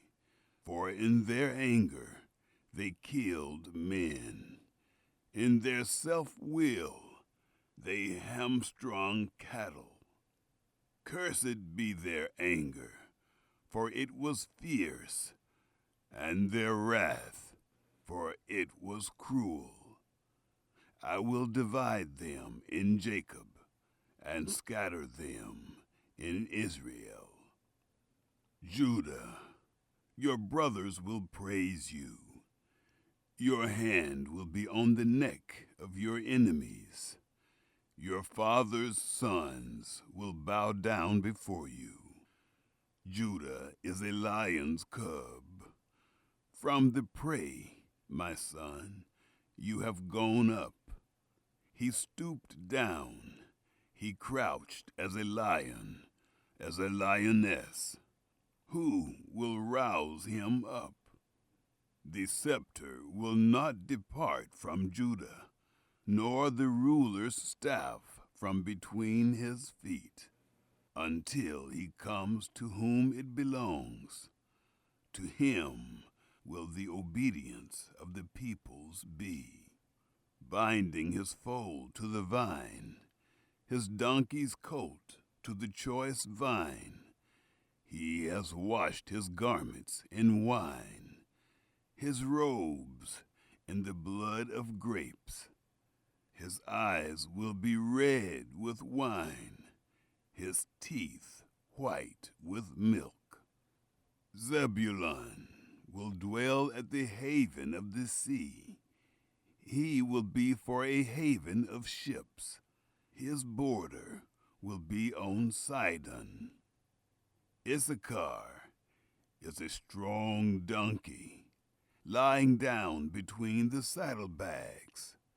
He saw a resting place, that it was good, the land, that it was pleasant. He bows his shoulder to the burden and becomes a servant doing forced labor. Dan will judge his people as one of the tribes of Israel. Dan will be a serpent in the way, an adder in the path, that bites the horse's heels, so that his rider falls backward. I have waited for your salvation, Yahweh. A troop will press on Gad, but he will press on their heel. Asher's food will be rich. He will yield royal dainties. Naphtali is a doe set free, who bears beautiful fawns. Joseph is a fruitful vine by a spring. His branches run over the wall. The archers have severely grieved him, shot at him, and persecute him. But his bow remained strong. The arms of his hands were made strong by the hands of the mighty one of Jacob. From there is the shepherd, the stone of Israel. Even by the God of your father, who will help you, by the Almighty, who will bless you, with blessings of heaven above, blessings of the deep that lies below, blessings of the breasts and of the womb. The blessings of your father have prevailed above the blessings of your ancestors, above the boundaries of the ancient hills. They will be on the head of Joseph, on the crown of the head of him who is separated from his brothers. Benjamin is a ravenous wolf. In the morning he will devour the prey. At evening he will divide the spoil. All these are the 12 tribes of Israel, and this is what their father spoke to them, and blessed them. He blessed everyone according to his blessing. The death of Jacob.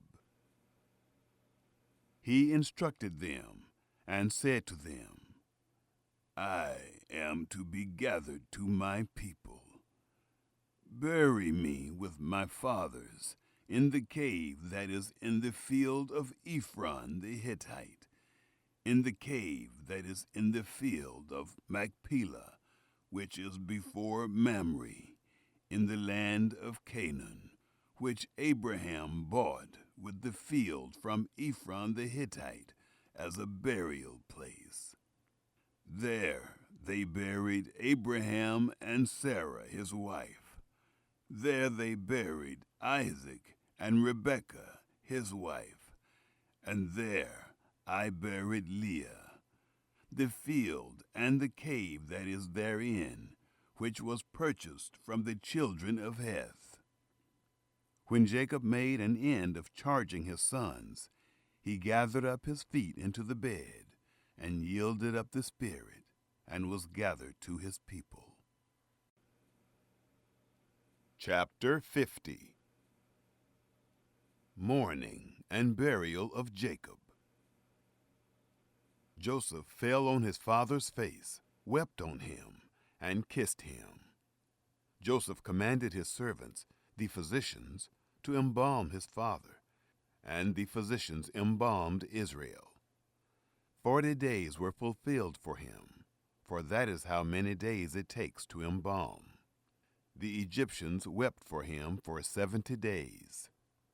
When the days of weeping for him were past, Joseph spoke to the house of Pharaoh, saying, If now I have found favor in your eyes, please speak in the ears of Pharaoh, saying, My father made me swear, saying, Behold, I am dying.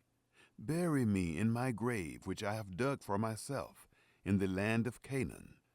Now, therefore, please let me go up and bury my father, and I will come again. Pharaoh said, Go up and bury your father, just like he made you swear. Joseph went up to bury his father, and with him went up all the servants of Pharaoh, the elders of his house, all the elders of the land of Egypt, all the house of Joseph, his brothers, and his father's house. Only their little ones, their flocks, and their herds they left in the land of Goshen. There went up with him both chariots and horsemen. It was a very great company. They came to the threshing floor of Atad, which is beyond the Jordan, and there they lamented with a very great and severe lamentation. He mourned for his father 7 days. When the inhabitants of the land, the Canaanites, saw the mourning in the floor of Atad, they said, This is a grievous mourning by the Egyptians.